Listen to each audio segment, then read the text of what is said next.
Good morning. Good morning, Seth. I see you got the support duties this morning.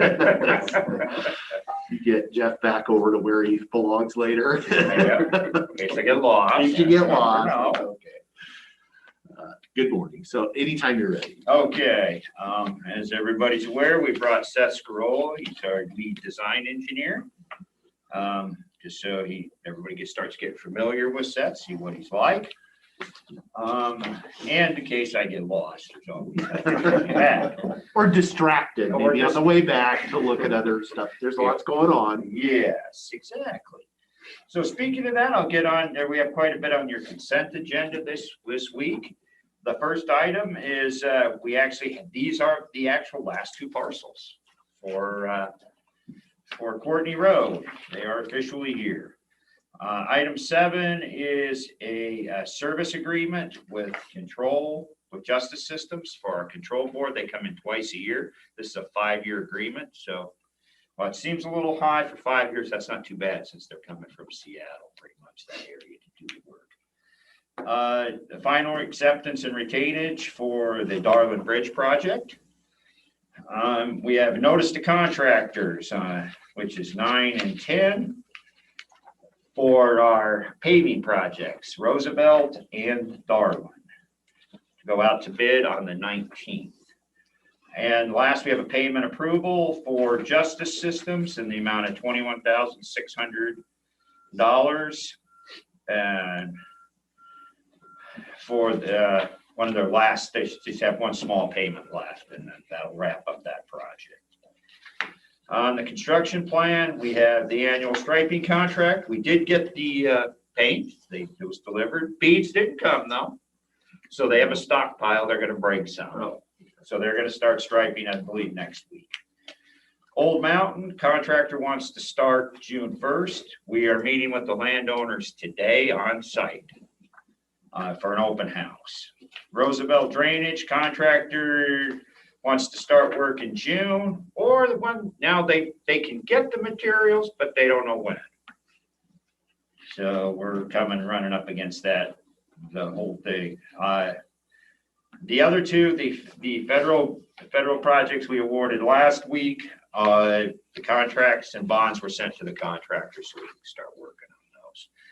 Courtney Road, I'll let Seth update you on Courtney.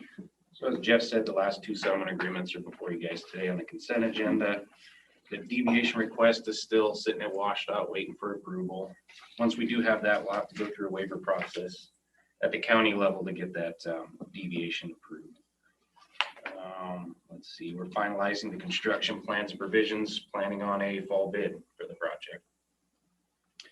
And the utility companies, a telephone company does have a permit, but they have yet to get out there and start moving their lines. They're trying to coordinate with the PUD so they can do it. They're in a few trenches together, so we'll see how that comes out. And the power company is working with one of the landowners and the Gorge Commission to see if they can make a connect loop through the whole That's what I was going to ask if that was continuing. It seemed like everybody thinks it's a good idea, but it's they're sometimes just good ideas and actually getting a pipe in the ground doesn't always happen. Right, they've got the willing landowner. The PUD thinks it's a good thing right now. They're just trying to get through the permitting process through the gorge. So I know that they have submitted their permit and they're just waiting for that process now. Maybe I'll check in on that. Yeah, they do have it's a death.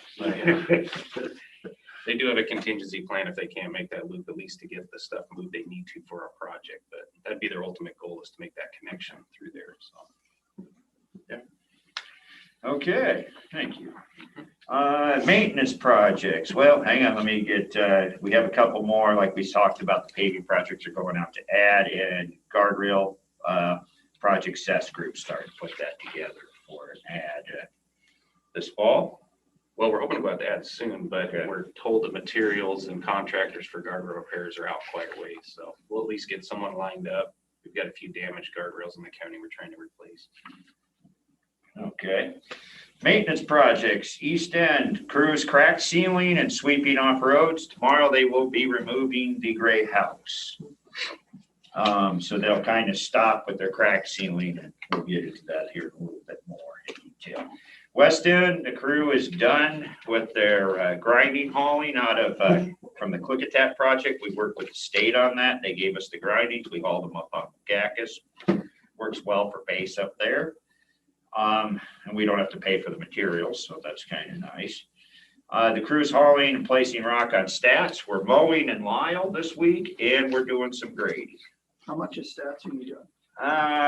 Not a real big section. We're spotting it, grab loads here and there to kind of get it where it's really in the bad spots.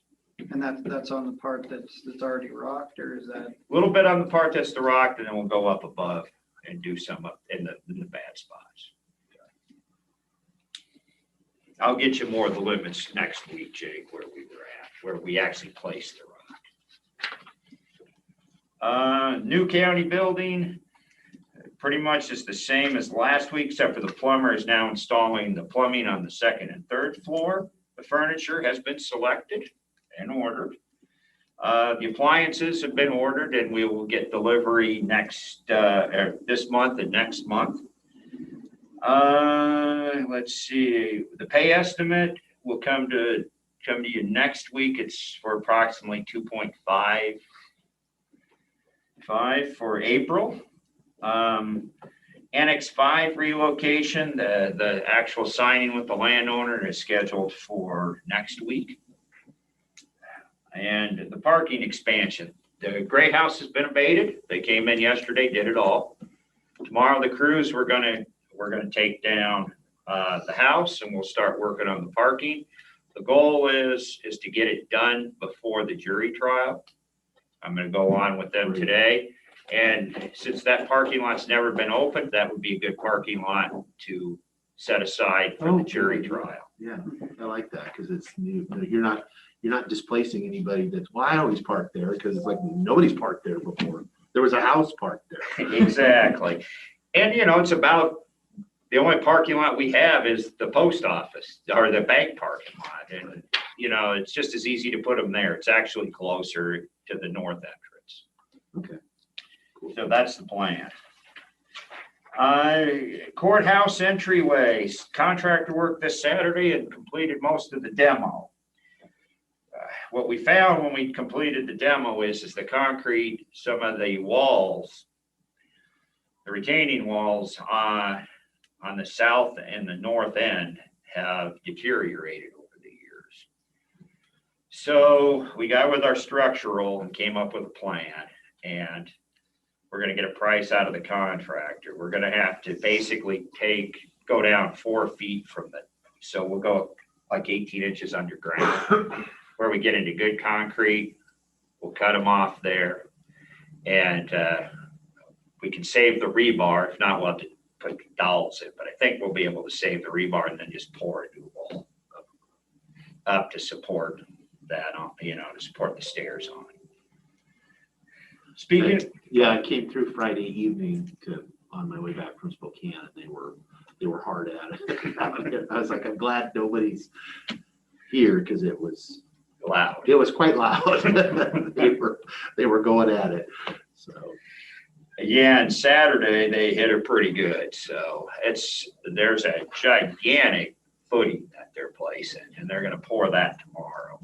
That the wall, because we're basically cutting the most of the vault is going to go away, but there's going to be a piece left, and that's the retaining wall that's going to hold up everything else, because basically the rest of it will just be not so much collapsed, but it'll be filled in. So, okay, jail control board, we got just about, I think we have everything done. I think we might have one more thing they're working through, but for the most part, that is finally wrapping up. Indoor arena, we're replacing the north entrances. If you've ever been out there, there's water that gets in the Joan Fry Arena, because I don't know why it was done this way, but well, there's a couple problems. One, some of the landings are sloped into the building instead of out, so the water hits them and they runs in the building. But the bigger problem is when they built them, they left out a purlin on the eaves. So the metal over the years without that support is starting to fold in. Oh. So now it leaks onto that, runs in the building. So those need to be, they're gonna be pulled off, a new pad poured, and another purlin welded in, and new metal put on. We're doing that with our people in-house.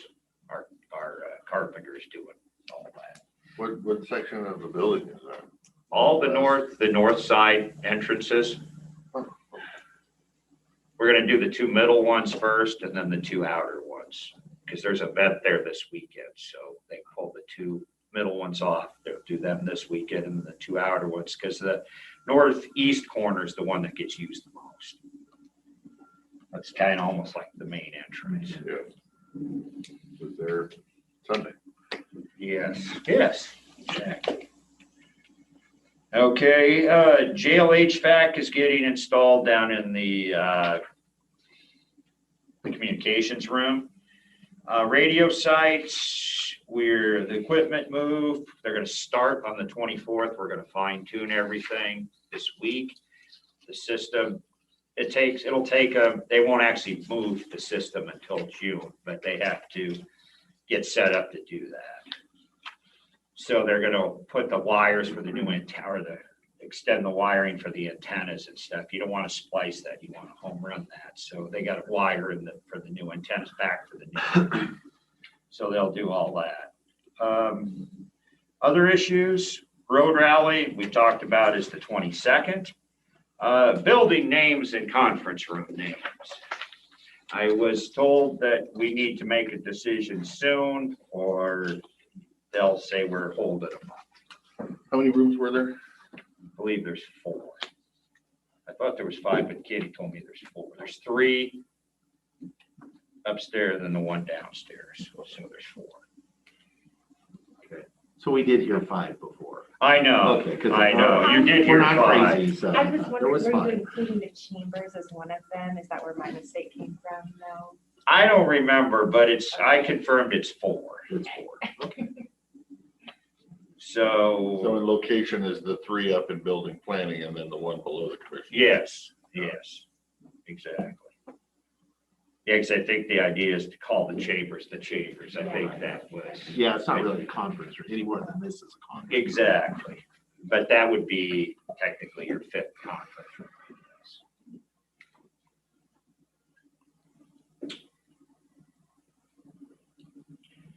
Well, while you guys are looking, I will make my recommendation to you. It seems like the majority of the people wanted the mountains. With that, I would name the big conference room at the bottom floor of the Mount Adams conference room, and the other 3 mountains would be in the planning area.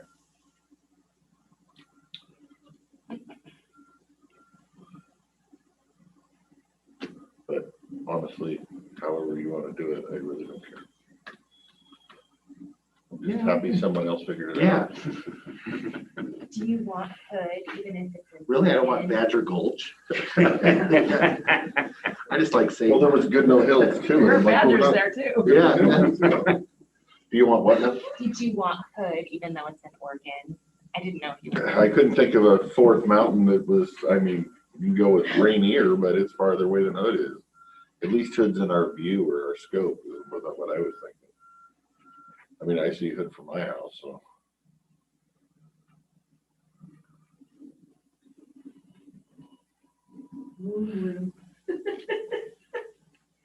I did not put yours on there. I didn't want to get a public records request. The Rebenko room, is that what you tried to do? One room for meditative, lunches. If they'll pay an annual Yeah. gaming fee, yeah, it's fine. I've been around next to Republic. Yeah. all the wellness.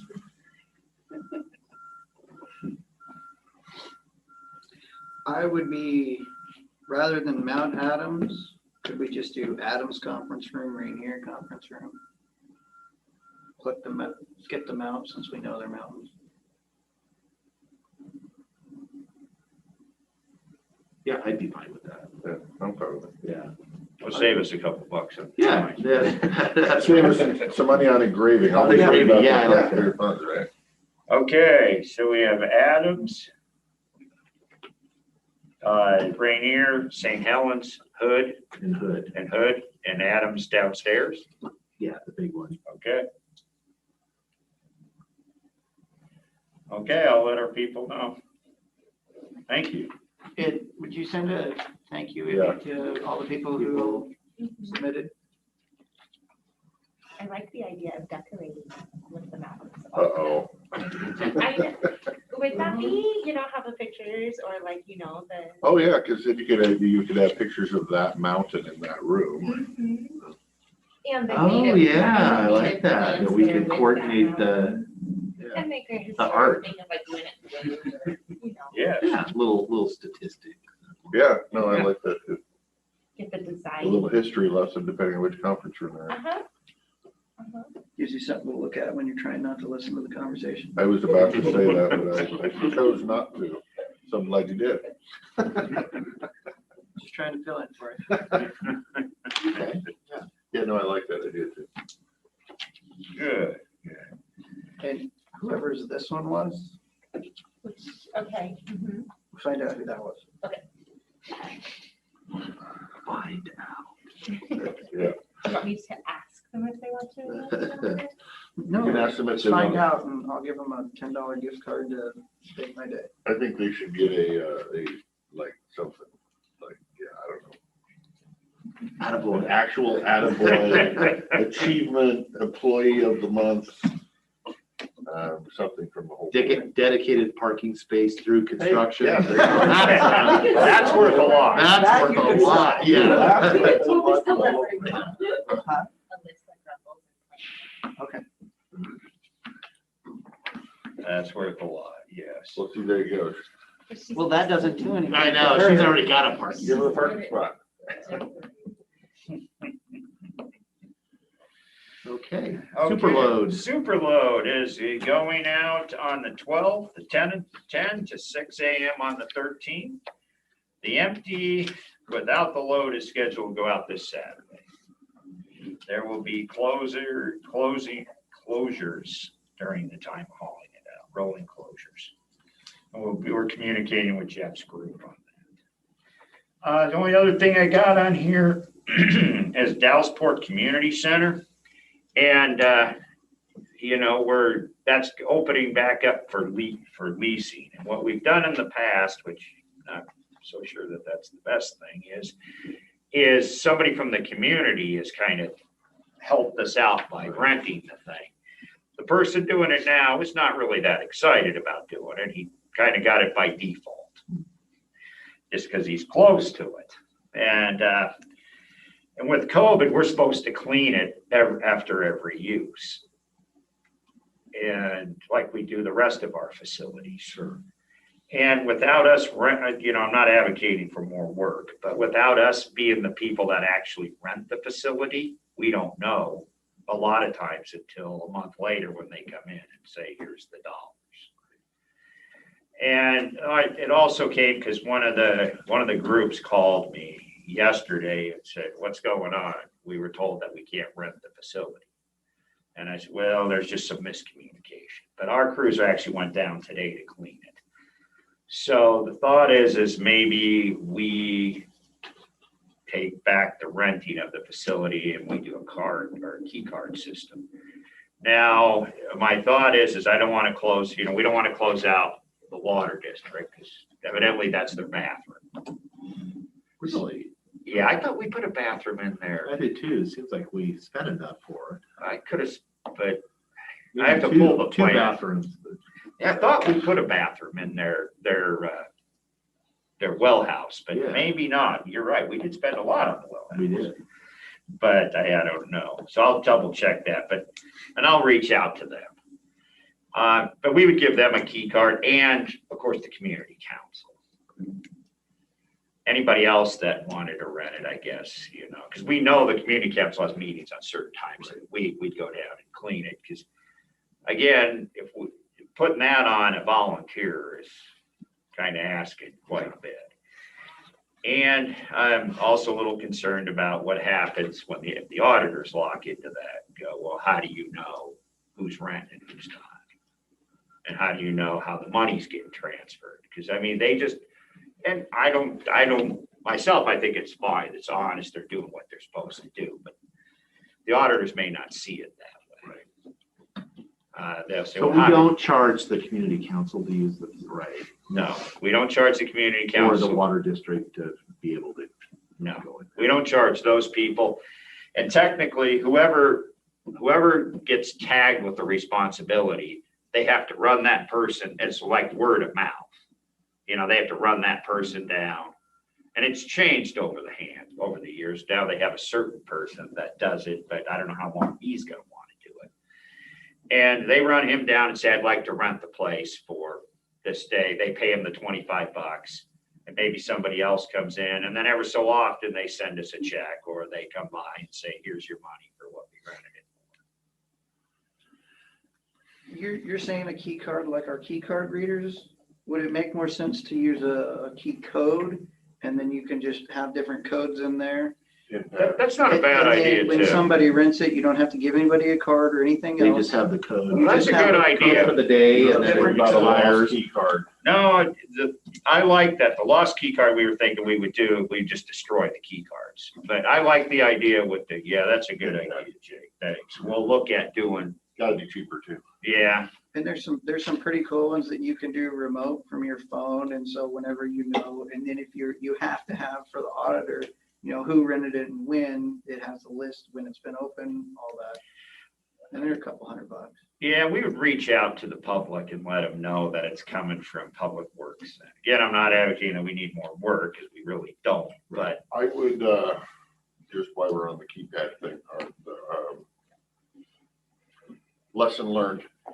Our fire hall, when you punch the key code in, it unlocks the door, and when you leave, you actually have to push the unlock button. People forget. So if you could get it without automatically, so every person has, no. Okay. Otherwise, people are gonna shut it and forget to lock it. okay. I'll check that too. Okay. Yeah, I guess I'm kind of looking for, should we go ahead and take it, or should we just keep it with the community or with the No, I person? think it's ours. I think we should do it. I think that's asking a lot of the community. One question I'd have though, and I don't want to be the bad guy, but if we have to clean it after every use, you're paying $25. I suspect it costs us more than $25 to clean it. Yes. So we're losing money Yeah, and I was gonna, as a community benefit. But just so that we understand that we're. well, I'm gonna bring that, I was gonna bring that to you next week, because Okay. we're tracking those costs. So then you'll be aware approximately what it is.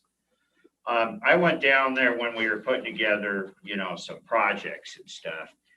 And the building needs some work. It's not as bad as I was led to believe when I actually dug into it. Okay. A lot of it is not structural. It's, you know, cosmetic work, basically. It could use some paint. It needs to have, it has to be. But it's something that we'll look at doing next year. We'll get on the list with our crews. And we have our own carpenter. You know, the worst part probably is the subfloor in the bathroom. But those were added on. That's not actually part of the original structure. That's an add-on. That makes sense. So we could go in again and with our carpenter, look at doing that work. Well, like I said, I'll look at maybe putting some of those projects on the non-capital list for next year. Because I don't think we're getting rid of the building in the near future, so. Jeff, I have tried.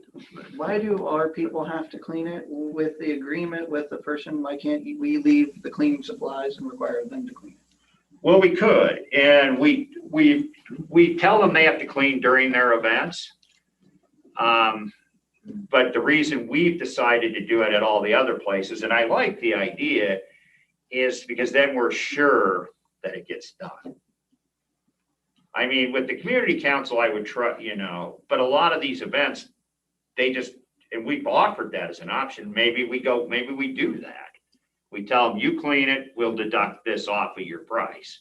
If not, because a lot of people just tell us, I don't want to clean it. I don't want that responsibility. We don't have anybody to do it. So, you know, you're right though, Jake, at some of the events, if they do their own janitorial, their own cleaning, we write that off as part of it. It's typically added on and then we'll take it off. as well. Yeah, because I think back to the old days at the Park Center in White Salmon before in situ. Uh-huh. That was the everybody rented that for different events, and that was the deal, was the rent was this much, you paid a deposit for the cleaning. If you cleaned it yourself, you got your deposit back. If you didn't, and they had to go in and clean it. They didn't, although they generally kept the deposit, didn't clean it. And I rented it a few times where I was the after, and it was like, okay, this was not cleaned, and they kept the deposit, and they still didn't clean it because it was the city managed it, even though the school district owned it. I don't. The school district still owns that building. Anyway, I think I like that idea. No, we could propose that one because we'll have to get. I mean, right now it's $25. We'll look at it and we'll bring something before you next week as options. If we're cleaning it, I'm assuming we're sending somebody out of here Oldville. to go down there. This is actually, to be honest with you, this is the first time we've done them in a long time. I was, like I said, I was down there looking at it a couple weeks ago and said, this is not good. I mean, nobody, and it's been closed since COVID. Right. So So part of that's just, just dust. Dust. And stuff. but yeah, it hasn't been, in the past, we haven't done anything. We just, that's how the system is. They just bring us the money and, I think, the volunteers, the community council will clean up and So I've been there a lot of times and I've never seen it dirty. Yeah, particularly dirty. no, it's not particular dirty because it's cleaned up to some degree. When we used to have the daycare, or not daycare, but Head Start. Head Start was in the. And then they were pretty good about doing a lot of the stuff. Right. And the school also did some of the upkeep on the grounds. We've now assumed all those duties because the school's not there anymore, basically.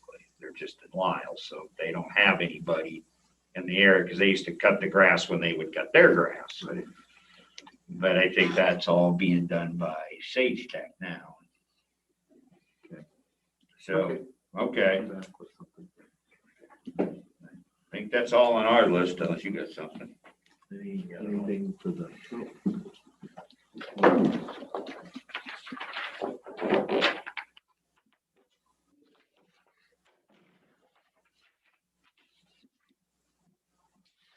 The pay approval for justice systems for 23,000. Uh-huh. Was that did we get a change work order in that because it took them more, or did they abide by their bid even though it took them a lot longer?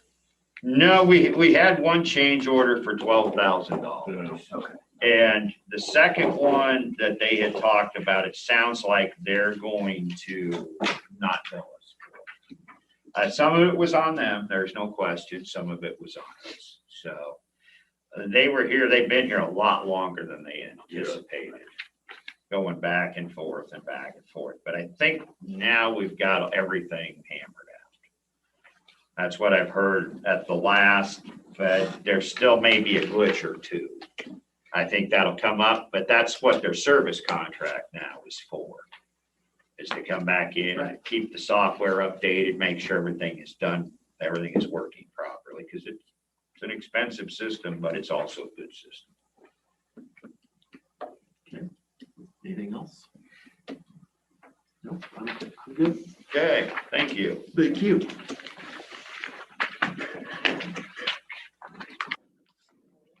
Hey, Brett. Good morning, Madam Auditor. Thank you, Scott. Oh my gosh, thank you, Judy. Sorry. I know you were intently. I We'll have to bring was, somebody I from was, Dallas. sorry. You have I'm to bring just somebody from saying. Dallas. Yes. We're just making notes that we need to drive somebody down there to clean. I know. $25. For $25. Other than community benefit is. Yeah, I mean, believe me, we lose money on all sorts of things because there's a community benefit. Right. Gotta be a better way though. Yeah.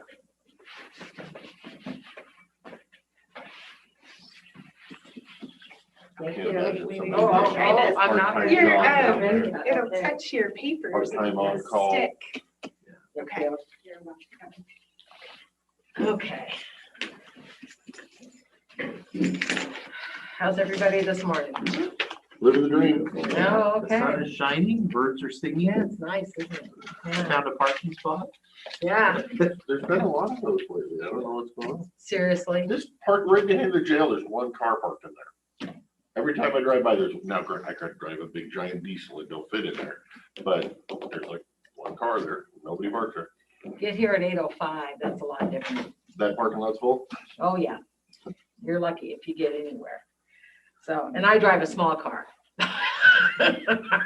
Anyway, okay, so we'll start with elections. So we certified the April 27th election last Friday. It passed with 72.41%. Voter turnout was great, 49% in an odd year. Of course, there's only 300 and some voters. Almost 400, I guess. And they had super majority, so they had to meet 40% of their last election would have been in 19. The number of people that turned out, they had to have 40% of those turn out to vote, which they did, and they had to pass by 60%. So they made the super majority. And we have candidate filing next week, have the hours listed there. And we'll know on Friday after filing closes if we'll have a primary. You have to have 3 What offices are up this year? special districts. All the fire, cemetery, any of that. This is Yeah. the City council. Hospital. off year election. Yeah, There's like right. 904 of them. I was Yeah. looking through the list on the time. Oh, yeah, it's huge. Yeah. Yeah. And so we have to have 3 people file for one position to have a primary. So we won't know if we have a primary or not. So, which, yeah, the one thing I don't have on there is a voter pamphlet guide, voter guide, new law. So if we have a primary, we have a very short window to get the local voter guide done, and we may have to go out to bid to select a vendor to print it because we don't have the bandwidth to do it, nor for time or knowledge. Brandy puts it together and the state does ours when we combine with the state.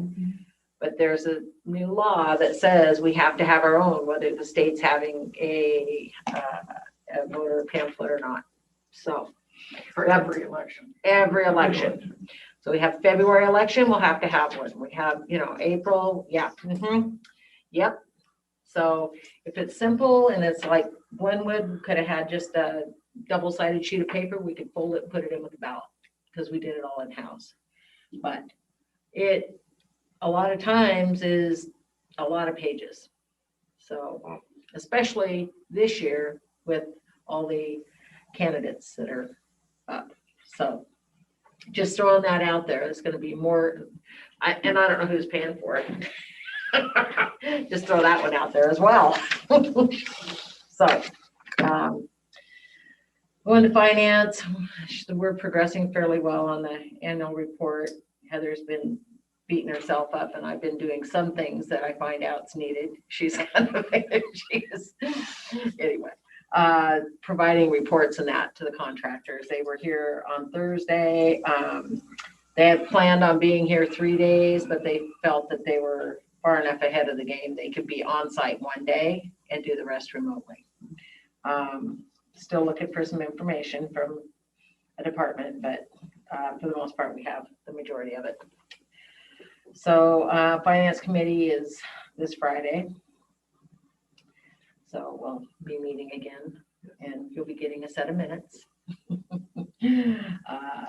In-person traffic for licensing has increased significantly since we opened on March 24th.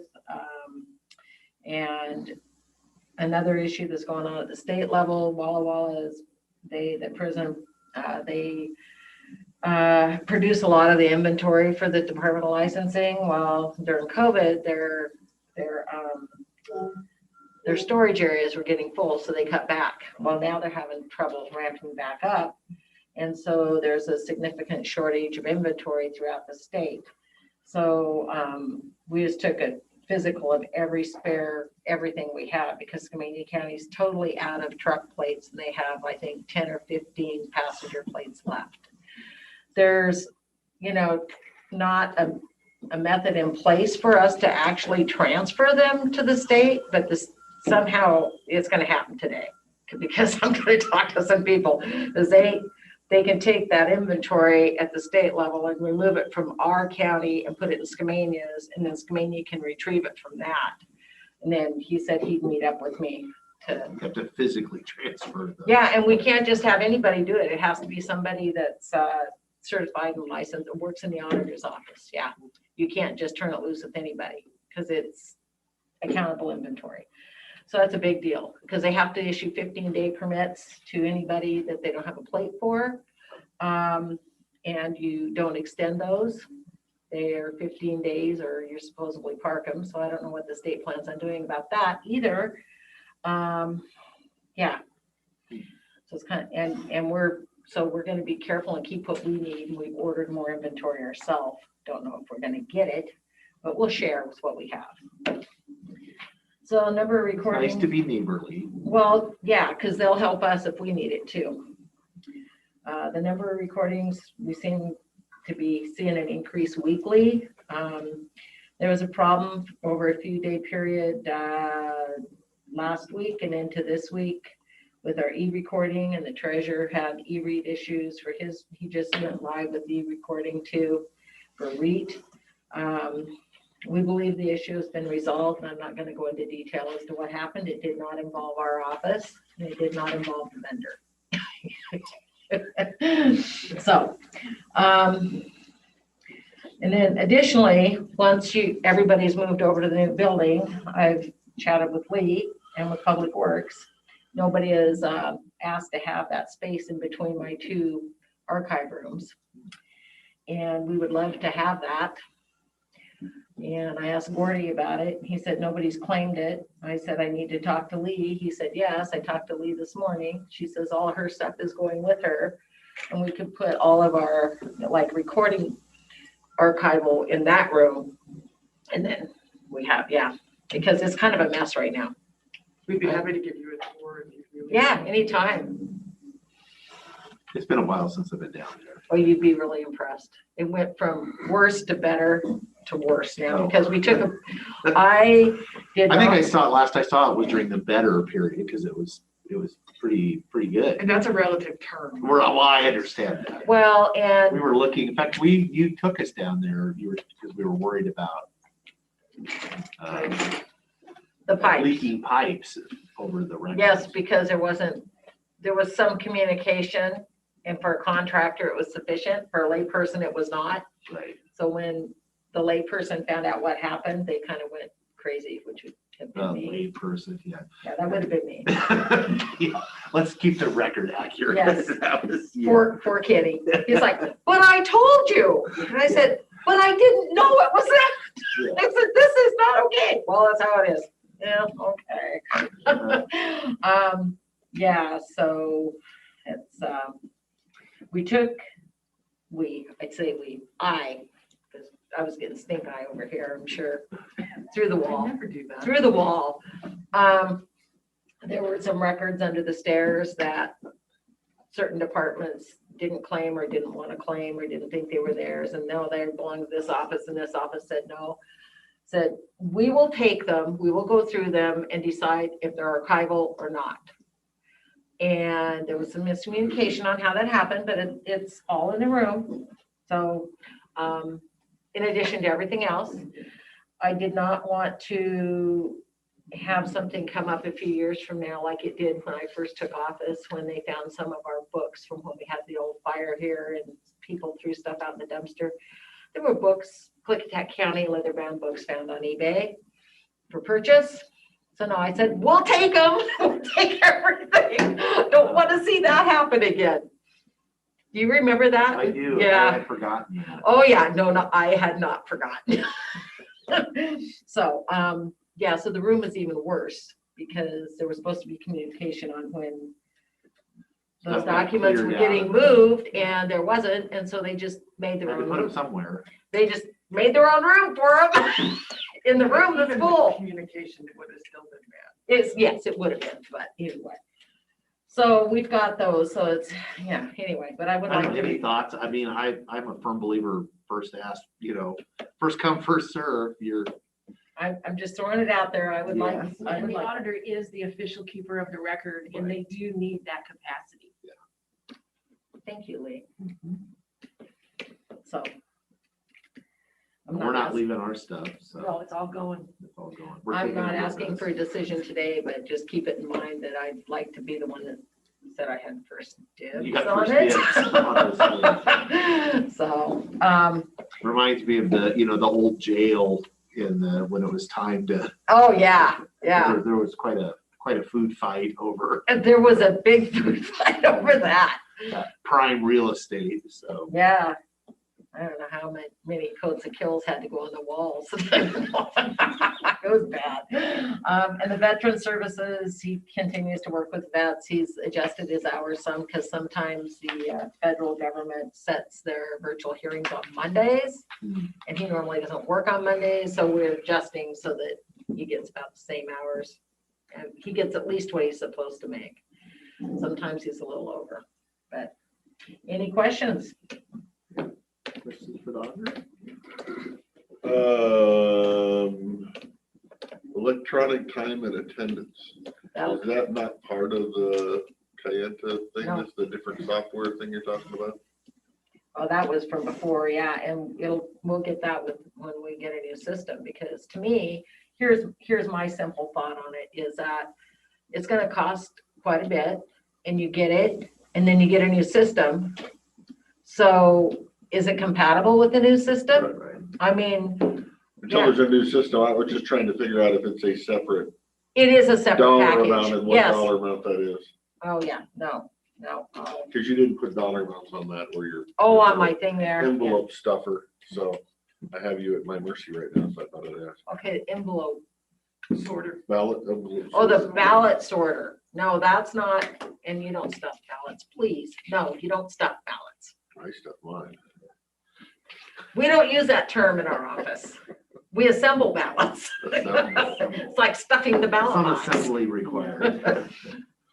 No, I haven't had a chance. I'll look into that. That's what the ballot sorter does is, the mail comes in, you drop it in there and it scans it, and depending on how big a machine you have, whether it sorts it by precinct or if it just scans it in, it reads all of the signatures, and then the person like Leah sitting at her desk can just go and compare this screen with what got scanned out of the machine to this one.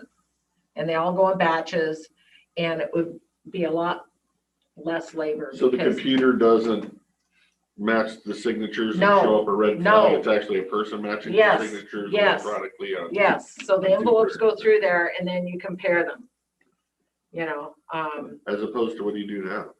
every envelope is, Just literally Picked drop up one and envelope scanned. over to your. and honestly, you know, I'm surprised we don't have some carpal tunnel issues, because when I sit there and do it, and I don't have issues, I feel it. you know, Only on 10,000 one hand. of them. You can handle that, right? Yeah. But I mean, seriously, you look at long-term, somebody Oh, that does it day in I'm and day out. surprised you haven't had one already, which is why. Yeah. Well, and the thing of it is, we would have to probably put it down what was the old elections room, which might require some wiring as well. So I'm just saying, Where was that? that's the It's on the one, other side of your room down there. yeah. It's bookended.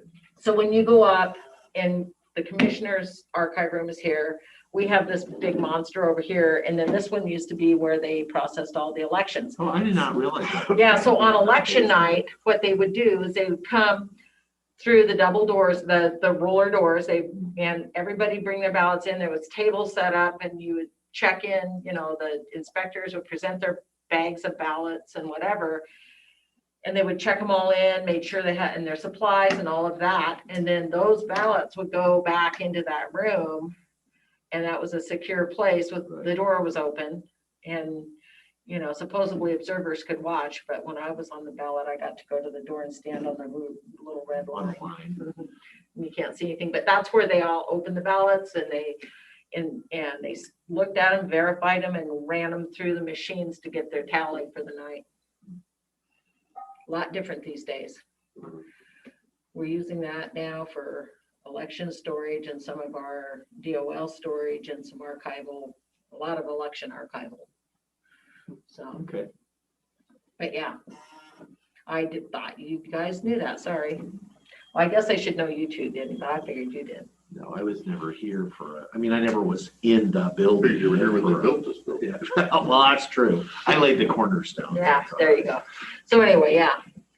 So that's why. We used to keep horses down there, so. Oh, yes, yes, absolutely. But that's why I was saying, because we have the two on this side. If we Yeah, was how a much big- older am I than you? Me? Yeah. Generation, probably half a generation, maybe 4 years. Oh, it's Yeah. getting deep. I 4 think we years. need boots, don't we, Heather? Yeah. Anyway, yeah. Hip waders would be good. Yeah, I have no idea what it looks like down there, so I'm not gonna come in and look down. Anytime you want to, or we'll give it to you. Okay, that's it. If you don't have any other questions, I'll check on that. All right. Okay, Thank you, ma'am. yep. Yeah, the ballot sorter would eliminate a lot of manual labor. I mean, you can't get, the reason you're asking us, you're on the ball, if there was state grant money for such a thing, you'd already did it. So I'm assuming the state, that's just another election thing the state don't want to help pay for. Well, I'll be very candid. I probably could have used a big chunk of that money that I had to turn back for that. However, I had this little problem called shoulder surgery with a tendon and a muscle torn off the bone, and I was out for a good portion. 5 months, 4 months, I was working from home some, but yeah. And that was right during the time that money had to be spent. So, I mean, we did what we could, but, Okay. and she had her hands full doing her job, my job, and we're short an accountant, and I could keep going. So, yes, I had some money I could have used towards it, but I didn't get it done. Good enough. Okay, thank you.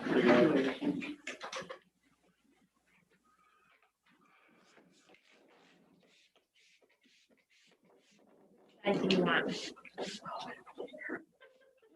You have your choice of region. I don't know what region it is. It does not have to be. I'll just stand here. Tequila. Yeah. The bottle's gone by the end of the day. Got that hand sanitizer they were making a while out of distilled alcohol, it's like bad tequila, and you get drunk just smelling that stuff. Okay, now you can have. So how did it taste?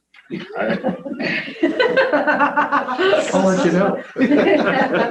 Now that you mention it. Yeah.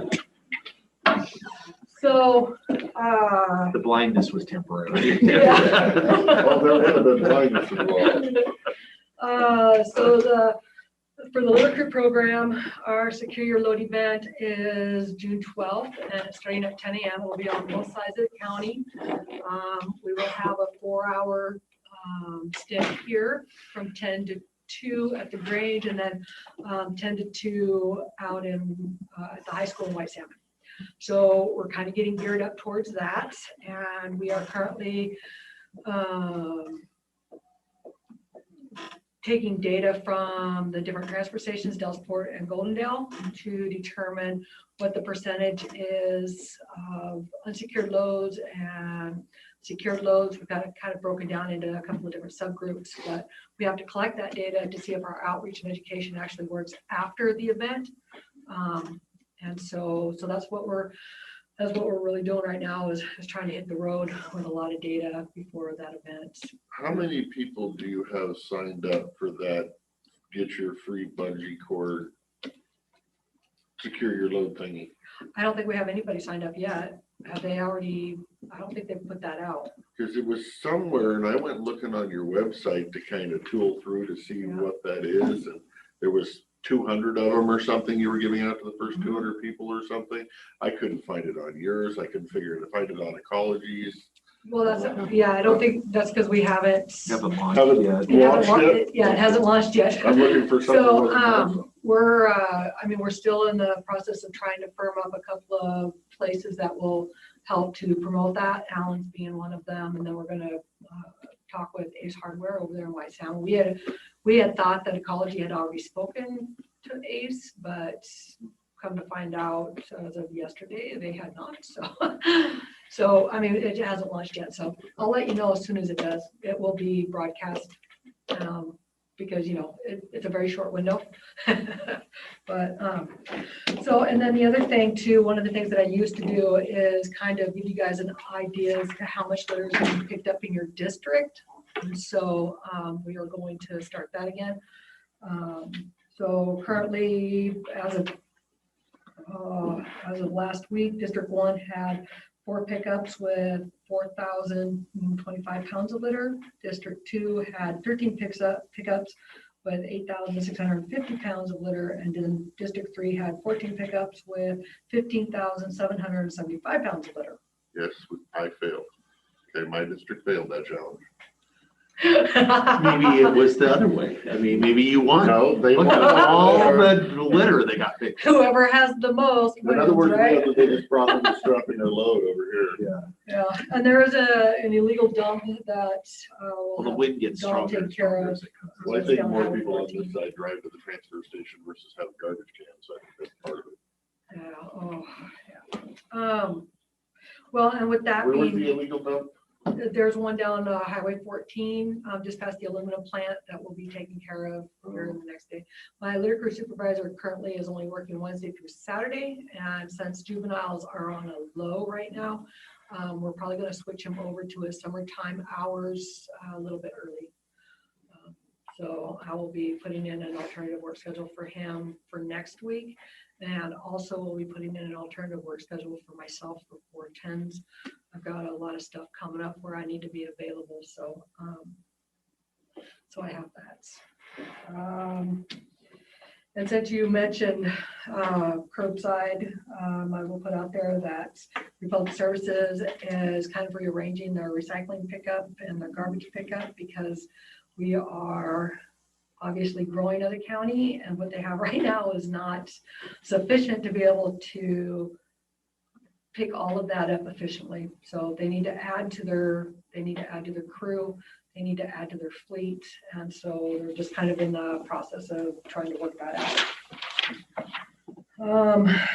For the recycling program, the recollect program is in the works, and we're still updating all of the lists to match our county in terms of what's recycled, what goes to the garbage, what goes to water at risk waste or hazardous waste, and that kind of stuff. So when that goes live, as soon as we get the paperwork back from the attorney, as soon as we go live, people will be able to download an app to their phone, and they will be able to do a search function within that app to determine whether or not this can go to the garbage or that can go to, you know, the recycling bin. I mean, it's very, the list is like, it's got like 200 and something search features, you know, for different commodities or different items. So it'll be pretty amazing, I think.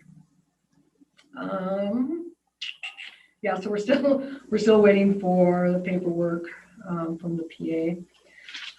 The composting workshops are starting tonight or tomorrow night. Anyway, we're getting started on a round of that. There wasn't as many people this year as there were last year, but it's still a pretty popular virtual workshop. So.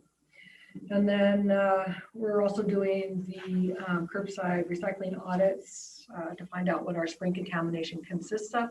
However, I've been in conversations with Republic Services to find out when we can switch our recycling list back to somewhat of a normal list, because right now we're just accepting 2 types of plastics.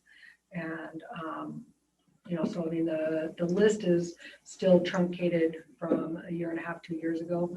And I would like to get back to some normalcy to actually reflect how the markets are, you know, finally reacting to all of that. So we might have to put off on the audits a little bit until I can get a clear, concise list from Thurworth. And then the community cleanup over there in Bingen and White Salmon are the 21st and 22nd of this month. And I've already mentioned the change in the west side garbage recycling routes. Thurston County is coming for a landfill tour on Monday. So we'll be kind of hosting that. Stephen Gilmore will be out to be part of What that. time is that? I've got that on the calendar. So I will be talking with Stephen later on today. Like that's just something that just came up. Like It's on Dave's calendar though. and Yeah. I do need it. right. So I'll be talking to him sometime today and get that. Thank you. confirmed. Yeah, it's probably, usually it's about 11:30, Yeah, because they have they- to travel from, Right. they usually, they'll be hauling them down here from. Yeah, so they usually want enough time to do a spiel and then do lunch and then do the tour, Yeah. feed them first, then. And I think they're all still up trying to some figure out what things. the logistics of that are because of, the restrictions. and Right, as far as how they everything, can so, travel or not travel. Yeah, so there's that. And then with the budget updates, I've been going through the recycling coordinator's position because it's not really a recycling coordinator job, it's a program manager job. Recycling is only a portion of what that position manages. So I'm going through that. It's not a push to change pay. It's not a push to like get it done before the first of the year, but it's something that needs to get done and it needs to appropriately reflect exactly what she's doing. And when I look at the position, it does not reflect appropriately what she's doing. And I really do want the recycling part of it taken out of that position because, like I said, it is only a portion of what they manage. And because of legislation and where the states are going, recycling is not the answer and it should not be reflected in the position. So you're suggesting that recycling is not in the title or the job? The recycling is in the title. mean, It 'cause- should be in the title. Right, but it's not that we're not going to have, that the recycling coordination Right, it's not. portion will continue in the job, but it's not just the title of the. Right, the there's, position. You're saying since it's such there's 4 a different Since types there's of lots of management. other portion of her things. job, you're taking that small portion out of the title. Title. Taking it out of the title and I'm changing it in the job description. Because what she does is manages grants. And right now, we are currently managing 4 grants, not the 2, that was originally what was used to, operate these programs or to create these programs. We're doing 4 and,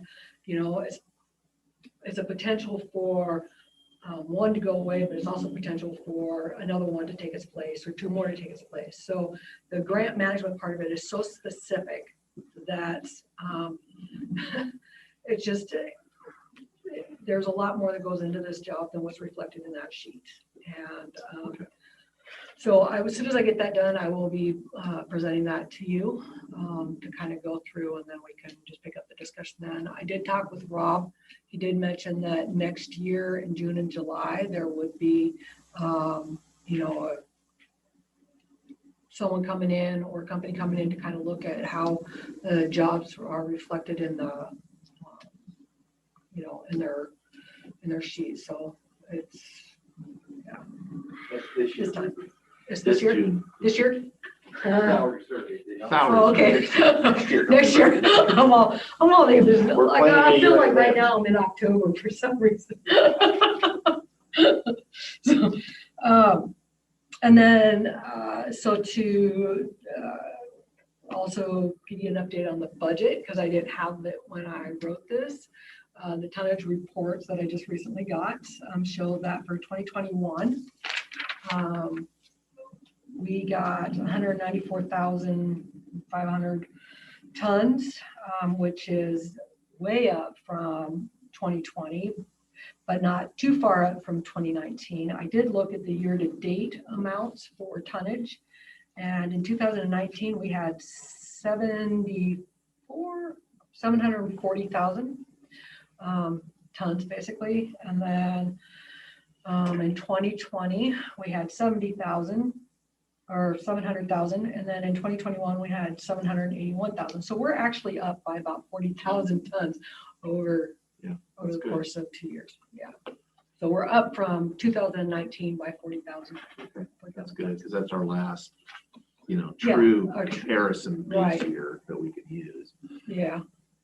So, Okay. so it's looking good right now for the tonnages. 5% increase in 2 years. Yeah, that's okay.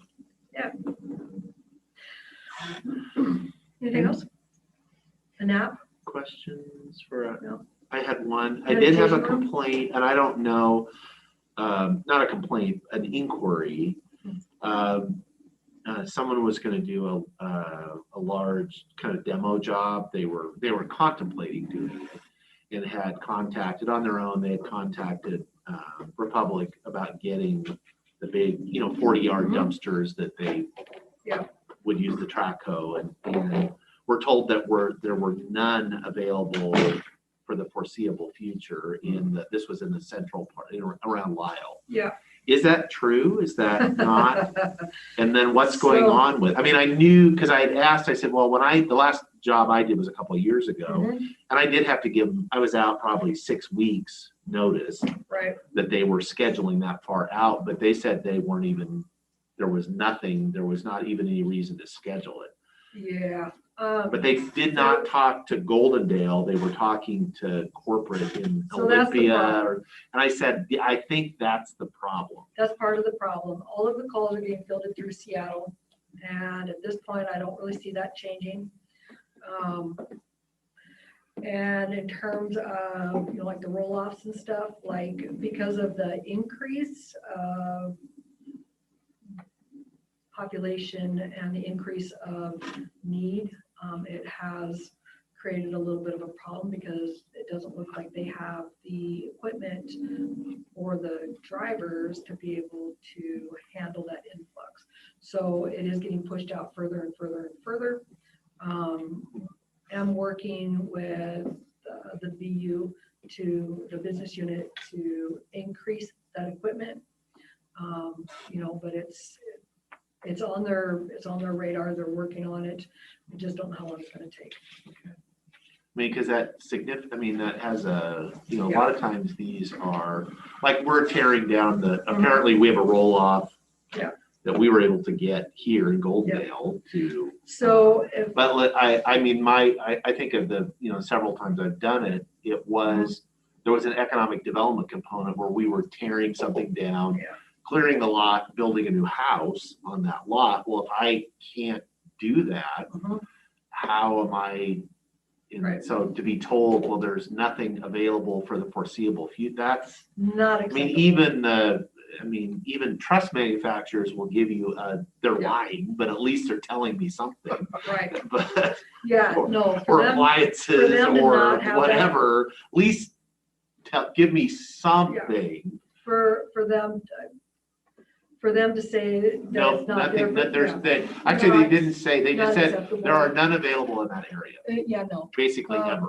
Have them call me Okay. and I will bypass. For the record, it's not me. I know. It's I know. like, I have a friend. It's not the that first time. he's- Yeah, it's not the first time that has came down, so it needs to be handled now Okay. so that we're not having this problem as we move into the summer because everything is It's increasing. busy in the summer. It is usually the increasing. time. It's like construction has increased significantly, population has increased significantly. All of those different jobs are increasing significantly. And if they can't, not get on a soapbox, but if they can't handle it now, then they need to work very quickly to handle it because I'm not going to deal with this crap through the summertime. Well, and I know that unit, that's generally, I would assume, I don't know their business model, Yeah. but that's a profitable business. I know Right. from paying the bill for it, that if Mm-hmm. you have, it's supply and demand, I get that, there's a big demand, Yeah. and so just up your Huge. supply and you'll make more money and everybody's happy. Exactly. And so, yeah. Yeah. So I no, understand. have them give me a call and Okay. and when I talk with Stephen later on today, I'll get some real information on that and then let you guys know Okay, what that is. So, thank you.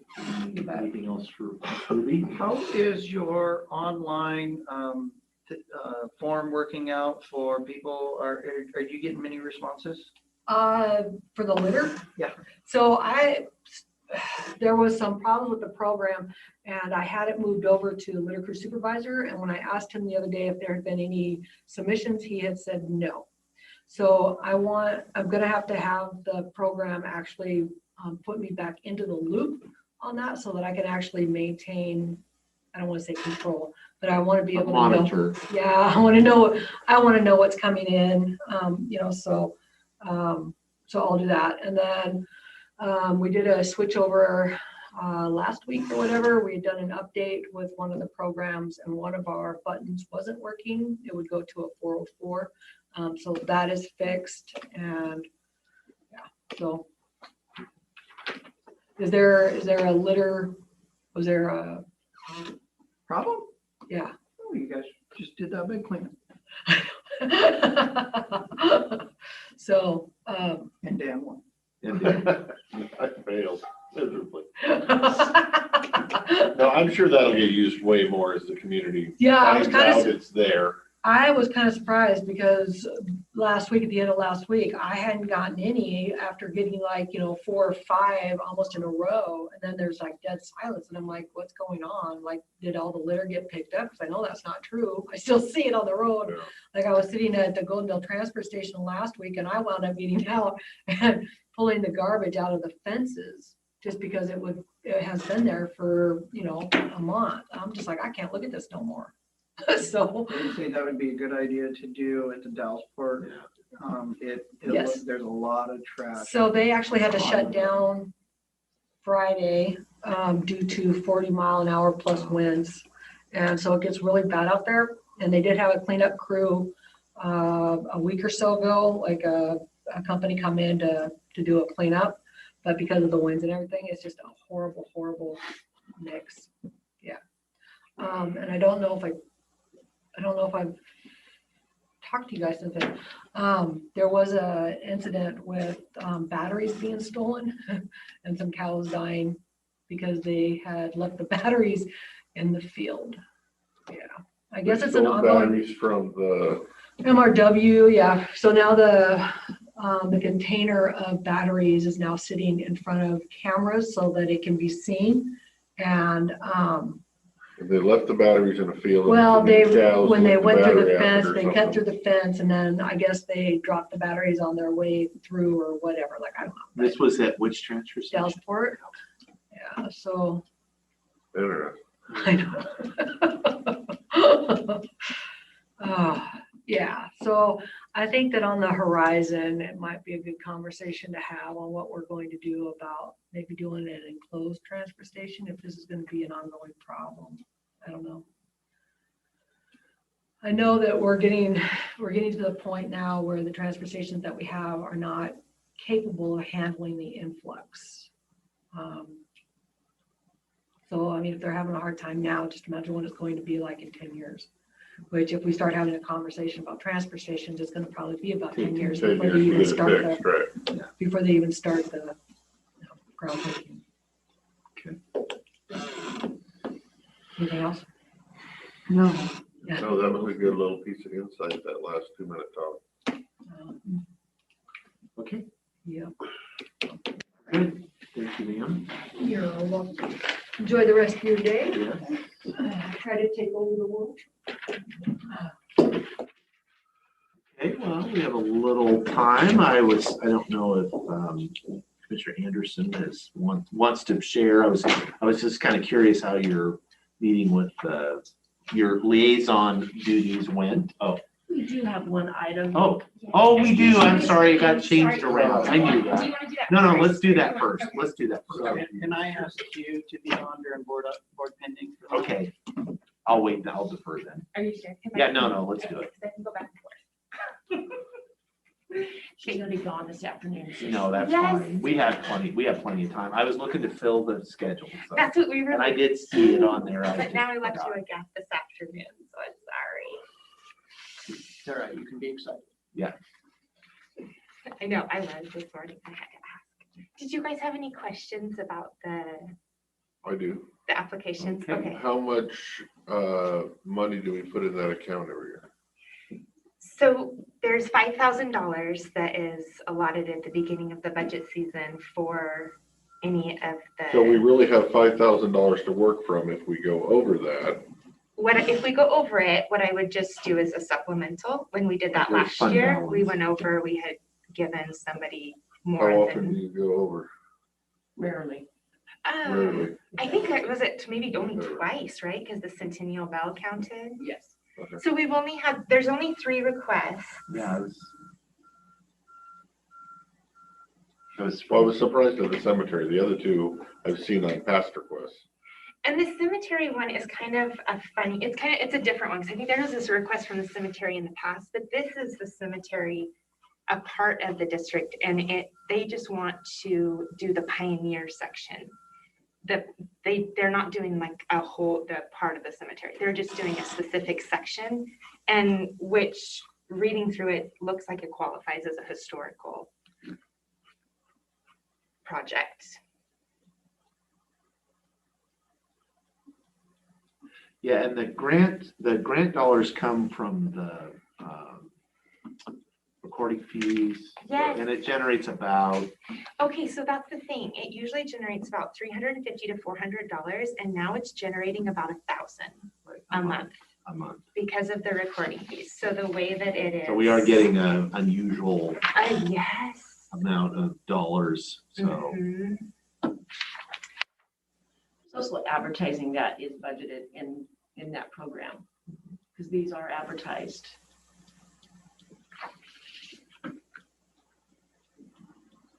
So And no, I don't have a problem with the 3 entities receiving. My only question would be the dollar amount, and do we stick to 5,000? No, I mean, we would have to do a supplemental if we were gonna do that, because that is more than we had in the adopted budget. There is fund, what's the fund balance on that fund? Do you know off the top of your head?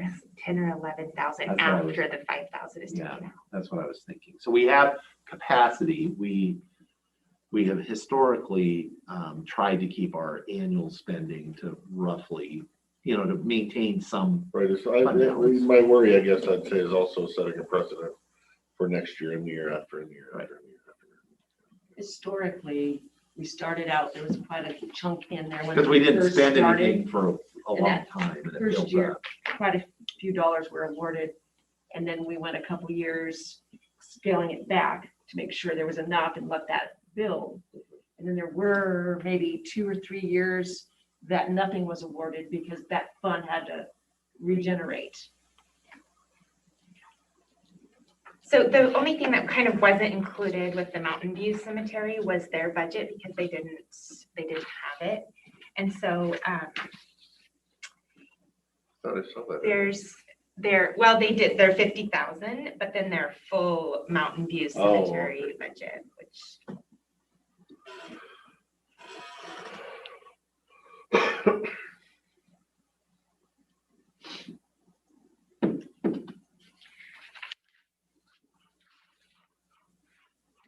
So the $1,000 request, their project was actually more than 1,000. So I don't know if you guys wanted to do it evenly, if you wanted to do it by project. The Alder Creek and the Twin Bridges, I have no problem with the amounts they asked. My only, I guess, the issue with whether we want to do a full at the cemetery or drop the cemetery one down to whatever, 3,500 to Make up meet the a difference. 5,000 number. And it doesn't really hurt me either direction you guys want to go, so I'm open. So the 5,000 we set, and that is due to the fact of what we used to make. Right. Correct? And now we're making quite a bit more. So for our next budget next year, I think we need to set our budget at what the new amount that we're making. Because last year, I think it was only November and December that had received the 1,000, but now it seems to be, that's the norm. Yeah, so the fund. So balance is growing. future expenditures could be 65 every year or 7,000 every year going forward. As we monitor. Well, if you make it 1,000, Just keep monitoring it. or not. It does fluctuate based on the economy. Yeah, we've seen, and that was part of the reason before that we didn't award for 2 years, because things were Oh, I really guess slow and that's the, right. we only got like $3,000 a whole Yeah, year. but some of these places, kind of rely on us every year, so that's something I'm trying to make sure we don't do, is cut them off for a year or two. Right. I'd rather have us manage it to make sure they get what they need. And why is so little? Didn't the museum up here usually do it? Usually, Yeah, so there was, I guess, health issues that I just heard about. So some people didn't get their submissions in due to Okay, changes that. so yeah, no, yeah, we historically, I mean, we've had usually 5 or 6 Yeah. submittals every year. In the White Salmon Dungeon area, we did not hear from the West Klickitat Yeah, Historical historical Society, study. and they always Yeah, submit. submit. So it was kind of odd that they did not. You want a motion, Mr. Chairman? Yes. Mr. Chairman, I would make a motion that we fund all 3 of these in full. At what amount? At the amounts requested? Yeah. Okay. I would second the motion. You have a motion and a second. Discussion.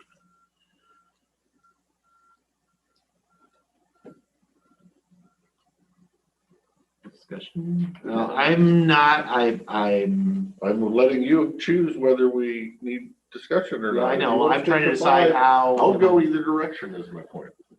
And we would need a supplemental. The only thing that I think the Mountain View Cemetery project is a good project. It Yes. is an unprecedented, nearly unprecedented amount to fully fund, or not fully, it's a request of that size. So, Because like last year, Stonehenge, did they request 6,000? They got 4. Did Maybe it they come out of historical or did that come out of the E EDA? that was came out of historical. EDA. Well, we did Oh, was it? historical also because Also, it did was we? to do, so part of this is it can't be for the planning of a project. So they use the EDA funds for the planning and they actually use this fund for the execution of the project. Yeah, I mean, I'm okay with it just so that folks understand and the justification, I mean, at least for me, is that we have kind of an unusual amount, we're getting a lot more into the fund than we historically would. And so, and we only had 3 people ask for it, and the total of the ask is not significantly more than what we budgeted, so. But we usually have not handed out $5,000 grants. It's always, that's a big single grant. And so, but I guess sometimes the stars align and you happen to, like if nobody submitted, only 1 person asked and it was 5, we'd be like, okay. Right. So I guess I'm okay with it. I'll support the motion. Okay. The other question I have is it's 5,000, 1,000, and 1,400. How do we get to a number of 64? Yeah, it should be 7464. You're correct. Because I typoed it. I have 7,400 even. I don't. Yeah, there should be any 64. It might have Should be- already had the number in As there. I and said, I it could- isn't 64, 60. Yeah, okay, good catch there. Thank Number you. seven. That's a little bit of difference. Yeah. That does. Thank you. But again, given I just want anybody to understand, we are not setting Yes. Okay. a precedent of now, because I can tell you, knowing Twin Bridges Historical Museum, the folks that submit really well, the reason they asked for 1,000, Because I knew. they knew, because we Yeah. historically don't award more than $1,000. Yeah. And so they submitted 1,000, and which again, we're giving them what they asked Right, for. but that's But I my, can guarantee you next year, that's my worry, They is that will. everybody starts putting in big numbers and we've got to go in there and adjust them. yeah, and we've adjusted in the past. So, but like I said, I'm game, however you guys. Yeah, no, I'm good for this year. Okay, motion and a second. So all in favor, say aye. Aye. Aye, motion passed. So, and please prepare it in the supplemental so that we can. Yes. The issue will be, we won't be able to process all 3 of those in the current budget. And that's okay, because they could wait a long time before they submit Yeah. their invoices. So I'll watch that. Okay, anything else anybody wants to share other than, again, I think we can wait, because I would like to have the prosecutor in on that. Before we go to lunch, Are you trying to like a board pending time of share? Is that what you- Yeah, just if you had anything for the next 10 minutes that you, I mean, I can update, I went to the Wasatch Board of Directors meeting, did our strategic planning and which was I was the most senior member which made me feel really old. See now? Because we had- Most senior meeting, you've been on commission that long? or Yes. You were the most. I was senior? not the most senior. Kathy Lambert, council member Lambert from King County is over 20 years now, but they elect, it's charter, it's King, so it's charter and it's by district. So their lines are drawn in such ways The that it's, charter counties don't have, it's by district, but they don't have the overall vote like we do. no, it's only It's by just district. district. The district elects, and it's more like almost like a city council, and you elect your person. And it's their charter, and that's how they wrote it, and that's their business, but it doesn't have that. But yeah, maybe like there was when we were going around, people were, how many years because it was an unprecedented number of brand new commissioners on the board of directors where they fill, their folks that either retired willingly or unwillingly. So the seats had to be filled. And so it was really unusual to have such a large number, because generally board of directors, that's a people have been on there for a while and understand the order. So there was a very steep learning curve for folks. And so they were like, oh, my God, I can't imagine. So that was in Spokane. I do have one. I Yes. told you guys, I asked you if you could do some homework and read Kavanaugh's email and all the other subsequent stuff on truck potable water. But if you had anywhere near the busy week that I have last not, week, you haven't got around to it. So I had to force myself to get around to it just in case you both did. Always I did. So I guess my question is,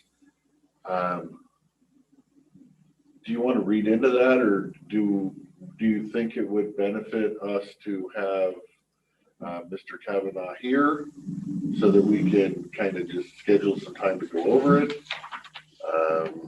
to see where you all want to go from there, or what do you want to do? I mean, I would be in favor of scheduling a workshop with Mr. Kavanaugh.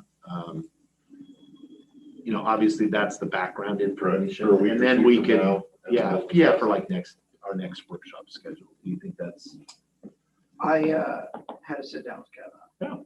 okay? So we talked ad nauseum about it, and So he's all prepared. So I think he knows enough about the direction from our conversations that a workshop sounds great. If you give him a couple of weeks, he might have a draft ordinance made up that we can then discuss. Yeah, he gave me a copy of an ordinance, stuff from another county that you guys might not have seen in the email that you got. And there would be a few wordage tweaks I would want to tweak in there as well. So No, I'm glad that you had a talk with him. No, we had a really good discussion. Okay, so yeah, at I least would- a couple weeks out and whenever we have time. Would you want to wait for him to supply the draft and then schedule him, or review the draft and then have your discussion? Which way would you like that to go? I think you give him a couple of weeks to come in and we'll probably have something in front of us, and then we'll have plenty of time to chat. And if you give him a couple of weeks, it'll get him on doing. I think so. But Yeah. when you ask him a couple or three. Sure. Yeah. Yeah, 2 or 3, whatever it's gonna take him to be prepared for what we're looking for. Or what we think we might be looking for, because I'm really not sure what you're looking for, because we haven't really discussed it too much.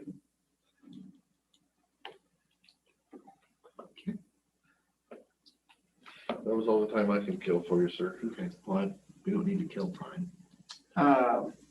I've had back and forth with Gabrielle Gilbert on the Cougar. I don't know if she emailed you guys. Way back. It Okay, was, yeah, this a month is ago. recently. No, nothing recent. And it was a bill that's sitting on the governor's desk I didn't even know about.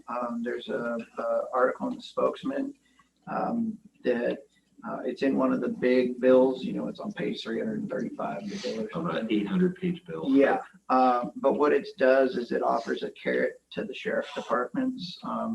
It was specifically written by the legislature for Klickitat County and 3 other counties that are now following suit.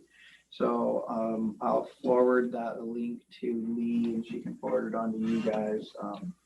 And So okay, yeah. it has fun. So usually I would say I want nothing to do with this. I stay completely out of the sheriff's decisions. It's personal Jurisdiction. his jurisdiction, but this has budgetary implications. So that's the only hook I see. So is this a cracking down on that? Or an opening up of that? Because I know in Oregon, in Washington, for the most part, Fish and Wildlife is trying to get back to legalizing the hunting of cougars with dogs because they think there's just too many. And they're trying to get the legislature on board. And last I heard, it was at least close in Oregon. But it sounds like this is the other direction from that. It's more of a punishment for doing what we're doing. Well, technically they're giving money, but they're trying to give money to get more information and cooperation. Oh, I see. Okay.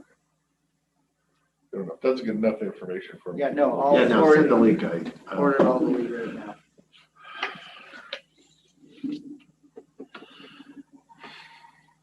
Okay. If there's nothing else right at the moment, we will adjourn for lunch. We will be back at 1 o'clock for the afternoon business session. Bye all. It is 1 o'clock. I will call the meeting to order. Let the record show that all 3 commissioners are present. We will start with the opening pledge of allegiance. I pledge allegiance to the flag of the United States of America and to the republic for which it stands, one nation, under God, indivisible, with liberty and justice for all. Thank you. Sorry, I'm still cruising through the bills. Mr. Chairman, I make a motion to approve the business agenda as presented. I will second the motion. Okay, I have a motion and a second to adopt the business agenda as presented. Any further discussion? Hearing none, all those in favor say aye. Aye. Aye, motion passes.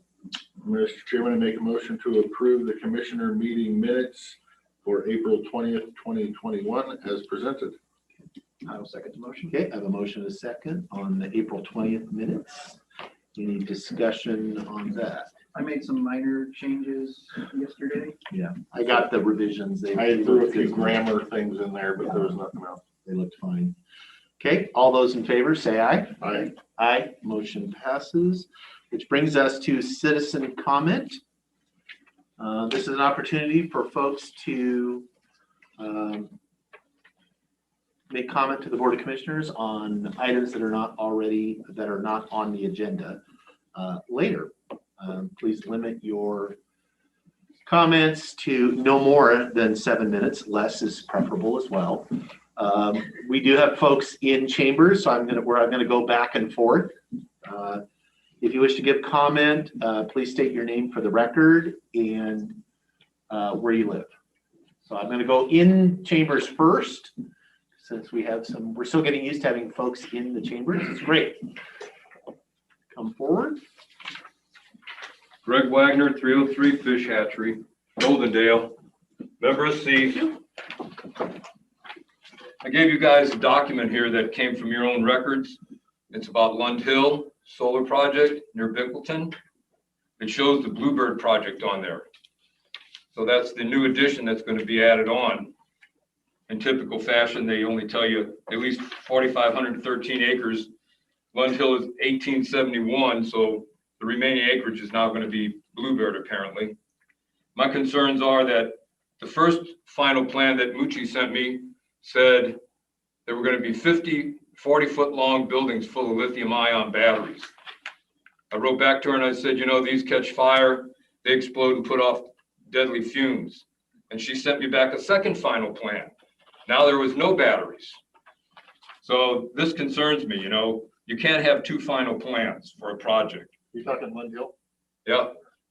Originally, it was supposed to be 50 buildings, 40 feet by 8 foot, it said, full of lithium ion batteries. So that's a concern. For future growth of any kind of solar, we have to look at this as a real potential problem. Batteries, and that is the future for solar. The only way they can be profitable is to have batteries, to store electricity when the grid doesn't demand it. So that's why we have to have ordinances that cover all solar development in the county when it comes to batteries and where they are located. But this is a prime example of, right now, they haven't done anything apparently at Lund Hill, and I think they're waiting to do both projects so they can tie them into a big bank of batteries. So this is something we need to look at. And that's really about all I have to say. Thank you. Thank you, Mr. Wagner. I am going to go to the Zoom participants. I see Gabrielle Gilbert. You have your hand raised. You want to unmute yourself? She is. Okay. Yeah, I'm unmuted. Thank you very much. First, a shout out to my representation on the county commissioners, to Jake for exchanging emails in our conversation concerning the law that sits on the governor's desk concerning cougars, and the site of cougars isn't permission to terminate them. This discussion about cougars in the county and how the sheriff's policy is affecting our reputation as a county, the way that we conduct ourselves with Fish and Wildlife, the understanding that Fish and Wildlife is disappointed in the relationship that they have with the sheriff's department concerning the harvesting of cougars and the amount of cougars that have been harvested in this calendar year and at the start of his policy in 2019. And for us to address that. The other thing is that the law on the governor's table would allow for an agreement to be made with Fish and Wildlife to recognize them in their position for wildlife maintenance and preservation, and to also get dollars to the county. And even though it's not a large amount of money, because you're splitting a very small fund that the state would approve of, it is dollars that we don't have here. And again, our reputation as a county, what is happening statewide, publications that are coming out throughout the state concerning the conditions of cougars here in the county.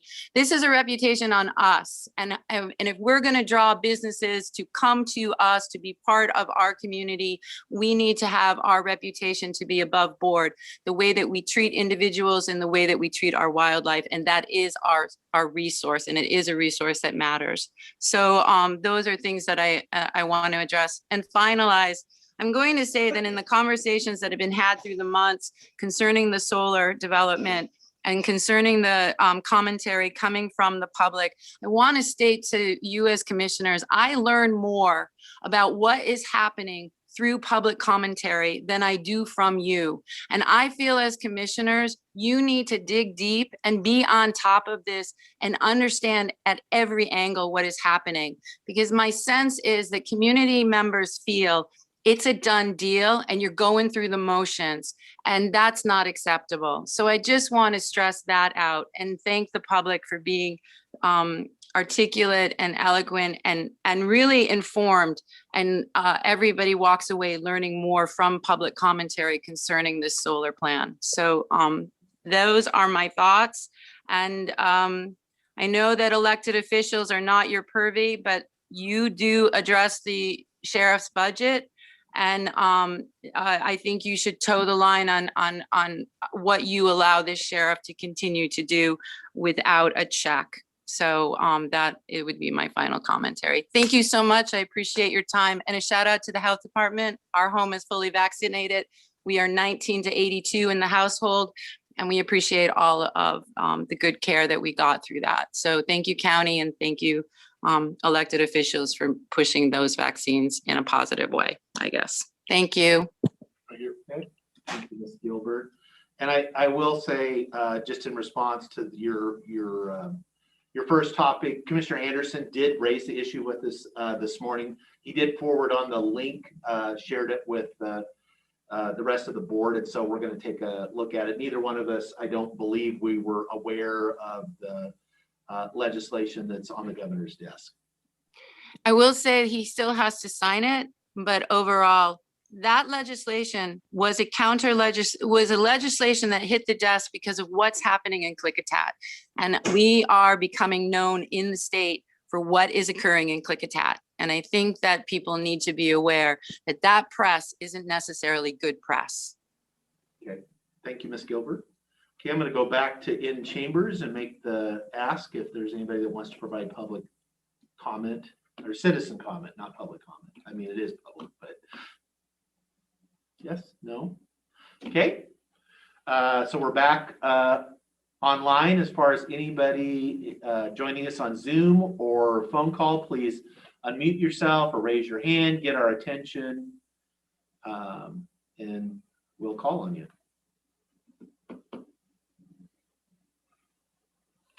Not seeing anybody.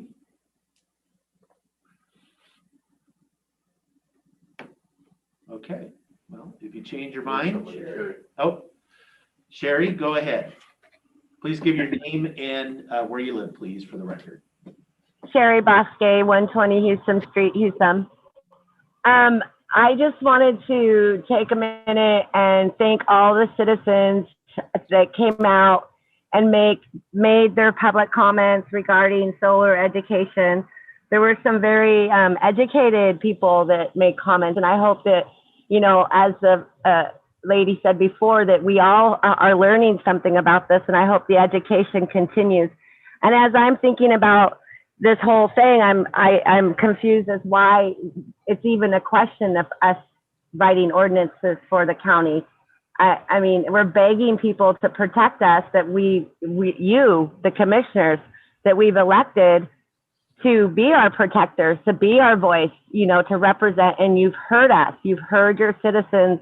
And so now I question why it's even a question why these would not be done. And the citizens need to think that themselves. Why would our county deny us of protective ordinances to a new technology that it's new, and with new, we do new. And so as the citizens listen today, I hope people tune in to see what the conversation is. And the citizens will listen and hear how our commissioners listen to us or not. And if we're not listened to, then we know that our voices aren't being represented, because I know I was there, I've listened to what the comments are, and we need ordinances. So we're watching, we're seeing, are you for the citizens and the environment and our protection, or are you for these solar companies? So I just wanted to put that out there, that I'm just having a hard time with why this is even a question, and why we wouldn't do it, and why our county wouldn't march forward with protection for its county, because it's your job. We've asked you to do it. We voted you to do it. So I hope you do protect us. And that's really all I have to say. Okay, thank you for those comments. Okay, we are in citizen comment. If there's anybody online or on the phone that wishes to make a comment to the Board of Commissioners, this is your opportunity. Please unmute yourself or raise your hand, get our attention.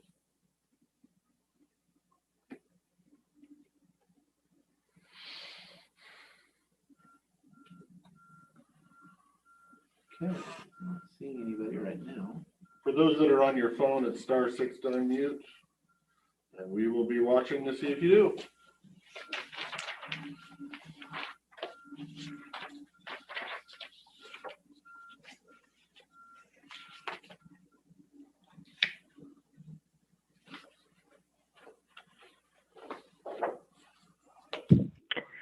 Good afternoon. This is Lisa Evans from White Salmon. Okay, go ahead, Miss Evans. Okay, if I were to ask you right now not to think of red elephants for the rest of the week, most likely your thoughts are now going to be dominated by red elephants. And this is sort of the idea that is being passed by the critical race theory. Governor Inslee has just mandated, is passing out a mandate that every school must, every teacher must be trained in critical race theory, and then that must be passed on to the students. The irony of the critical race theory is that essentially what they're saying is like, you know, if I'm telling you not to think of red elephants, they're essentially going to be telling our children every day, don't be racist for the rest of your life, which will only then make them focus on, am I racist or not? And I have 3 children who have asked me multiple times, like, you know, what does that mean? I don't even know what that means. And I feel like this is being forced on our children, and I am against it. And I've heard a lot of other parents who are against it also. I know that as county commissioners, you know, you may not have much control over this. I'm not completely clear at this point how much say the school boards have on it. I would just encourage the county commissioners that, you know, if you have any input on critical race theory and how it's pushed down on our counties, that you be in full support of parents and letting us choose on how we raise our children. You know, I had a wonderful roommate in college that she has gone on to do so many great things. And if I were to brag about her, she would be embarrassed. But then if I were to then follow that up with, oh, and she's Black, she would be absolutely horrified. I never thought of my roommate in any types of shades of white or Black or anything like that. I just looked at her as a wonderful, amazing, gifted person. And so what I'd like to do as a county is focus on, you know, that kind of education where we focus on people as being fully capable and not needing to be put in colors or looked at for their genders.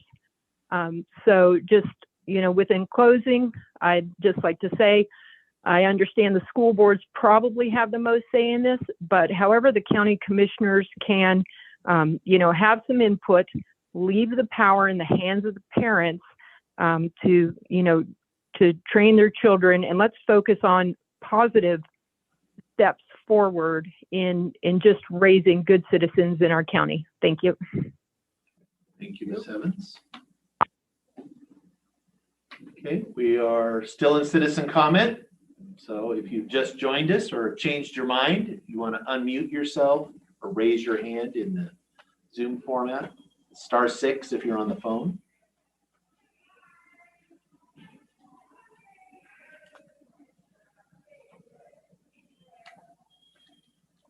Warren Johnson in Lyle.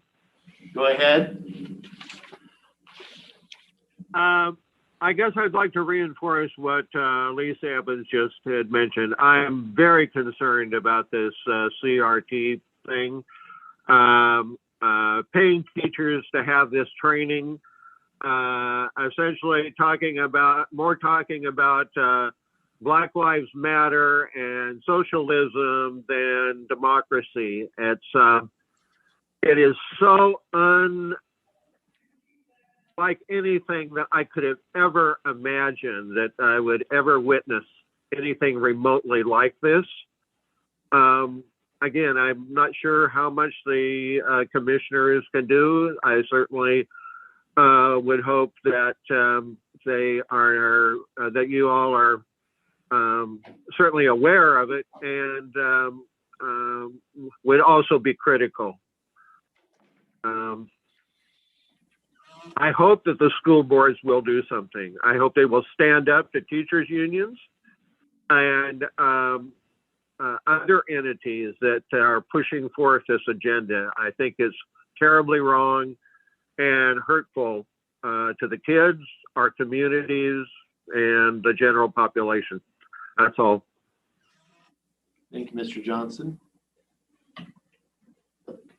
We are still in citizen comment. This is an opportunity for citizens to address the board. If you're on the phone, it's *6, or on Zoom, raise your hand or turn your camera on, wave your hands, get our attention. I will ask the room again since we did. Okay, changed your mind? Yeah. Delmer Eldred, Goldendale, Washington, 698 Old Mountain Road. The people of the county, if they decide that, I mean, basically the Constitution is the law of the land, but everything else is that's decided by the governor, or who controls what the county has to accept as far as the state when they're pushing mandates and regulations? If the people of the county decide that those regulations or mandates do not fit in that county, who enforces them? Why would they have to? I mean, who owns the county, basically? The state? As the state has final say what the county will do?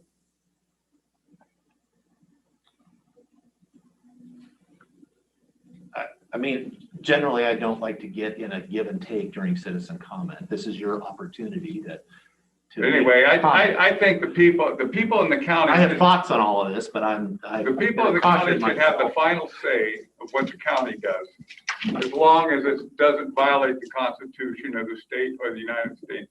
As determined by whom, sir? That's determined by what? As determined by whom, sir? Who is determining what is constitutional or not? Well, actually, you and I may the have. Constitution's pretty easy to read. I mean, it isn't like you got to decipher it. It's the explanations, both state and federal, and the United States Constitution are pretty easy to understand if you got a specific area that you want to look at. It's pretty well described. It tells you basically what the government can't do, But anyway, I just wondered, it just seems like anytime the state comes up with any kind of regulation or mandate, the county just says, well, that's what we have to do. Why? If the people of that county say, no, that's not what we're going to do, they're the ones that own the county, not the state. Although I'm just playing the devil's advocate, sir, that counties are not legal. We are subdivisions of the state. We are not, counties were created by the state. We're under the control of the state. Whatever the state decides, that's what we have to do. We don't have any say-so in what our county does. And when we're speaking of the state, we are talking about all authorities of the state, meaning the legislative authority, the state representatives. Counties have what jurisdictions and authorities are granted to them by the state, not the other way around. That's our system, as far as the state is the unit, and we are a subdivision of that unit, as opposed to states and the federal government. Well, it's just that and I should have brought a little more material, but there's probably 17 counties in the United States right now that will not follow because they violate the Constitution of the state and the government. And they will not follow the mandates handed down by the governors and the legislature. They run their county, not the state. But anyway, that's all I got to say. So.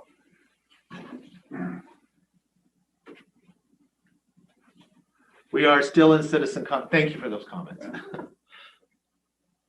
Citizen comment. So if there are folks on the phone or on Zoom that wish, please unmute yourself or get our attention. And we have a few more minutes to comment to the Board of Commissioners. Citizen Lee, any comments today? I think you're here for staff work. Yeah, just listening. Okay. Just don't want to, you're still a citizen.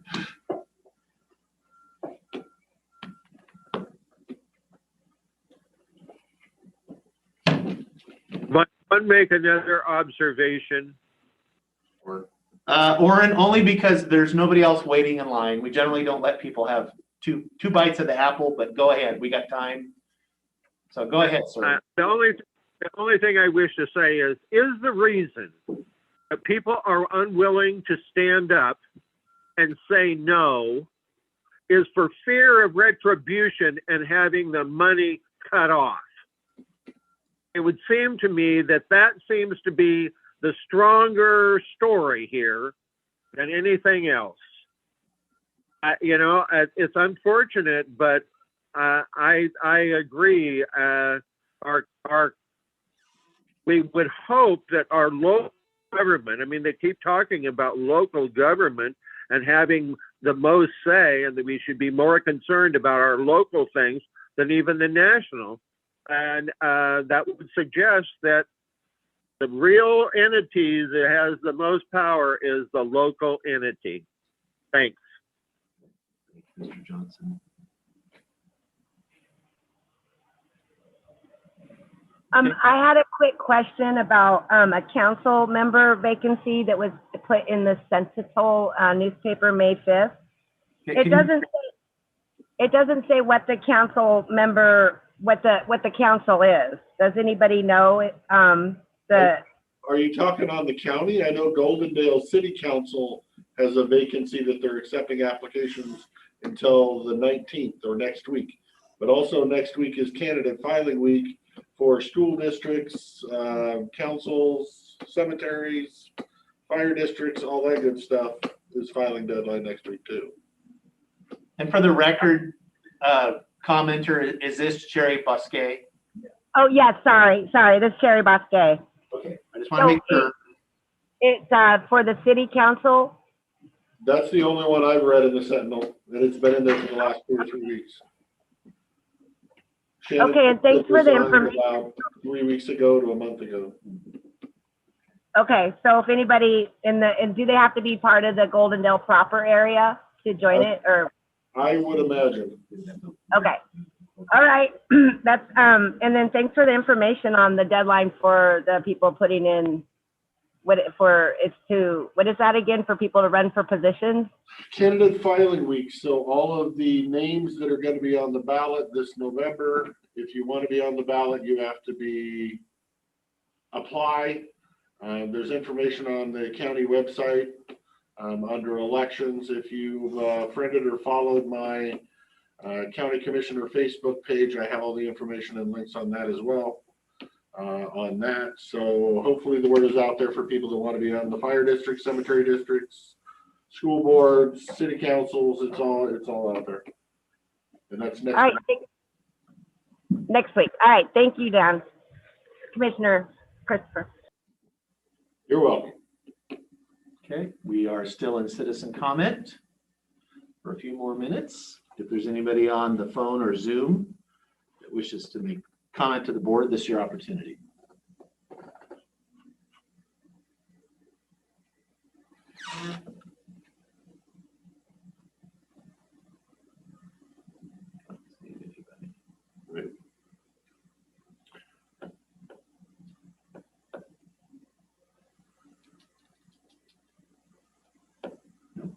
Okay, we'll just 33 on Zoom. That's about normal, I would say.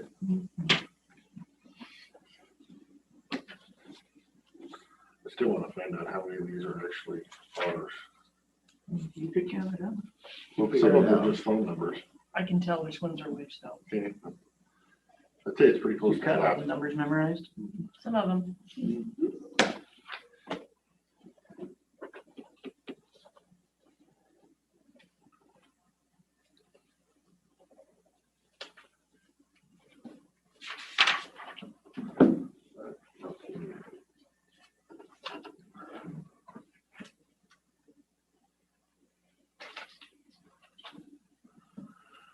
About 17, 18 that are county employees. 15-ish.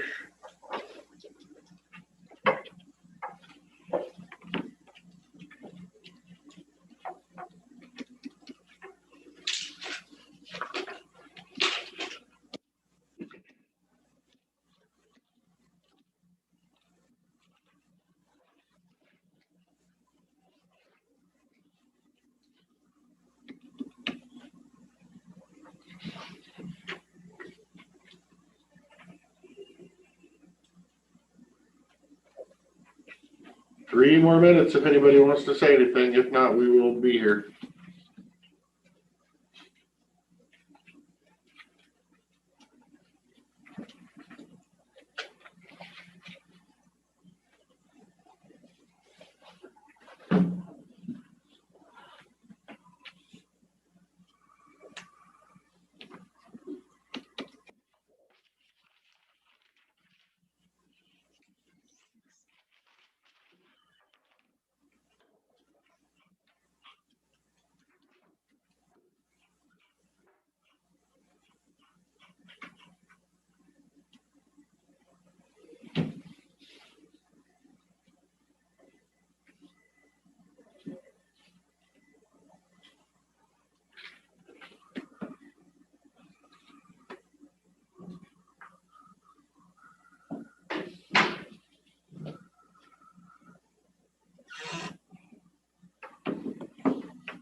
must be a riveting TV. I don't know, it's on there. Sorry, we could do something a little more exciting, but. Start dancing. Yeah, that would be exciting. All right. Okay, I'll take the last second. This is Sherry Bosque again. The public submitted comments regarding the moratorium in writing, and I was hoping to view those comments and get a link to it. Has there been a link to the public comments that were written or submitted in a written form? No, there has not. That's not typically something that is included online. Not that it can't be. In the past, it's been by request, and then I've got them all scanned and ready to go. They're part of the record. They are public documents.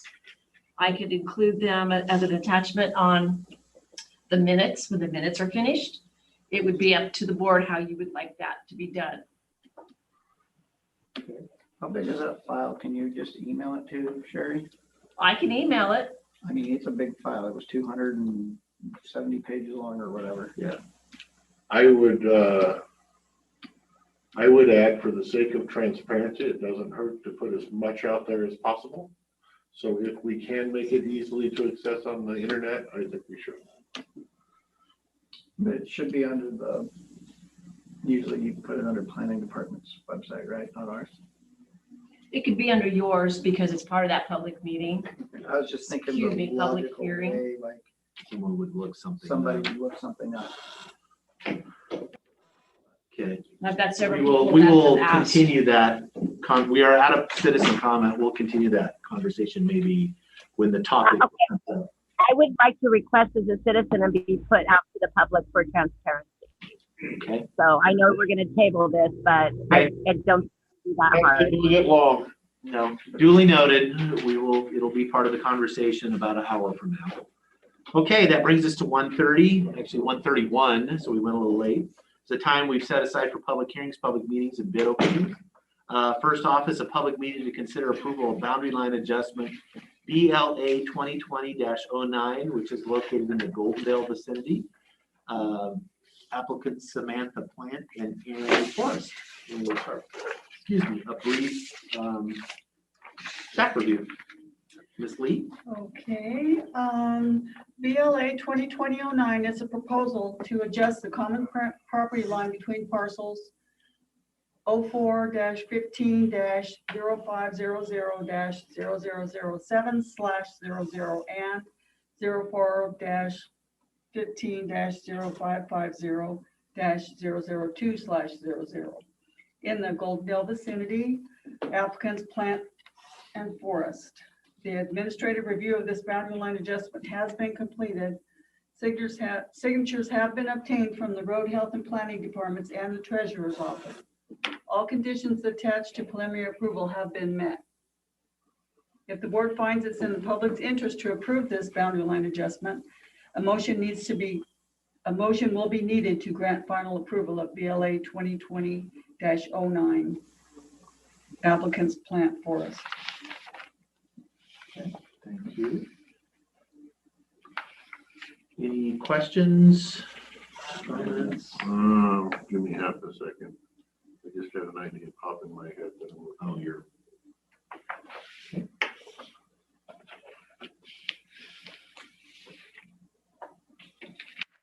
I should say the applicants are Aaron and Zelia Forrest and Samantha Plant. And Aaron Goss.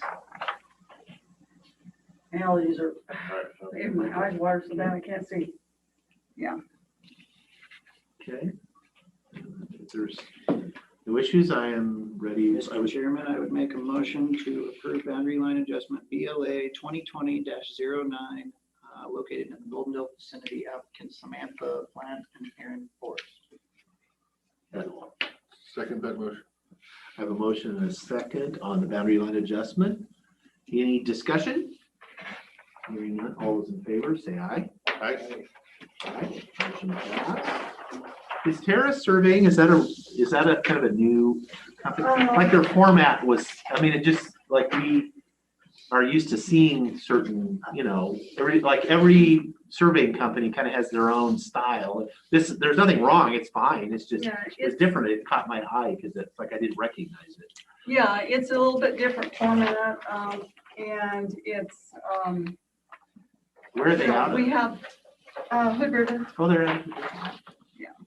Usually I can tell from looking at the, who's who it it is, and it's like, oh, I don't know who this is. And as long as they have what needs to be on. the Yeah, it back, doesn't that's what matter. We try to keep the format similar to make it easy for everyone, but Well, I'll just keep putting the sign here sticker on here.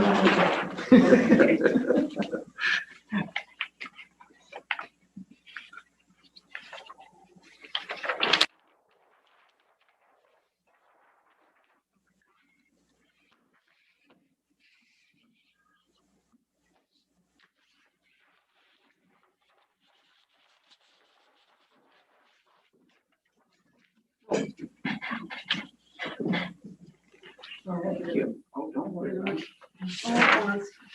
Next is a public meeting to consider approval of boundary line adjustment BLA 2021-01 located in the Houston vicinity. Applicants Derek Goodwin and Janet Bixby. We'll have another staff review. okay, this BLA 2021-01 is a proposal to adjust the common boundary line between parcels 04-11-3151-0001/00 and 04-11-3151-0002/00 in the Houston vicinity.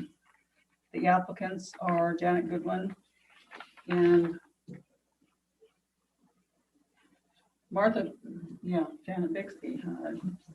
Got something wrong here.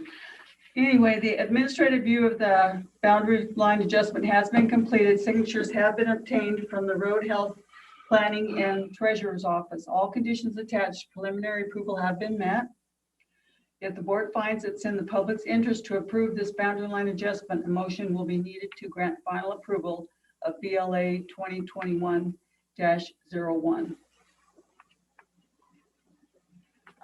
Okay, thank you. Any questions? No. Well, I just have one observation, and I hate to even bring it up, but they need spell check on their printer because they misspelled vicinity, but. Oh, gee. I try to catch up. Oh, my gosh. It's okay. It's still legally binding. Yeah, that's in your face now when you look at it. Now that it's in your face when you see it. But okay, I would My entertain a motion. apologies. I try to catch everything. Yeah. Mr. Chairman, I would make a motion to approve BLA 2021-01 located in the Houston vicinity. Applicants are Derek Goodwin and Janet Bixby. I would second the motion. Make a motion in a second on BLA 2021-01. All those in favor say aye. Aye. Aye, motion passed. Oh, still trying to figure out why they could put that map a little bit bigger on that part. Yeah.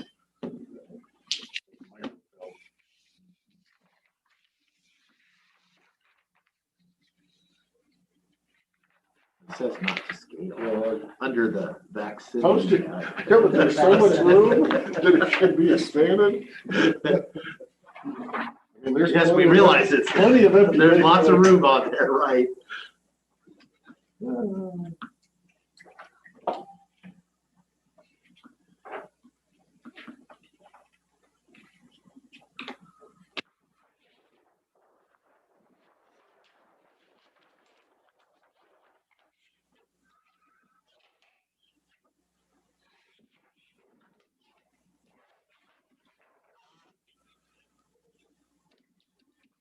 Did we ever set the meeting date for the Trout Lake Dean No, hearing? Oh, we did. no, I've been waiting on the planning department. That's what I thought, but I wasn't, No, it has wanted to not make been sure I didn't scheduled. like not add it somewhere. Go with. Yeah, It's not the I scale. always wonder with The other one too. pages, it's like, kind of- Yeah, on those comments for the public hearing, I'm still waiting on a couple of you commissioners on anything that you might have gotten individually. So that's why I haven't done anything so Oh. far until we have everything gathered that was before the deadline. Thanks, Denise. And then we get them taken care of. And I've got several people already waiting that have asked for them. Oh, that had asked for it. Yes. And so that's, that's not an issue. It's just that things are usually Like I said, done according to, With mine, I didn't include every single one. I included, from The a, ones- not the the right 20th to- email from the same person. Yeah, but I tried not to include anything that was sent to all three of us. Yeah. Or anything that was sent to the BOCC, because you had already seen those. Correct. So anything that was sent just directly to me, I tried to catch all those and hopefully I caught them. If they had anything. We're that way really- into planning on this.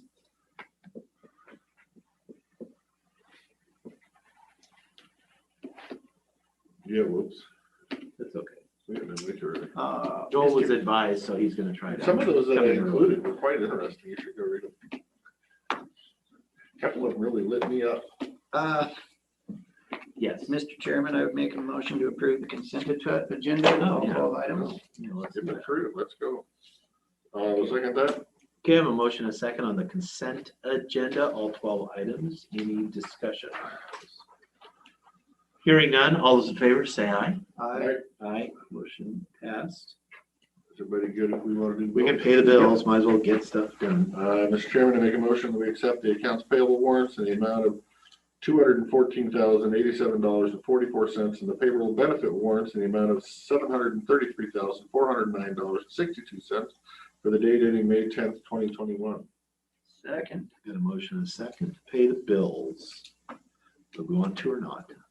Any, all those in favor, say aye. All right? Aye, motion passed. We want to, motion passed. I don't want to get emailed, but Mr. Sauter doesn't like paying his bills.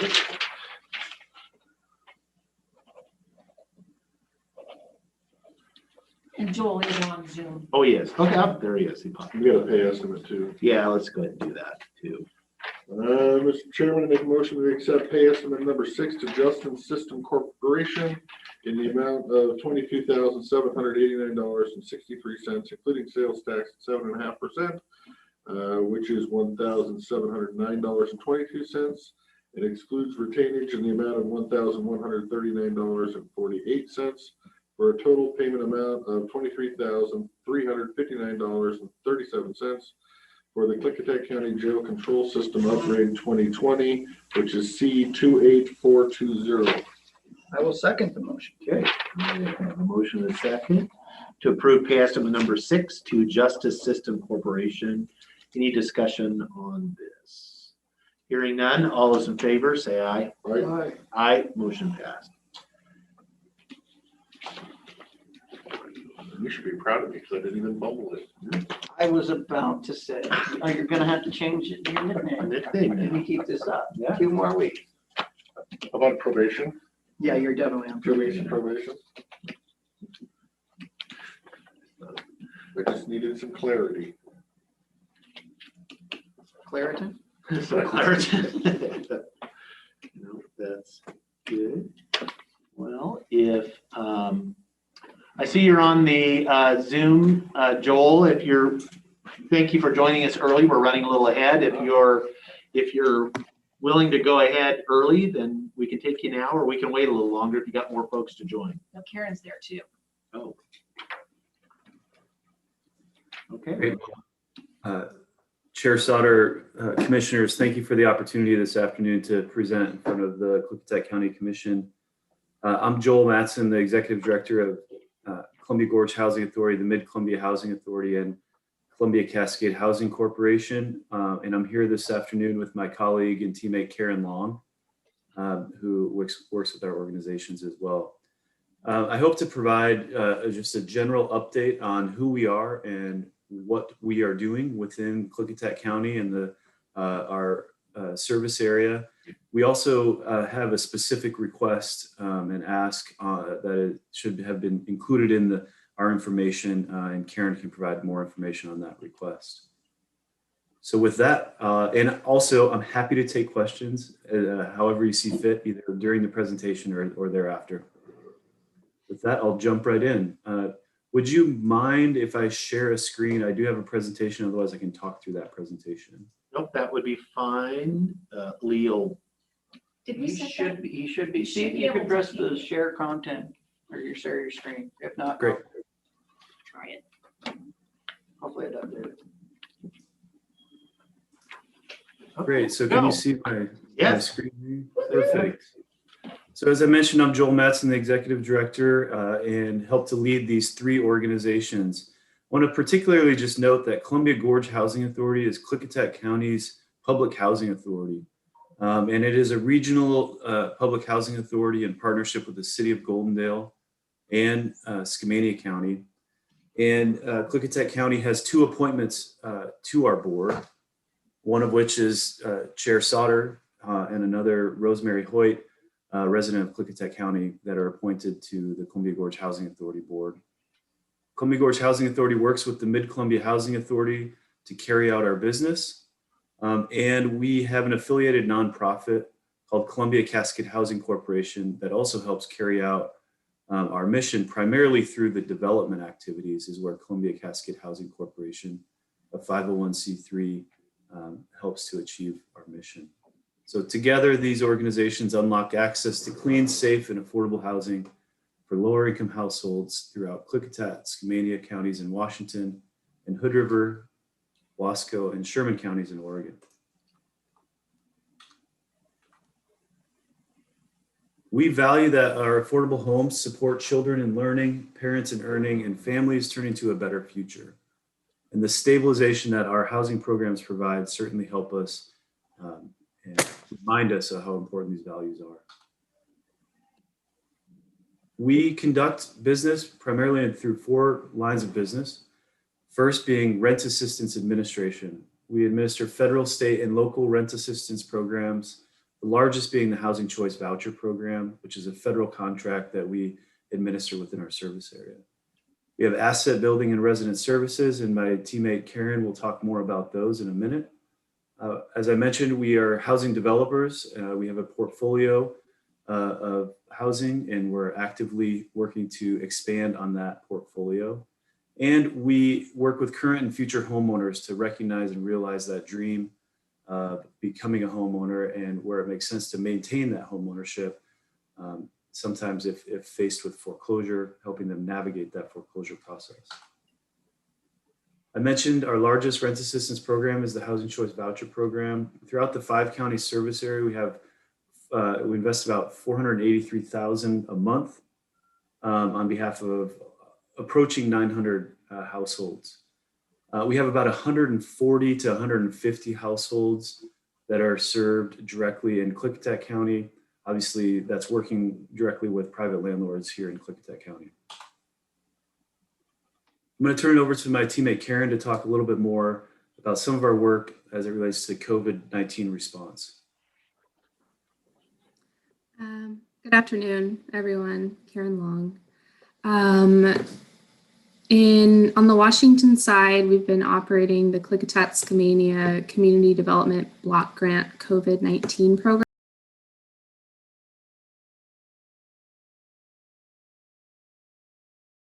This provides rent, mortgage, or utility assistance to households who have lost income due to COVID-19. It's a maximum amount of $3,000 per household. And we have been using a lottery system to distribute those funds to make sure that all of the jurisdictions that were part of this grant are getting funding. So that's Skamania County, City of North Bonneville, City of Stevenson, Klickitat County, City of Bingen, City of White Salmon, and City of Goldendale. And so far with that program, we've helped 7 households in Klickitat County. Okay. Any questions? Yeah, I did. Karen, can you remind me again, what was the total grant award? Was $131,850. Oh, okay. Not about, exactly. Okay. Thanks, Karen. And I Got have a numbers. question. This Yes. is Commissioner Christopher. You mentioned that there's 140 to 150 participants in the one program in Klickitat County. Do you have any kind of a breakdown by district, you might say, on where those are? Commissioner, I do not have that level of data this afternoon. I'm happy to follow up with you. If I may take a moment to just, the contract that we received from HUD does not require specific jurisdictions to have X amount of the funding or serve X amount of households. And we do our best to make sure that there's representation across the service area and access to participating in that program. The program example that I provided of the Housing Choice Voucher Program is exactly that. It's intended to be a choice for the program participants to be able to live affordably in whichever community they choose to live in. So we don't control that choice through the Housing Choice Voucher Program primarily. We allow that to be a tenant choice and a participant choice to work directly with private landlords in the community that they choose. If you are interested in that specific data or more granular data, I can attempt to find that, see if we can get that level of information from our software program. No, don't worry about it. Thank you. So I'm curious, Commissioner Christopher, are you interested in all the programs, or this COVID-19 response specific one? Let's talk about Title 8. Or just, Mainly the that Section one, to 8? see how many are here and how many are there, and Okay. get a better handle on, because I personally thought there'd be at least 140 to 150 right here, not counting elsewhere. So I was expecting a higher number. So I don't know, as I move through life, it might be wise to know how many of those I have participating in the various communities in the county is why I was going that route. But if it's, pulling teeth to try to get that information out of the federal program, it's not that important to me. So that's why I gave up on the law. I don't know, Joel, isn't that information readily available? Because I know we've seen reports on that, at least by area. I don't know. You'd have to sort of figure out, I mean, Yeah, I guess I'd say if district is, it's but it's easy for you to do, and even if you didn't break it down by district, you just broke it down by the major cities, or had any kind of granular data that was easy to do, that was not time consuming. I don't want you spending a lot of time on this. You have bigger, more important things to do. If there's something out there that's super easy, yeah, throw me an email. If not, don't spend too much time on it, is I guess my point. Happy to do so, and we'll see what we can find. Thank you very much.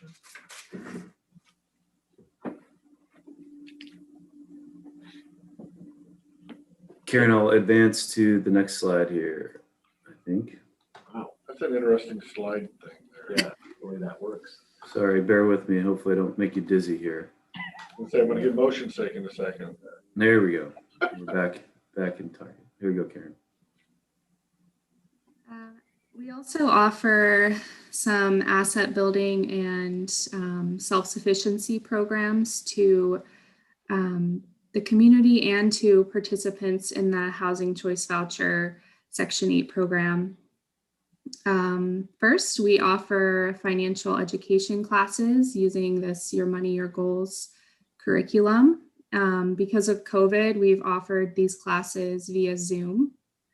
And we offer a class on credit, so building and repairing your credit, a class on banking basics, a class on budgeting, and a class on debt and predatory lending. We also offer the Family Self-Sufficiency Program, which is a HUD program available to participants in the Housing Choice Voucher Section 8 program. It's an asset building program intended to help participants increase their income and reduce their dependency on public assistance. So the caseworkers meet with the families and talk about their goals and connect them to services like education or job training, career development. We do a lot of focus on career development instead of having people just find a job, like figure out what they want their career to be, to help them find higher paying jobs so they can move their way off of public assistance. Right now, that program has 15 families that participate in Klickitat County. Okay. Questions for Karen on this?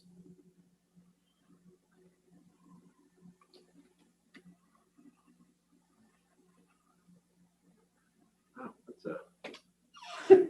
it's a really interesting way of doing a slideshow. For some reason, it hits the reset if I don't keep it active. So I'll try to keep it active so we don't run you through the whole presentation every time we need to advance a slide.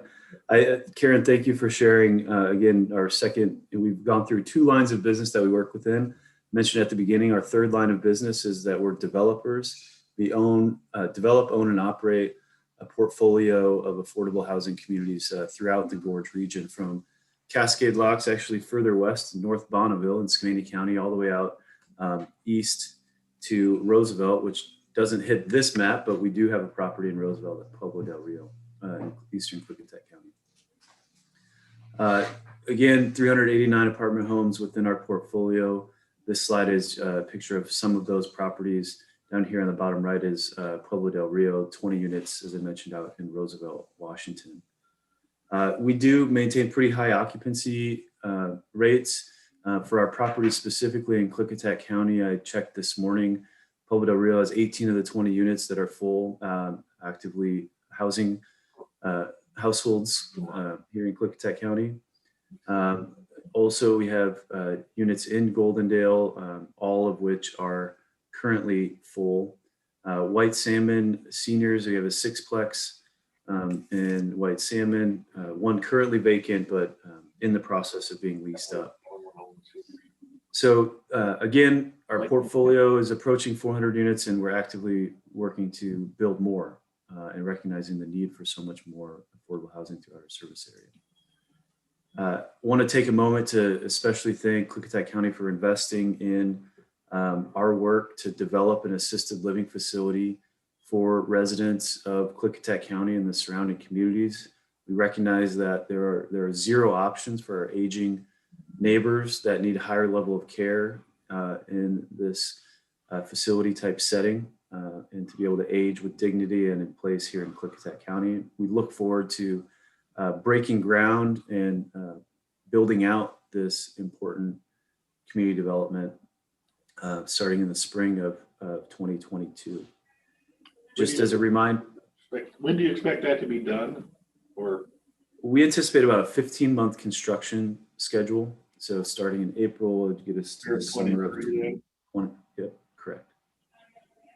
We do, not to go too far into the weeds on this development, but clearly we again appreciate the long-term lease that we've been able to enter into with Klickitat County as the purchasers of the property.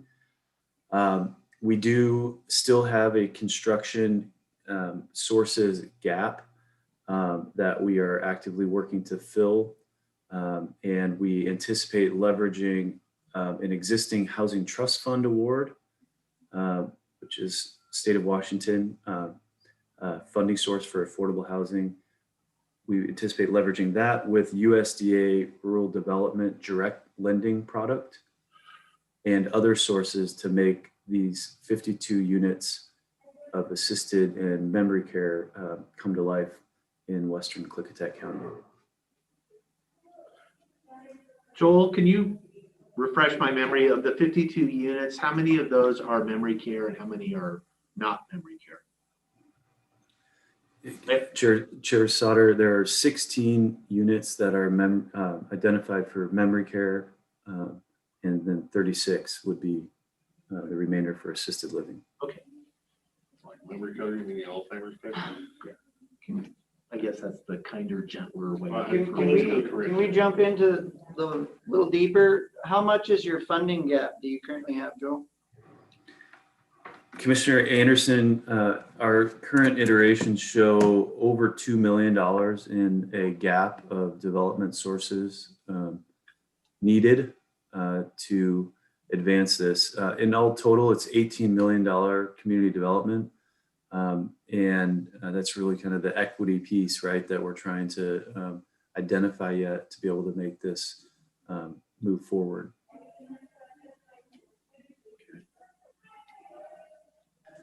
I should caveat that a little bit with, we're working off old construction numbers, construction cost estimates. And I actually just received a notification from our general contractor earlier today that they anticipate Friday, later this week or beginning of next for delivering the updated construction costs anticipated with that April 2022. Same cost, just It'll go one down. unit. Yeah, we should just same cost of one unit. You can have, you choose. Sorry, guys, go on. I hopefully can get some better rest once those land, but we we'll be sure to report back to those interested. Of that 18 million cost to construct, how much of that is grants versus loans that you have so far? Commissioner Anderson, we currently do not have any specified grants, and this is all below market debt that we would be accessing to carry this out. While the Housing Trust Fund could technically be a grant source, we don't envision that being the case, and it'll be a long-term below market loan. And then I mentioned the USDA Rural Development Community Facilities direct lending product. It's exactly that. It's a long-term below market loan as well.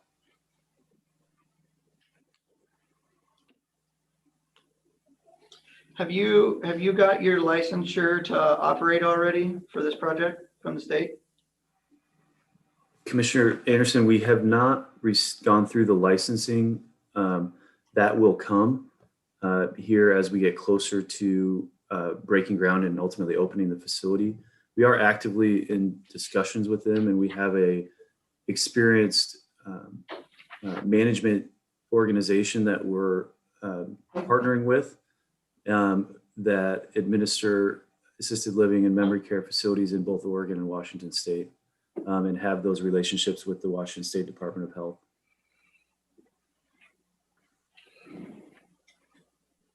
I was thinking that there was some kind of a grant or something. I mean, I can be completely wrong. I'm new to this game.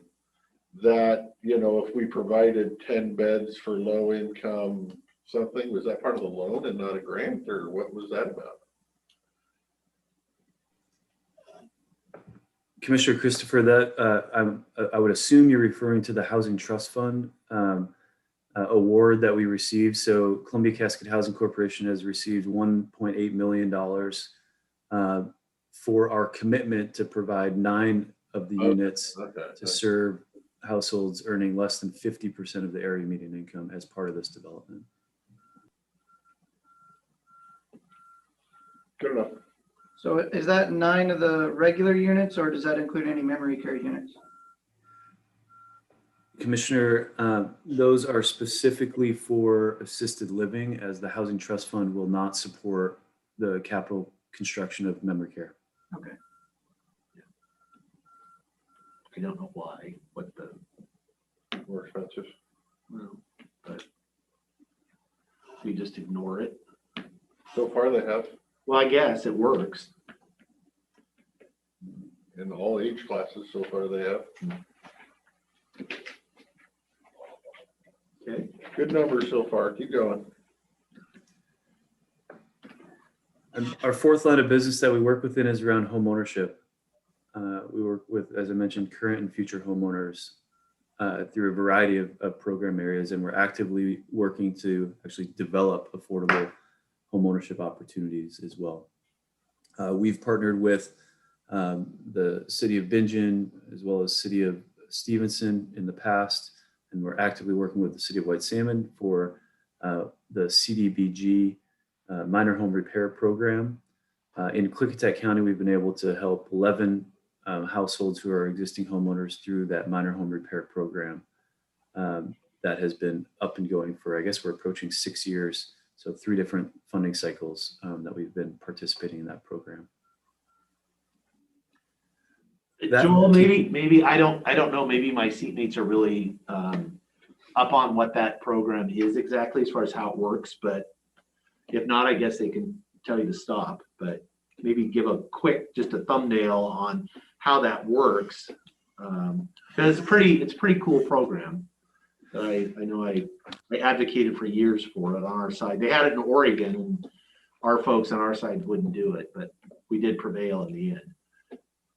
Yeah, so thank you for the prompt there, Commissioner Sauter. And so the minor home repair program is funded through federal resources that passes through the state in the Community Development Block Grant Program. It requires a local jurisdiction to be the applicant sponsor. So similar to the program that Karen mentioned earlier, that's directly a COVID response. This is a longer term program through the minor home repair. So we can partner with local governments and apply for this funding source through the state of Washington that allows for most often it's accessibility upgrades at homes. It has to be owner occupied home ownership for a household earning 80% or less of the area median income for Klickitat County.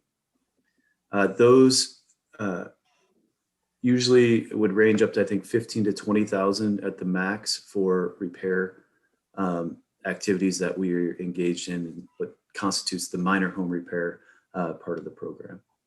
Yes, the only question I had on that program was, are these repairs essentially covered to the homeowner as a grant or as a low interest loan? It's a no interest loan. No interest loan. That's what I figured. So, all right, I had it right.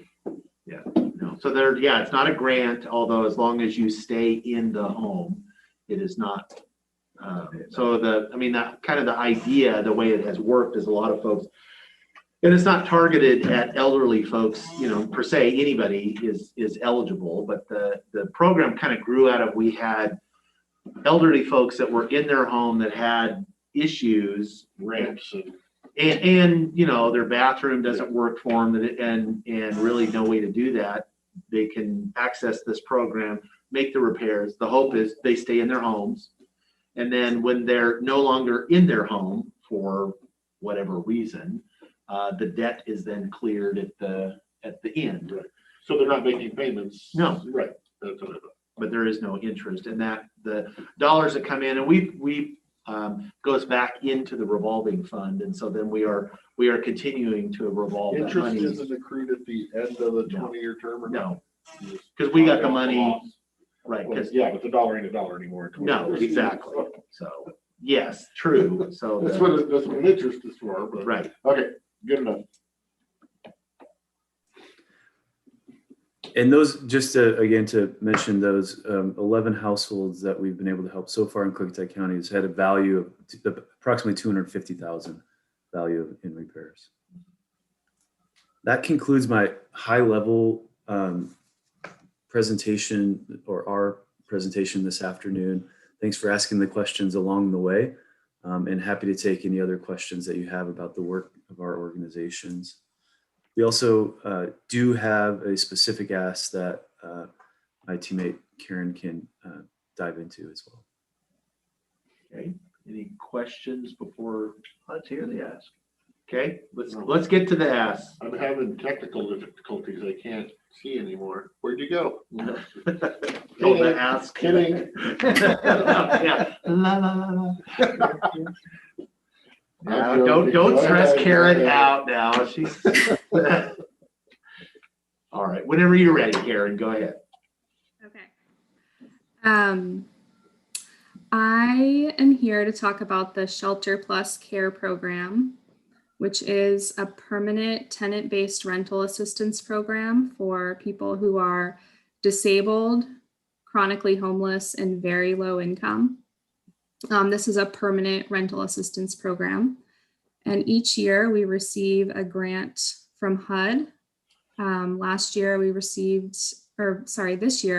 this fiscal year, we received $59,966.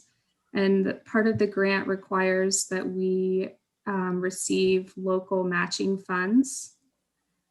So each year we make a request of $10,000 from Klickitat County and also $10,000 from Skamania County as matching funds for that federal program. So I'm here today to make that request.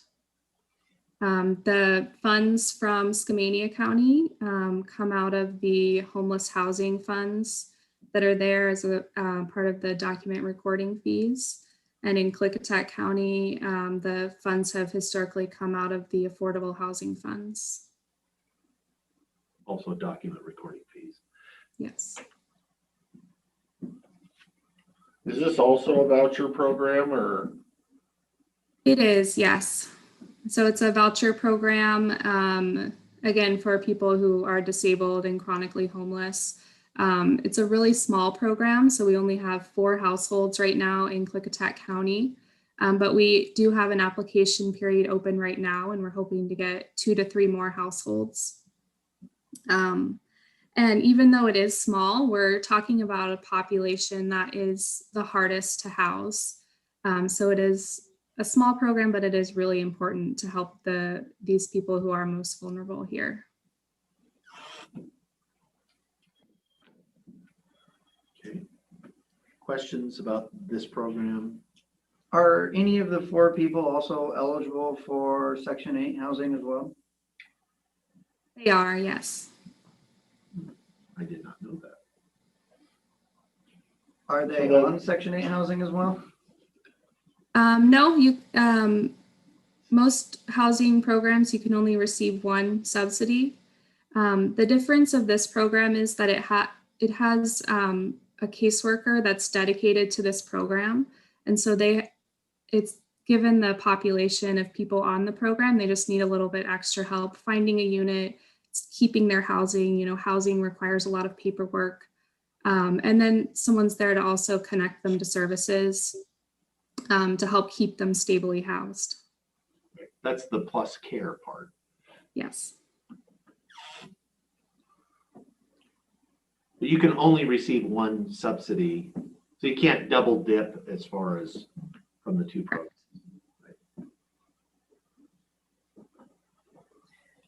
Have you found that the people that come into this program originally start in Section 8 program?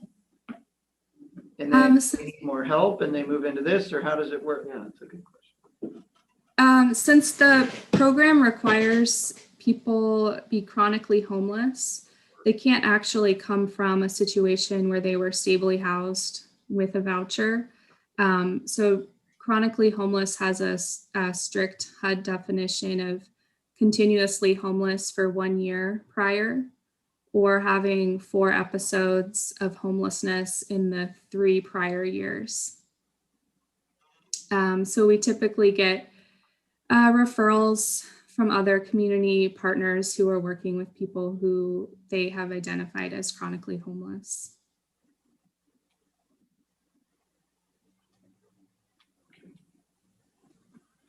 Questions? This was put in our budget, correct? Yeah. We have a history of doing this, correct? We do. It comes from, it's one of the items that is an eligible expense as far as The for those previous board recorded. has chosen that it would like to use those funds for, so I see no reason to alter that You need a motion. at this time. I'm sure Karen would love a motion. Would Karen like a motion? Just to firm up our commitment.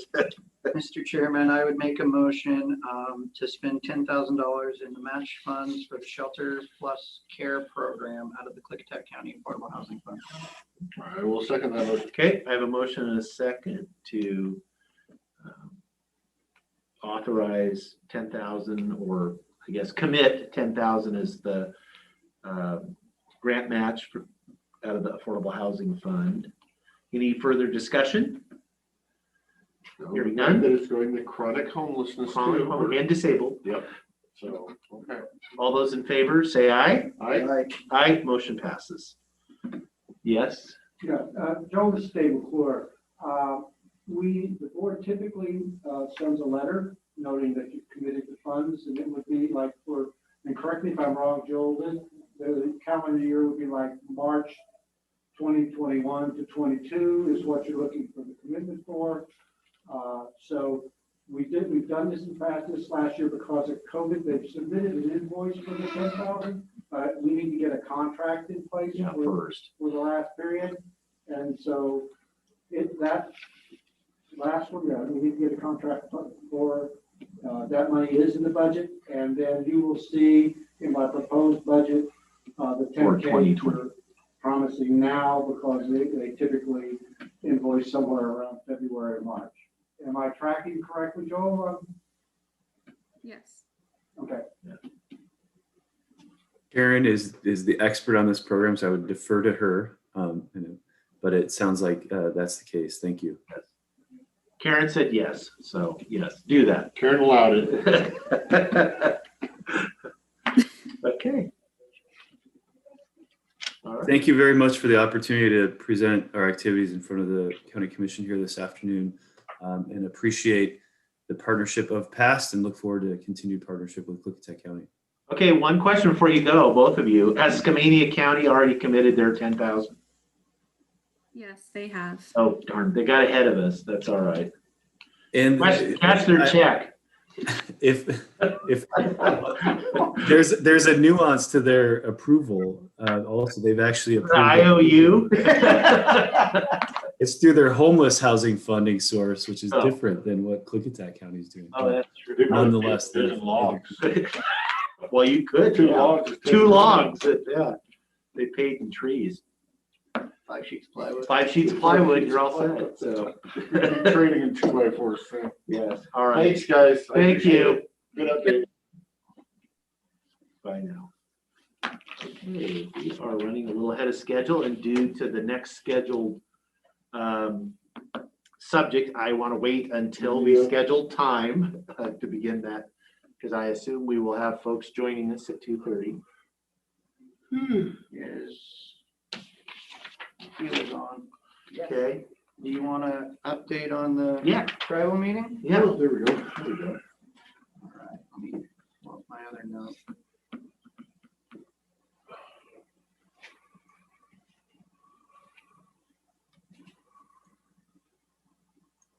How long were you in that thing?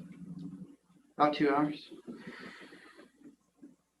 Probably seems like more. It does much long. Okay. Come on. Too many things open. Q, are you there? I just want to make sure he's there. The prosecutor is online. Okay. He may not be listening, but he's there. That's all right. Well, I'm sure he's listening.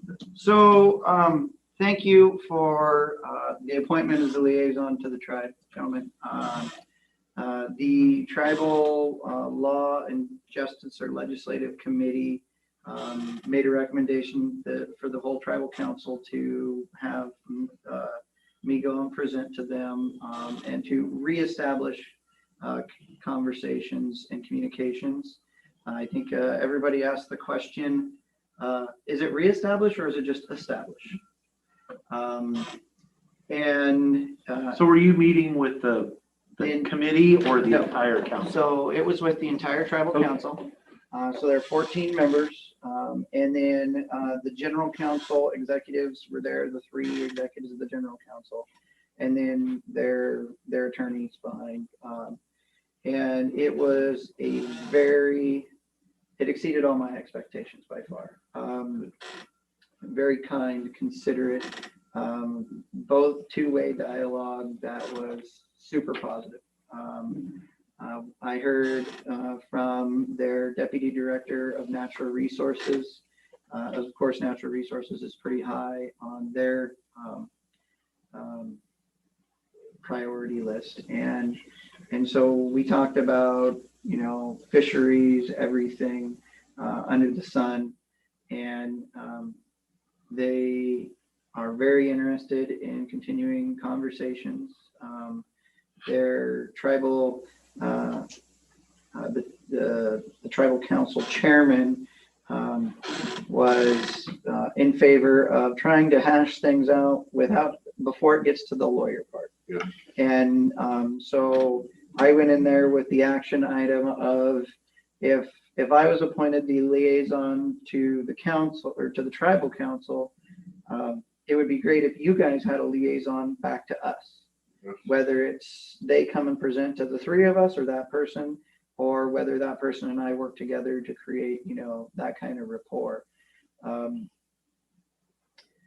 There was really no negativity that was really pushed. We want to work together. I used the example that we are working together, and I used, I'm sure you guys saw the email, or I guess Bob brought it up, the three gentlemen that went in the river. And that's a primary example that we are working together. One of the main things, they brought up a few things that we talked about, at least Dave and I had talked about in my previous role, was the dredging of Region 6, so the area above Bonneville Dam.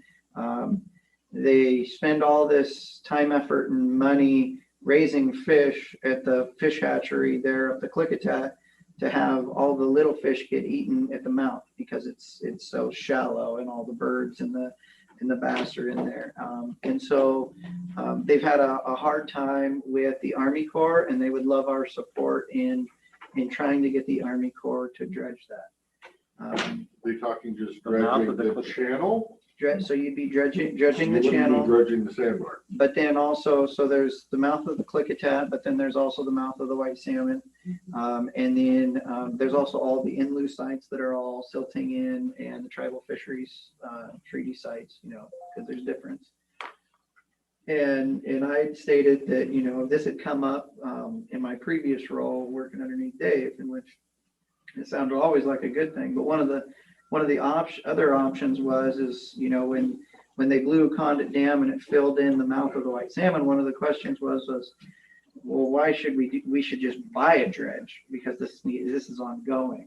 And so that was one of the things I brought up, that, there should be a dredge on the Columbia dredging these things out all the time. But that was an action item I wanted to bring back to you guys, is that's something that we could support is the dredging within Region 6 and giving the tribe a letter of support so they can take it to the Army Corps as well. You know me, I know quite a bit about rivers and fish and habitat and all those things. I have absolutely zero problems with dredging those mouths. I do question whether you get state ecology buy-off, because the first complaints that always happen are stirring up sediment to cover spawning beds, although salmon don't spawn in the sand. But that's always the argument that happens every time you're trying to drive a piling or dredge. So I worry that it won't go anywhere, but I'm all in favor of it. Well, they are dredging below Bonneville Dam. Sometimes during certain seasons, during absolutely with special permits, and it's so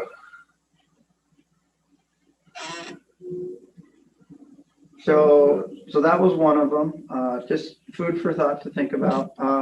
Another one was the government to government consultation and how you effectively do that. I made the point that we can't just go up there to the tribal council meeting, well, the three of us, just as Yakima County can't, because they're closed meetings and, we have transparency issues. And so it's an issue, but it's an issue I'm sure we can find a way to get beyond so that we can have direct conversations.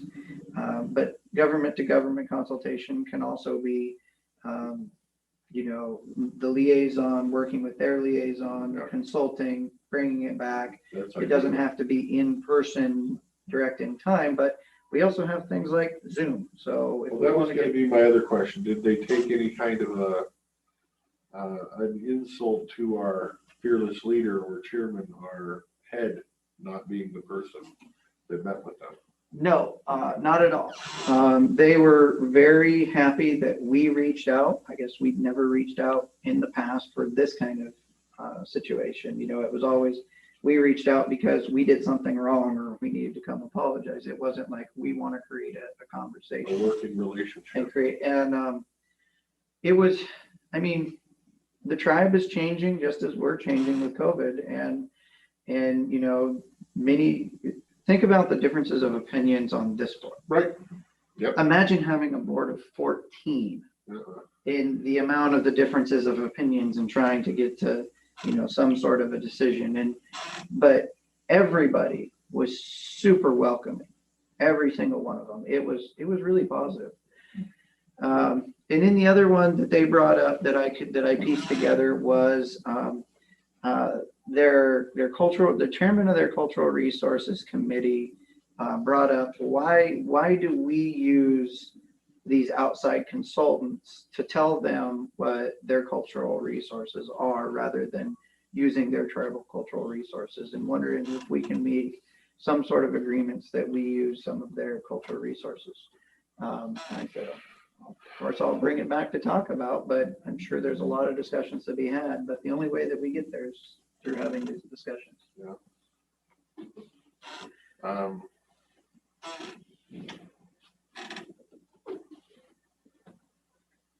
I guess I'd say on that one, I have fear. But fear of the unknown is not necessarily a reason not to accept the unknown. So I'm willing to have that discussion. Yeah, I wouldn't say I'm not. I would be open to the discussion. I think in the past, it's always been,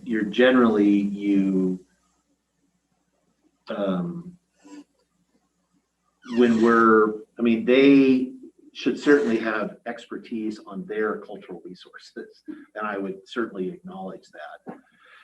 But sometimes we are commenting or getting information that they're going to be the one to provide the oversight, or that they're going to be kind of judging what it is, that you want an independent third party outside just to get a different perspective necessarily, because especially right. Depending on the project, and that's what I'm saying. I think that as we go forward, if we have a project that we might want to, I guess I'd say, sample the idea to see how it worked on that particular project. I don't want to sign into any long-term agreement, but if we find one that, we'll give them a try and see where it ends up, I'm kind of fine with that too. I mean, with the timber, fish, and wildlife agreements, I mean, I think most people can agree that those have been wildly successful compared to where we were, 20 years ago. And that's a low bar, but that's what I'm saying. But any step in yes. I mean, the first step in the right direction. This is extending kind of a, hey, I'm giving you trust. Yeah.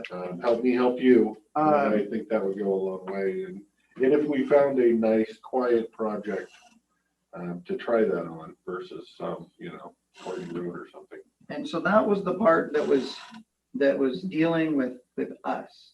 There was a lot of conversation about the prosecutor and the sheriffs, because we're in that separate section. So Q, I believe, is on the line, and Q, if you want to speak, otherwise I know I'm not smart enough to speak for you.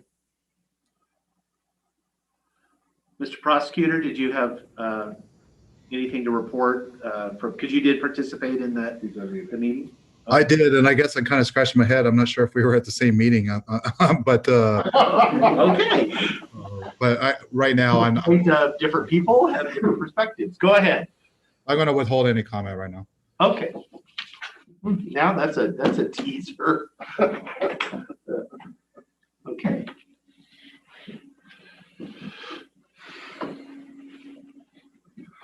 Anything else to?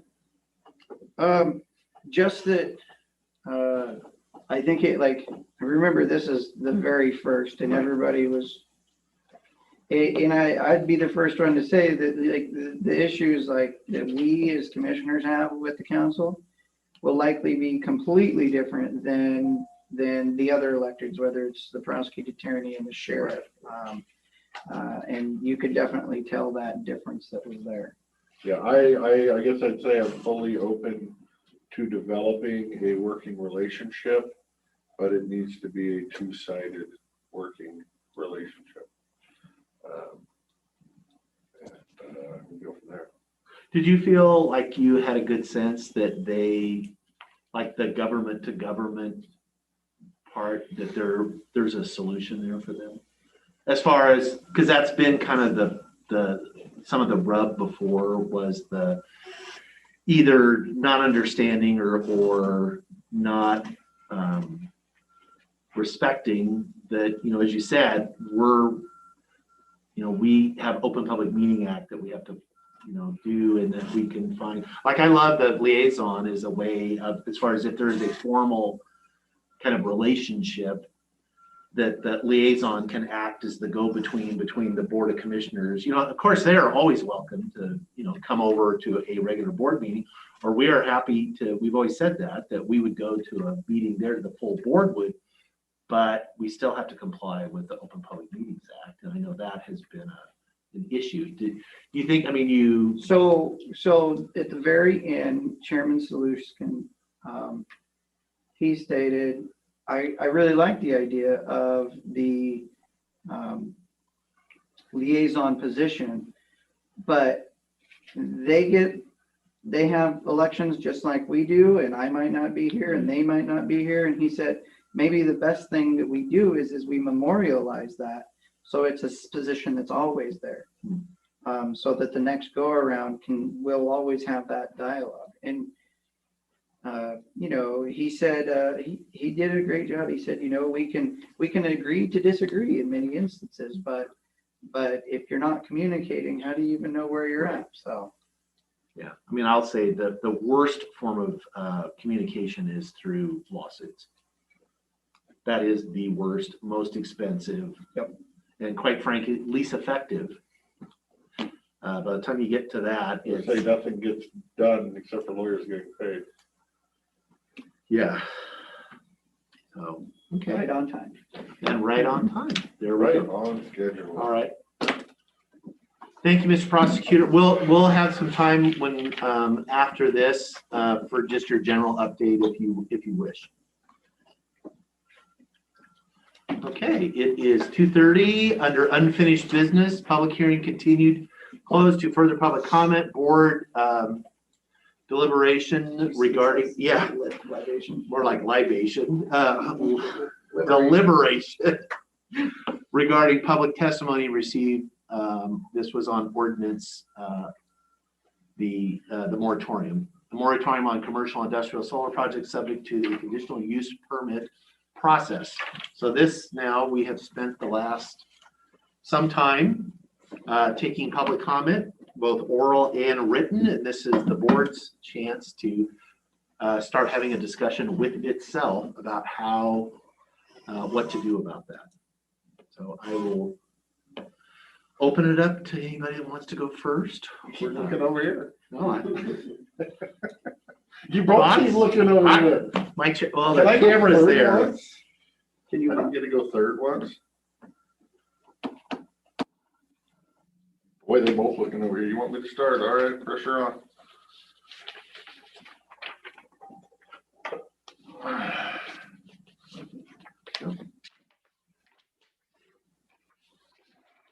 Written comments. We'll see. So Written comments. Written comments. Written Deliberations. I will read for everybody else. Okay. So it states in the energy overlay zone section 1.3 titled the purpose and need for energy amendments to comprehensive plan and development regulations. States Klickitat County existing zoning ordinance does not specifically address energy developments. However, there have been increased demands on siting of energy projects in Klickitat County. Currently, energy projects are cited through the conditional use permit process on a site-by-site basis. This approach has led to lack of consistent policy in energy facility siting. That is written right in our EOZ. In section 1 of the EOZ, it says the conditional use process would likely extend the development time for projects outside the overlay and may result in diminished ability of the county to assess cumulative environmental impacts. That is written right in the EOZ. Also in section 19.39.9, use and construction standards, section K, subsection Roman numeral 7. The applicant, in consultation with Klickitat County, should form a technical advisory committee, or TAC, before project construction and after the permit appeal is closed. Representatives from the Department of Fish and Wildlife, U.S. Fish and Wildlife Service, landowners, applicants, Yakima Nation, which we were just talking, an environmental group should be invited to participate. I do not believe we have this TAC process with the CUP. I also don't see where we have written directive on percentages of decommissioning bonds in the CUP process. And does this board really want to have decommissioning bond percentages and scrap value percentages left up to the planning director as opposed to having a single county-wide standard or policy? In ordinance 0081710 dated August 17, 2010, this was the commissioner's findings of fact on the 1,000 megawatt hearings that they did for the settlement of the original EOZ. It states, and this is in my words, not their words, that because of testimony received during public hearing, the Board of County Commissioners adjusted the setback distances for windmills, requiring a minimum of 1,600 foot setbacks for non-participating properties.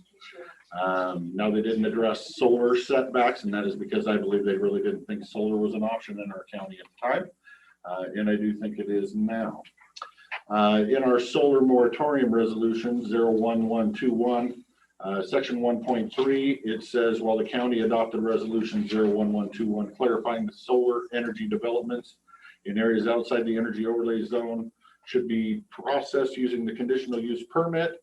It also states there is no written directive in zoning code addressing the submittal requirements or performance standards of commercial industrial solar projects that are subject to the conditional use process.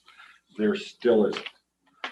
Section 1.4 says there is a concern that unless the county acts immediately to review the land risk controls of solar development sited outside the energy overlay zone, that solar facilities may be able to locate inside the county without adequate mitigation and hereby have significant impact on the county and its citizens.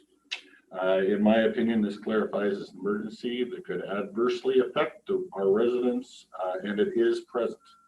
The gentleman that developed the EOZ testified during public hearing, and his first statement he made was, I quote, "I support a short-term moratorium limited to defining safety, setback, site maintenance, and decommissioning guidance for permitting commercial scale solar projects proposed for outside the energy overlay zone," end quote.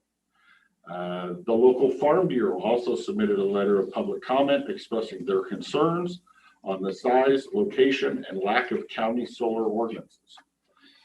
Therefore, I find that emergency does exist within the county and that this moratorium should stay in place. With that, I would recommend the county get to work and create a county-wide solar siting ordinance that corrects its zoning code as soon as possible.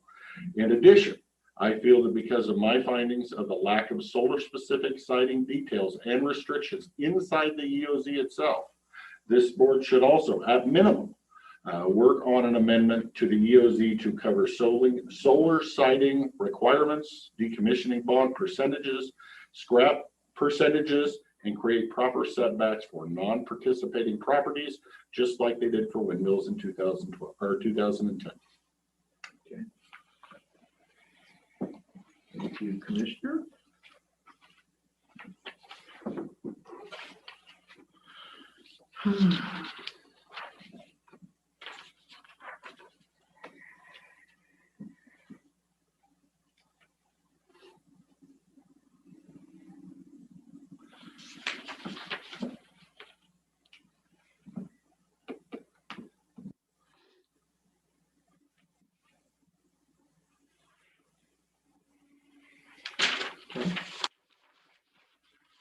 Pages, right? Sorry about that. Yeah, no, that's good. I have stuff, but mine is It was down 3, I on knocked it down paper, to 2. so that's okay.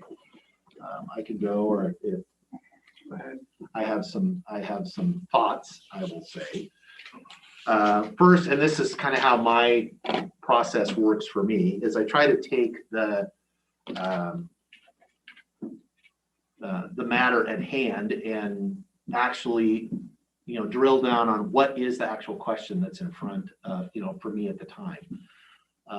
I appreciate that we got lots of comment. That is good. That is what I had hoped for when I supported the idea of a moratorium, to ask that question. I will say I was a little disappointed to some degree in the breadth of comments that I received that were really not, they were more of a general nature. The question that was before us was whether or not there was a need. Again, the moratorium was on for projects that were being permitted through a conditional use permit process, not EOZ processes, but through the conditional use permit. So I tried to stay focused on the question that was in front. I think some folks wanted to have a much broader discussion about the policy decision about, is utility scale solar something that is favorable or is in the policy of the county? And, just to make sure I have stated it and stated it, I have always believed that as far as the policy question on utility scale renewable energy projects, both, originally in wind farms and then later in solar, was something that I supported. I've never made any, I've never not said that. I've been very clear about that, dating back to my very first time I ran for election 15 years ago. So I did not hear anything that would cause me to change that point of view.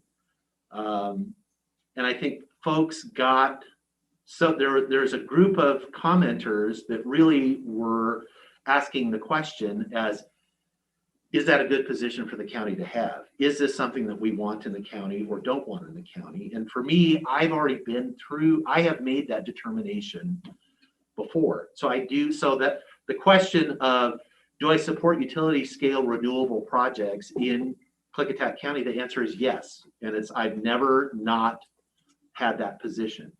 It was much of our policy that we built towards renewables in Klickitat County has considered that and has supported that. So I just want to set that out there first, is that I was trying to listen to people about the need for a moratorium to develop guidance or solar ordinances or some kind of direction that had more specificity to provide information to both the developers, landowners, and most importantly for me, the Board of Adjustment, as far as to give them some information, because inevitably we have projects that will go through a conditional use permit process eventually, whether it's soon or later. And these are 5 citizen volunteers that have to make the decision, and they will do their best. But I think we have a lot of tools and controls and things available to them that are not necessarily very clearly defined and written down. And so before I get into the specifics, let me look at my notes here. So there were questions raised by folks that solar farms in general are not protecting farmland. And farmland is very valuable. That's true. But from my perspective, the number one negative thing that farmland, that agriculture in Klickitat County has to worry about is not solar farms. It is not renewable energy development. It's development, period. And it is subdivision of farmland for housing. And, you know, we going back, you know, there have been efforts on the part of the state as far as for farmland preservation dollars. There's not enough money in the world to, you know, save every farm. There isn't. But I believed, and I still believe, that the best thing, the number one thing that we did, the best farmland preservation program that we ran in Klickitat County was industrial scale, utility scale, renewable energy development. It was, wind turbines was phase one.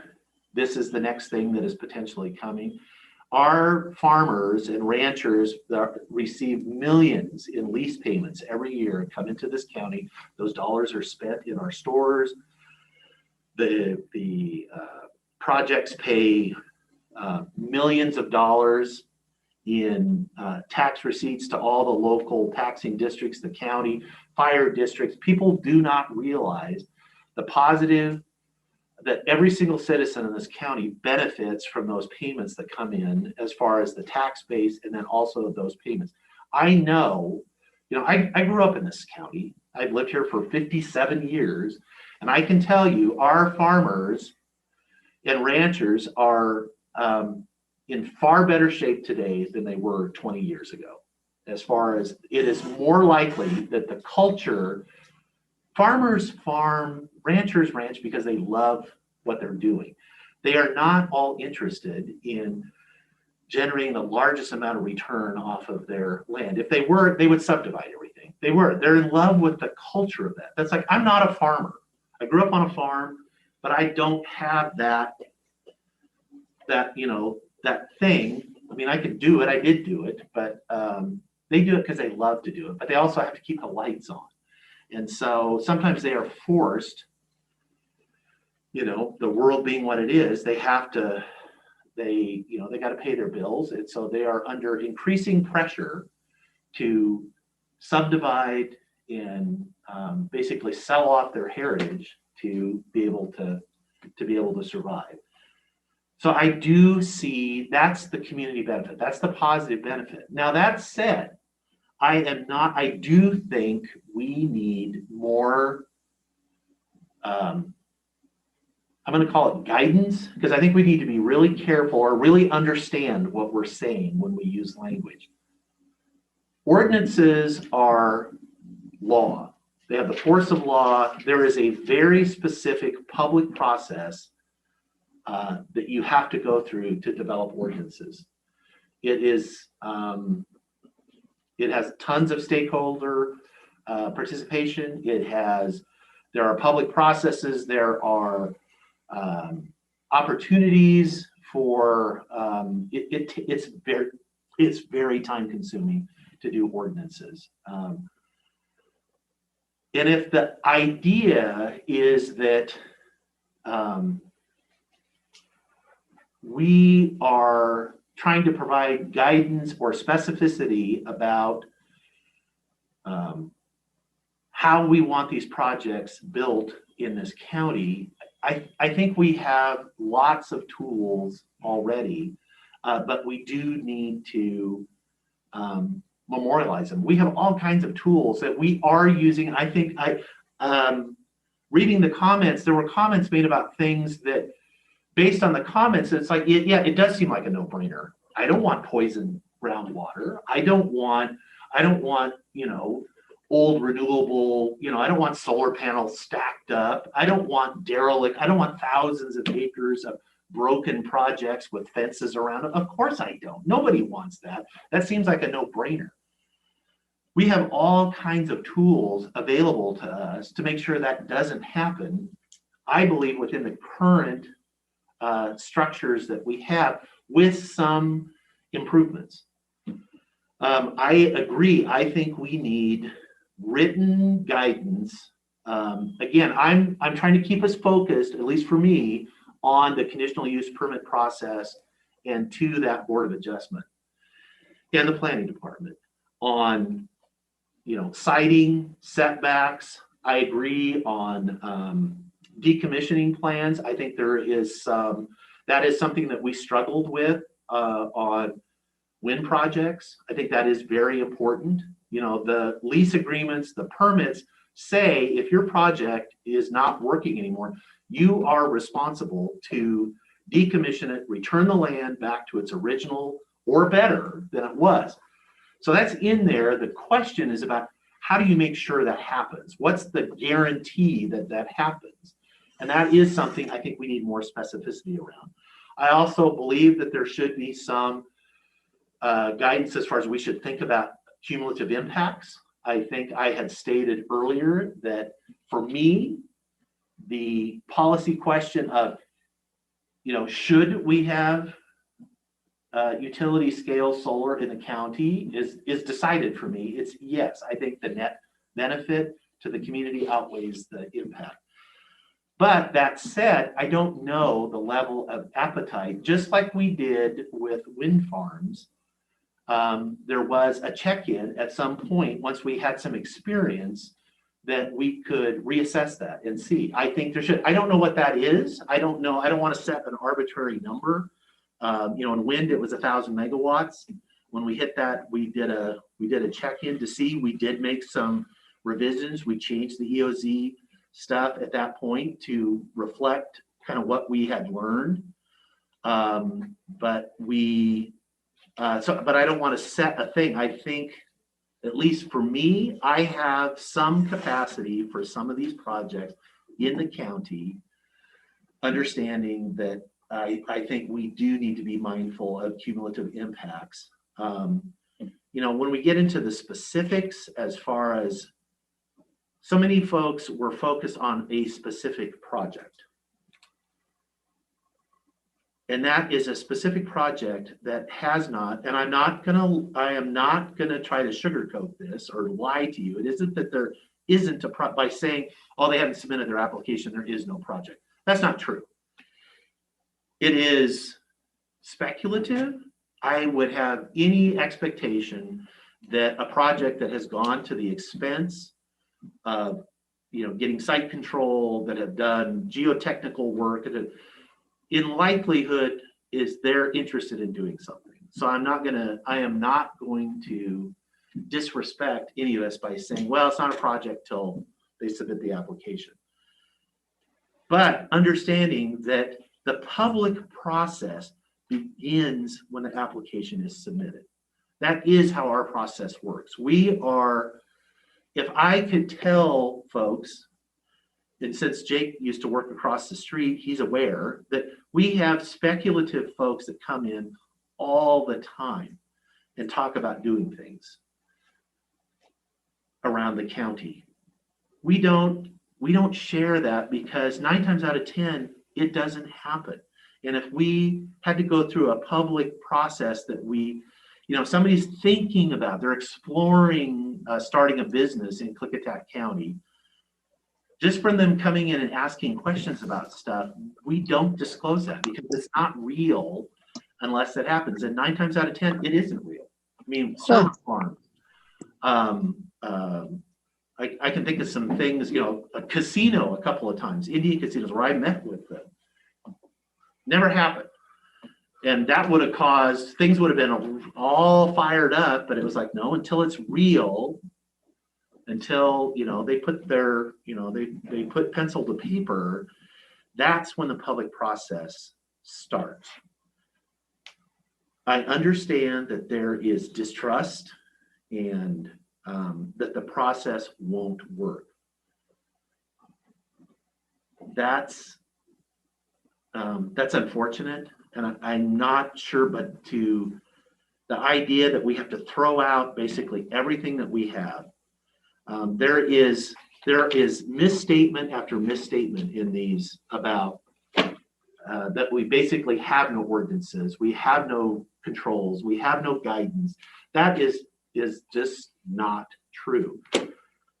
The idea that we cite these using wind EISs, not true. Those are references, they are part. Here's Lund Hill. This This is here's the draft, here's the final. This is a site-specific EIS that was done for that project specifically.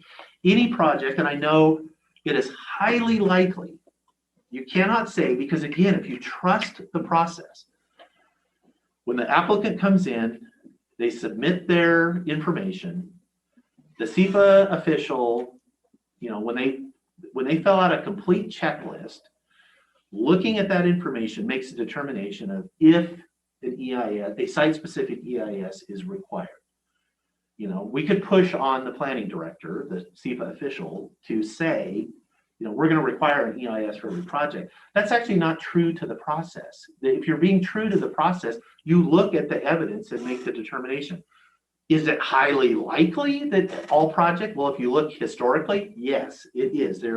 I am fairly comfortable that any large-scale energy project in this county is going to have to do a site-specific EIS. But I can't categorically say that, but I know it's going to happen. And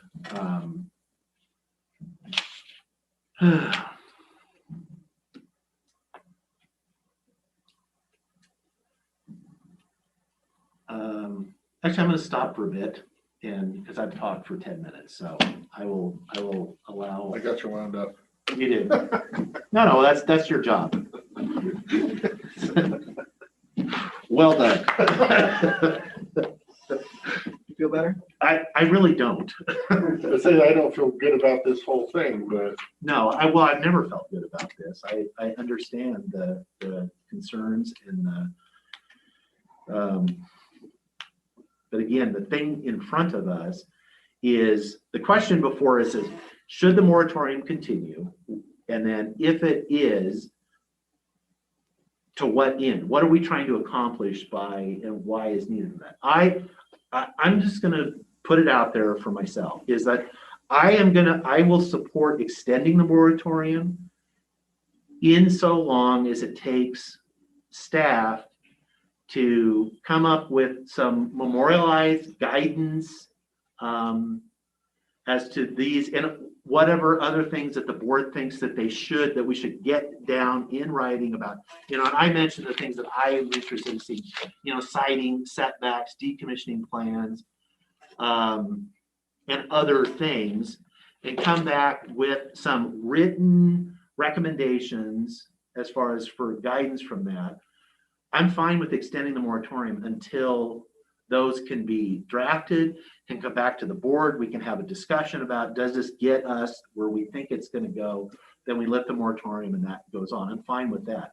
I am not in favor of basically starting over, which is that we would start a whole public process, because I'm afraid we're going to end up 2 years from now in no different position than we are right now, other than people are going to be all churned up and there will be, I just don't think, I think we've thrown the baby out with the bathwater, that we have ample tools if we use them to achieve what we, at least what I want to achieve, citing these projects.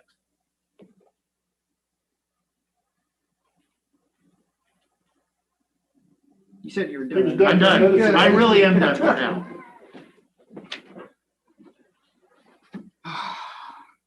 Can't get a word in edgewise, can you, sir?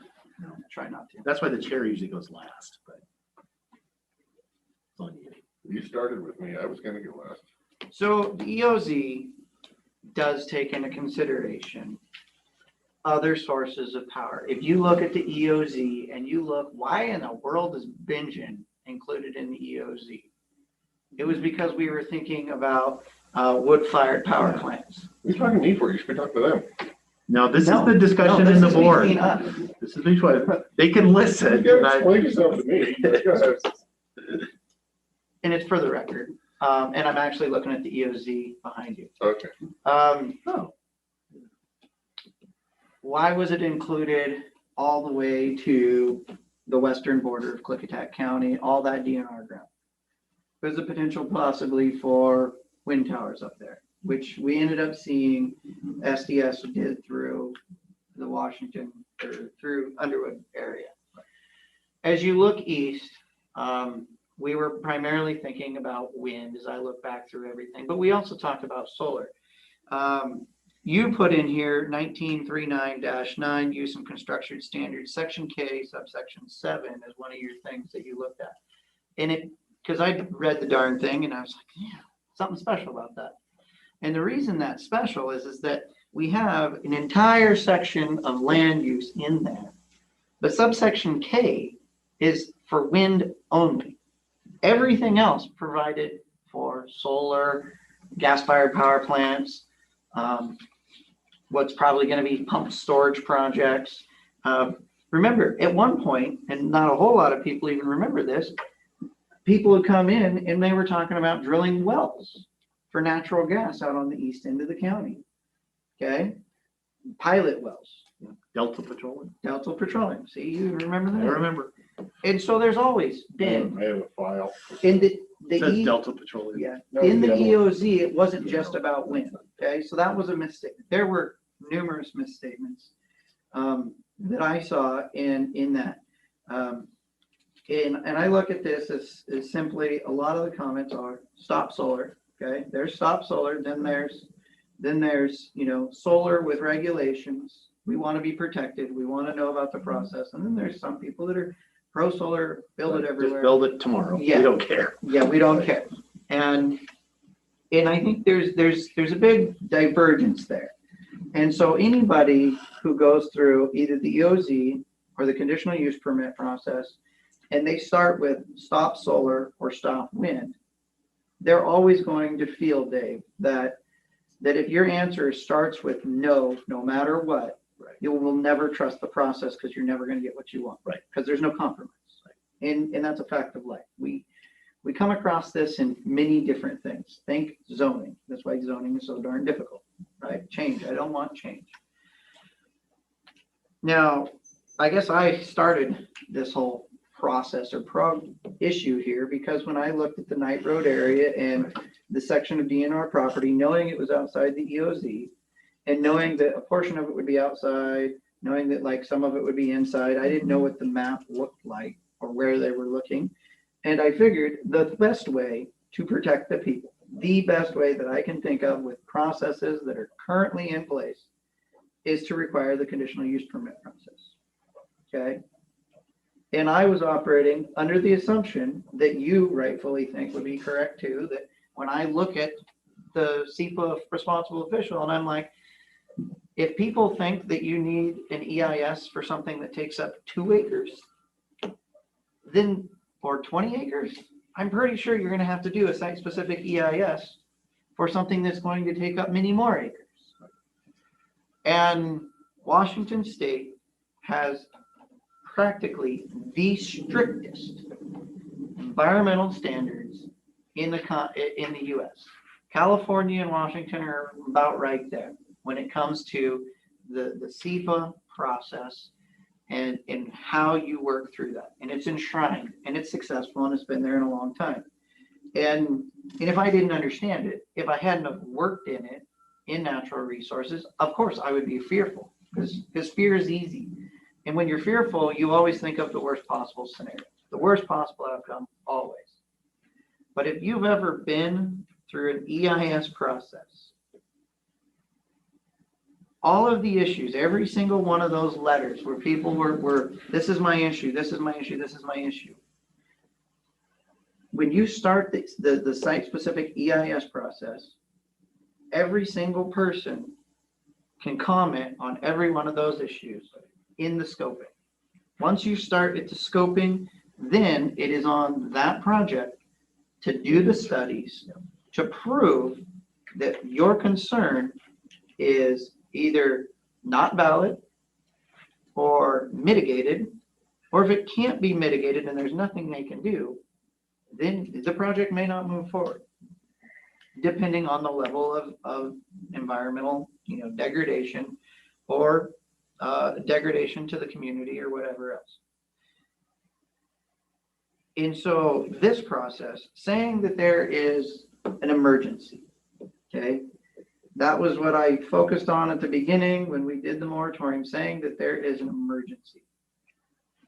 And I agree with you. We know there's going to be projects coming forward.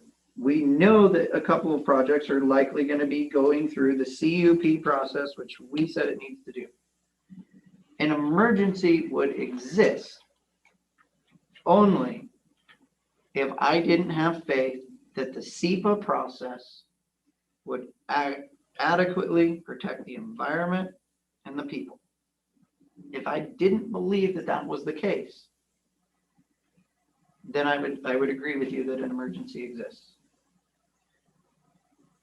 But we can't just throw out state law and the state processes that we are in Mochi is in charge of.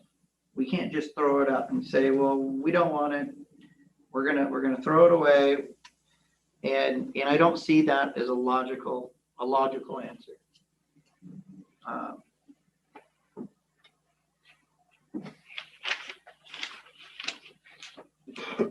With that said, I agree. I want everybody to have a sense that what comes out the other end isn't going to be a railroaded over the top of you. Many of the concerns that are brought up are the exact concerns that I would have if somebody were proposing to build something next to my house. And I would, of course, be involved all the way through the process. I would give all of my concerns during the SEPA scoping process. I would be involved in the public comment process after that. I would be involved all the way through. And I think, and I know, that if we follow the process, what comes out the other end, not everybody's going to like, not everybody's going to be happy, because if any one of these farmers subdivided their property and put two, houses in front of your beautiful view that you had your golden wheat fields, which is they legally can do, you wouldn't be happy then either.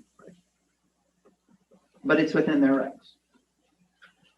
And I'm a farmer. I actually grew up on a farm, much like you. I've served on the Farmland Preservation Task Force at the state level.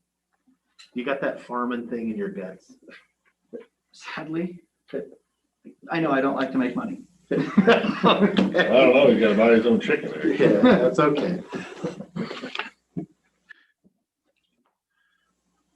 And I agree with you that in Klickitat County, the thing that has saved us from the subdivision of the last remaining farms, because all of these areas that I look at, and I spend a significant amount of time on the county mapping program, we have 5 acre, 20 acre lots all over the place in this valley.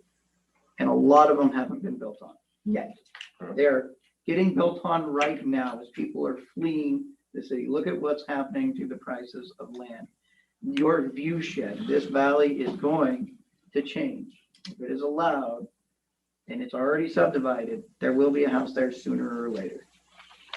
And a lot of that land is currently farmed because they haven't built on it yet. And until they build, the farmer is still leasing it. But that is changing. This valley is changing, and that a lot of these lots were made in the 70s, before it was even allowed.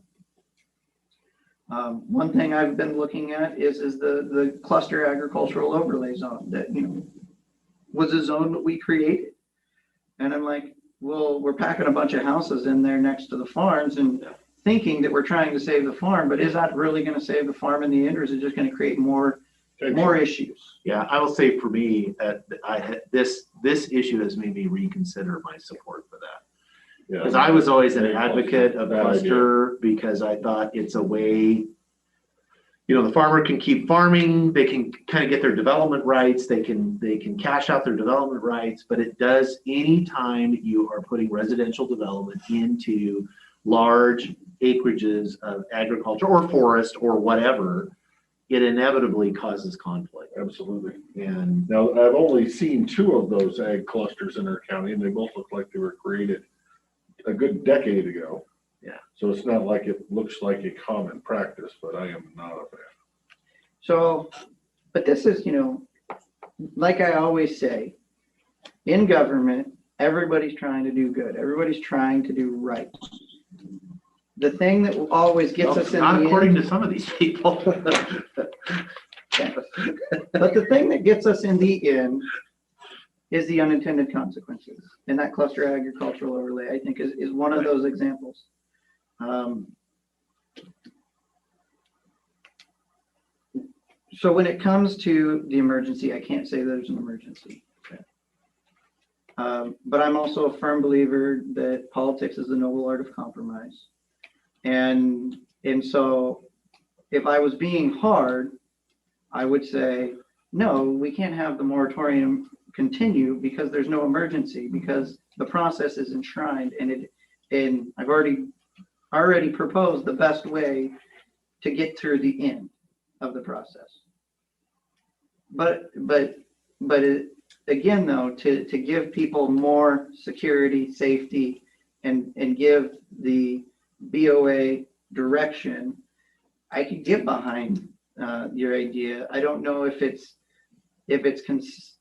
internal policies on how to deal with it, because remember, this is only for the one spot on a conditional use permit. This is exactly what a site-specific EIS is for, right? And I don't know if the policy is that, a large-scale industrial, more than 2 megawatts would be required to have an EIS because it's assumed. And that's kind of the direction we would like to give the CEPO responsible official from the legislative, knowing that it's still up to them. They have to look at it, but that's the direction. That would give me a little bit more hope. Because if there wasn't an EIS, I'd be the first one to appeal the bloody thing. Because I have questions and I want those questions answered. Creating a solar ordinance itself, which is what a lot of these people ask for, I've gone back and forth on personally.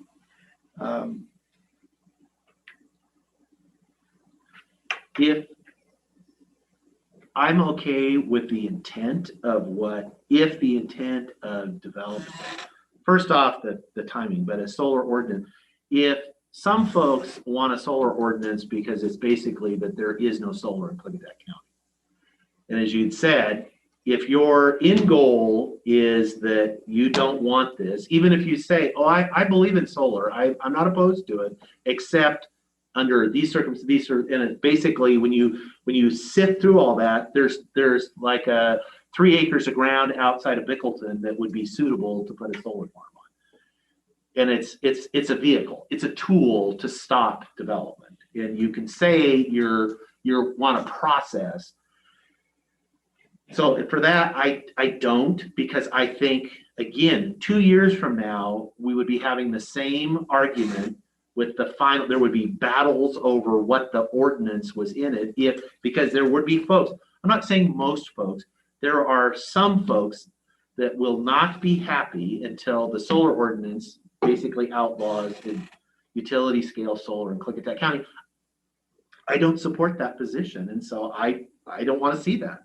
And I've always had that position.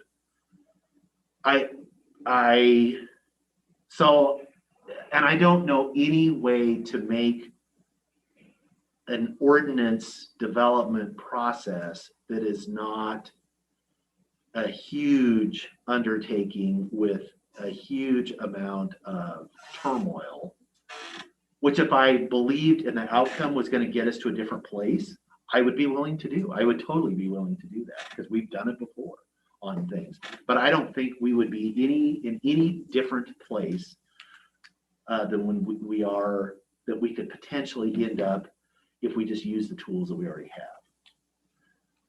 I'm curious, we've done a lot of talking. I see we have some staff. We have the planning director is here. Any thoughts?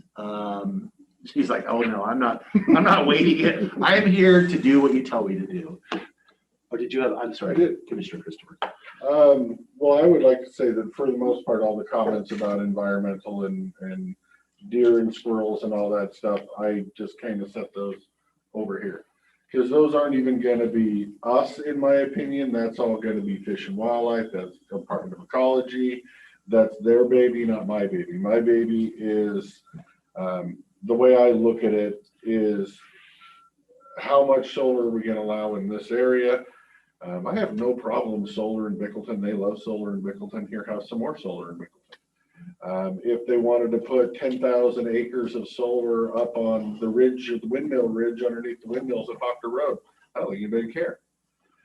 But when you start putting it right next to residences, right next to a community, that's when the people care. So then it becomes the size, the scope, the how far away from non-participating properties. You know, do you want the fence back off the road? All those things that I personally think we as a board should be choosing and setting as a ordinance or a regulation or a something, and not relying on our planning director to, you know, when it's not there. I mean, she needs guidance. It's not there, and she's gonna have to make the rules and then kind of, I guess, pick up the phone and go, would 500 feet be okay with you? I mean, or get in trouble later because she's not doing what she thinks we want her to do. The guidance has to be there, however you want to call, however that guidance gets written. She needs to know what the board expects. The people need to know what the board expects.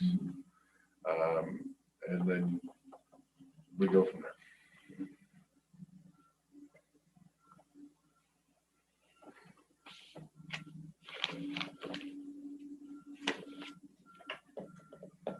Where we get to what we expect is a whole nother Well, and conversation. that's what I was talking about when I was trying to, you know, draft guidance on those and others you raised, you know, other, you know, as far as like the fence setback from the road and other.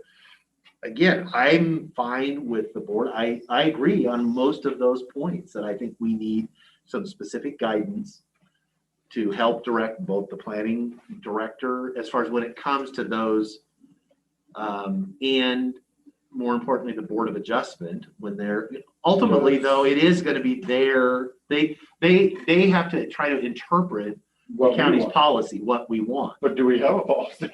Yeah, well, I mean, we do and we don't. we do and we There's some don't. questions out there. Right, and that's what I mean. I think That's about what I'm trying things to, that I would are, like to get to the bottom of, for us, does this board have a limit? If they're allowing solar, is, you know, what's our limit in the 5 acres surrounding Goldendale? 40,000 acres of solar, or is it 5,000 acres of solar? Is there a limit? Do we discuss it after 5,000 acres are used up? We need to talk about size and scope for this area, which is all people care about. And when's enough? Do we want to have 500 acres here and 500 acres over there? Or do we want to glob it all together?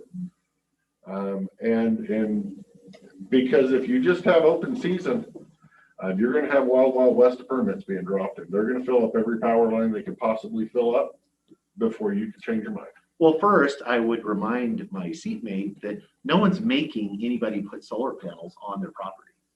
No, and It is, if I for can opt myself. out, if I'm a property owner, I can opt out of the whole That conversation. would be the worst Anytime I financial want. decision you could make in your lifetime. Well, I mean, I've admitted flat out that if I had 500 acres, I'd have leased it to the solar people, and I'd have picked up and I'd have moved. I'll take 500,000 a year, easy peasy. But same scenario when these property owners that do have solar leases start talking about property rights, and I should be able to do what I want on my property. I look at that, I'm sorry, as pretty darn two-faced, because if your neighbor rancher wanted to develop 2-acre parcels, I guarantee you, Mr. Private Property Rights would be standing in here complaining about his neighbor building 2-acre parcels, or he'd be complaining about rancher building a motorcycle track up on the hill. Those same people bitching about private property rights would be in here trying to limit their neighbor's property rights. So I take that one with a grain of salt, but same deal. fully forthcoming that if somebody was gonna pay me some crazy amount of money, I'd pick up my house and move it to the other side of town where I didn't have to look at solar panels.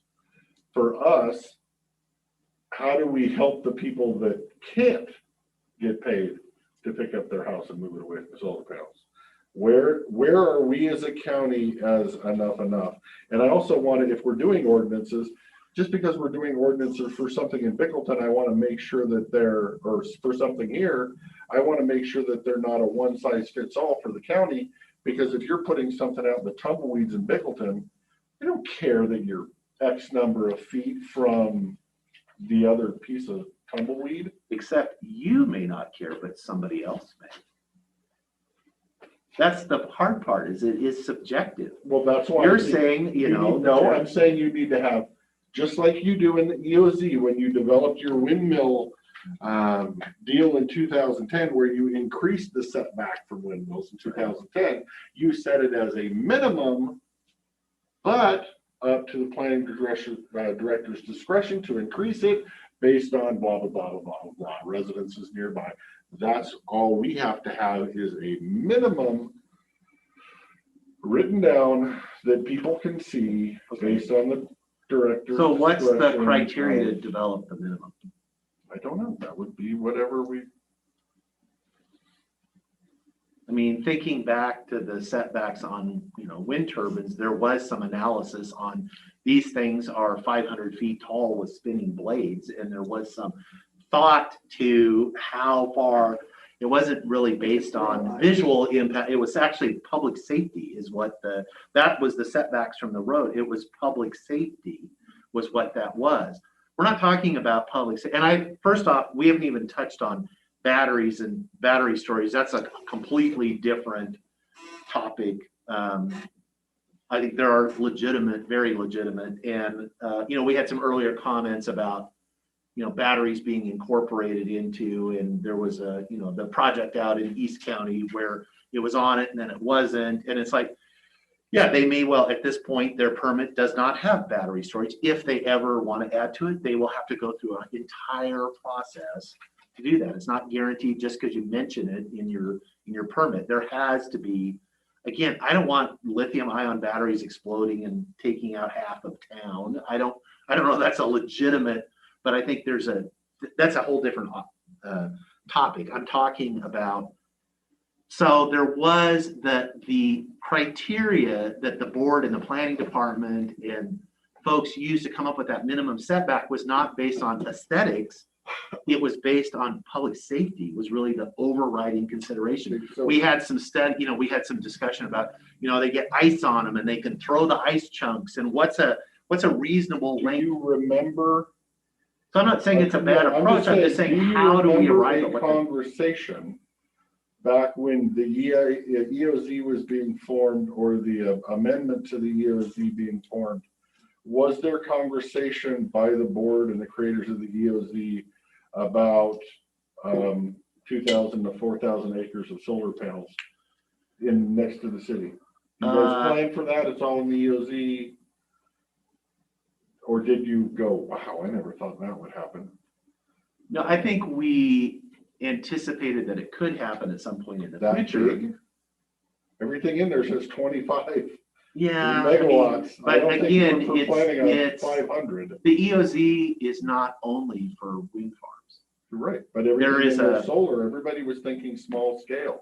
But again, when a project comes in, you do a site-specific project. Environmental assessment and all of those things with the so you can get to that information. I'm saying, I don't know how you arrive at a hard number, other than we pick a number that we, well, with some things, I think we can with scrap value, with decommissioning bonds. I think does need to be a county-wide policy put in place on those things. So there are some parts of solar that should be a countywide and not just a CUP, because same deal, you got to have a level playing field. If you're going to demand a whatever percent decommissioning bond up there, then you better over here too. Right. You better in Bickleton. So there's things that need to be not just CUP related.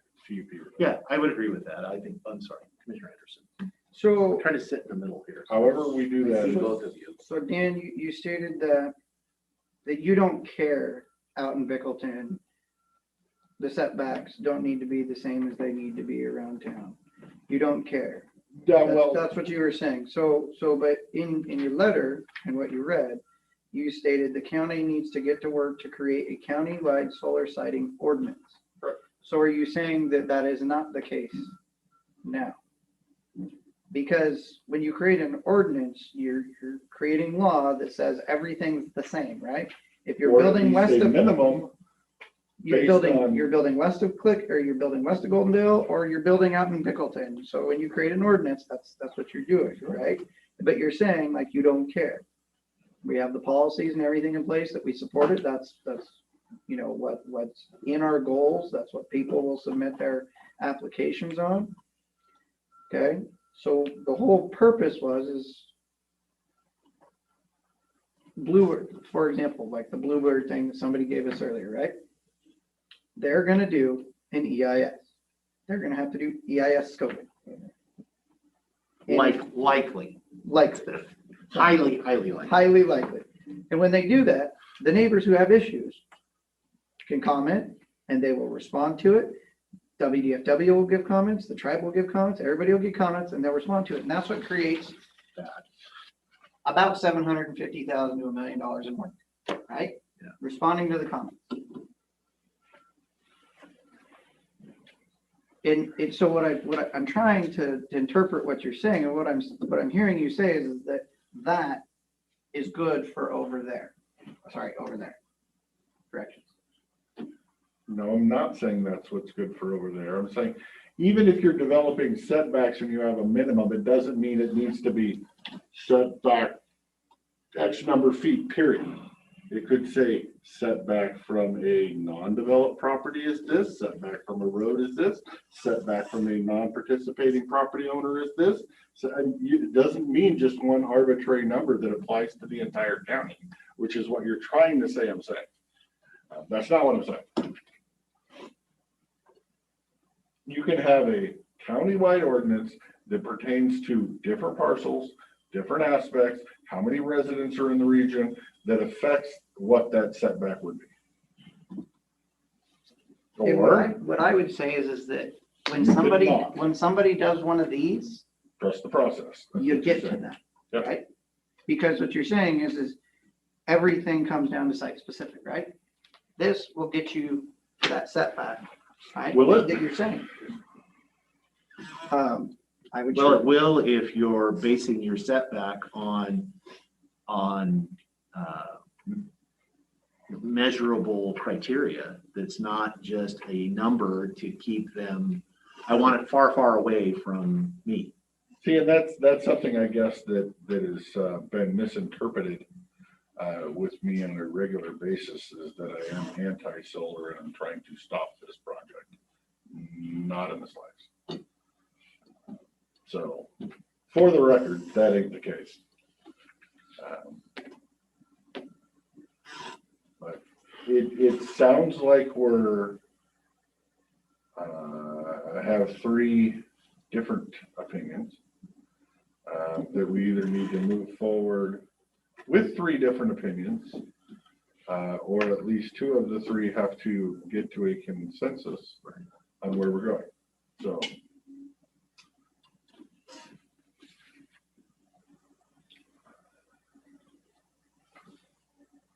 Well, I guess the first thing to understand, to build towards consensus, is you favor a countywide solar ordinances. I guess I would say what I fear is that we come up with some kind of plan or solution that, of course, none of us are happy with.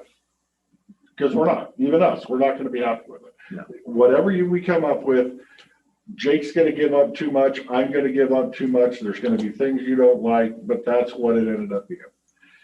But we come up with something that works for the CUP process, and then boom, next thing you know, there's one on Hocker Road going right in next to residences, and we have this argument again with the people outraged because we didn't address any of those things.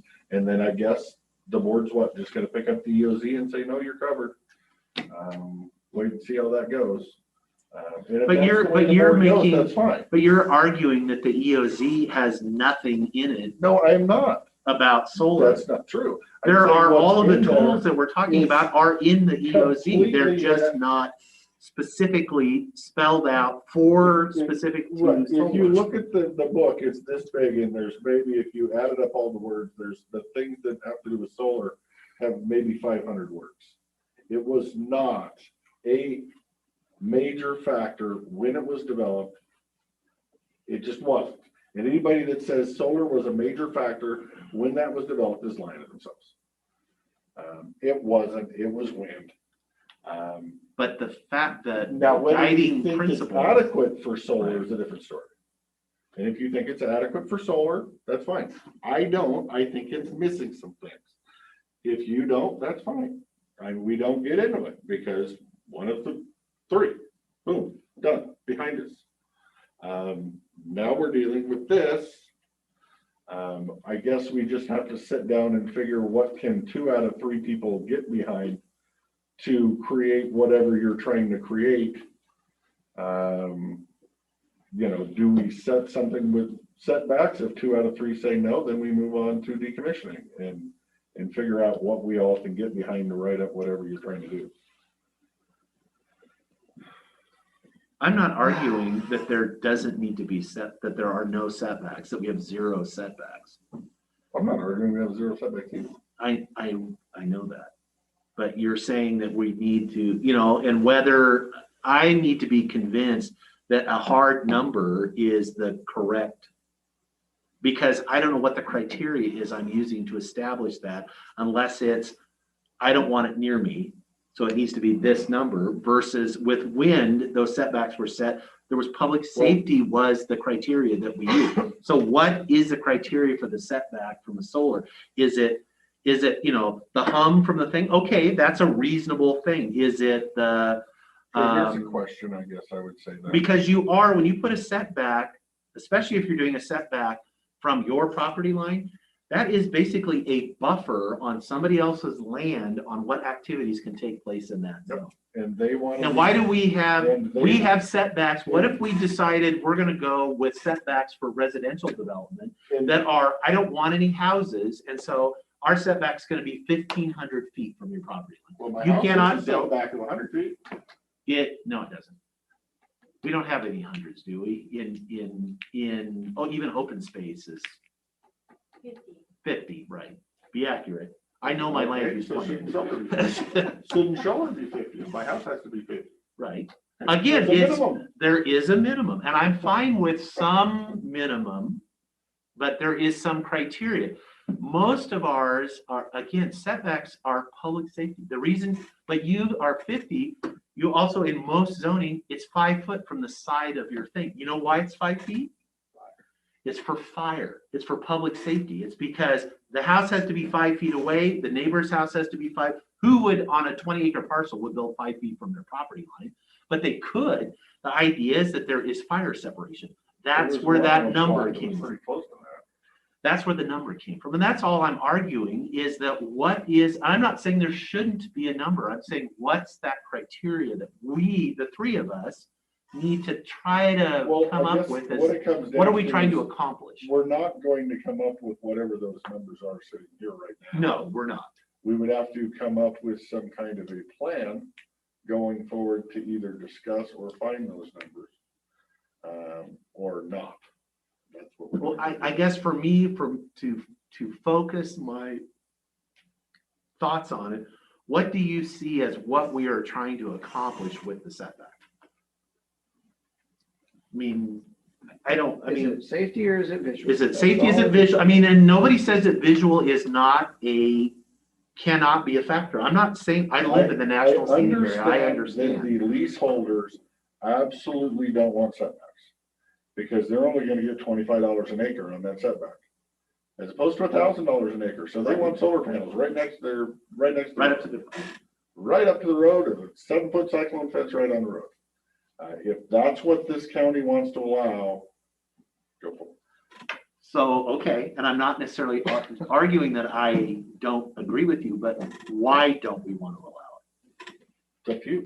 No, I mean, real, what is, if the idea is that we don't want solar panels right up to the road right of way, they can't build them onto the, and we even, anything, we have setbacks, is it because we don't want to see, that it feels closed in? Again, that's a legitimate factor to have. Why do we not allow burned up RVs on their property 100 feet off the road?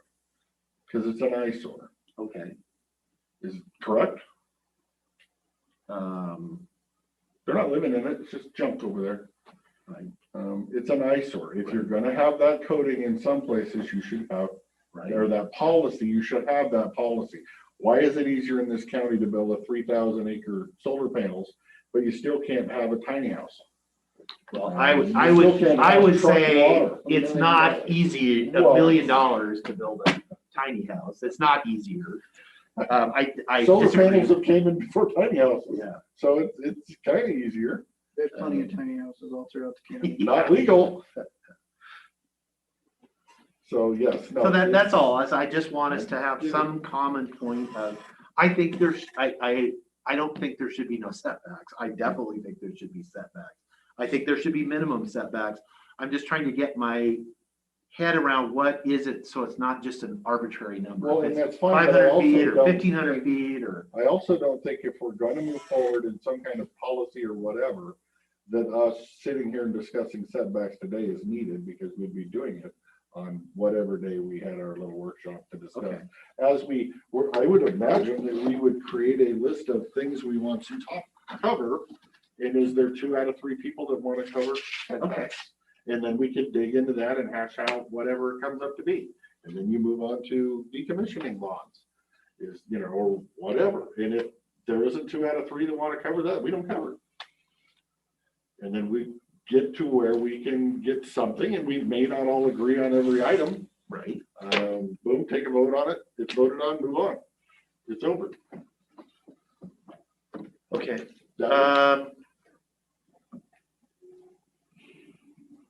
Okay. Is there general consensus on that we need to discuss setbacks? I'm a yes on that. I'm a yes. Well, that sounds like 2 out of 3. That's of course.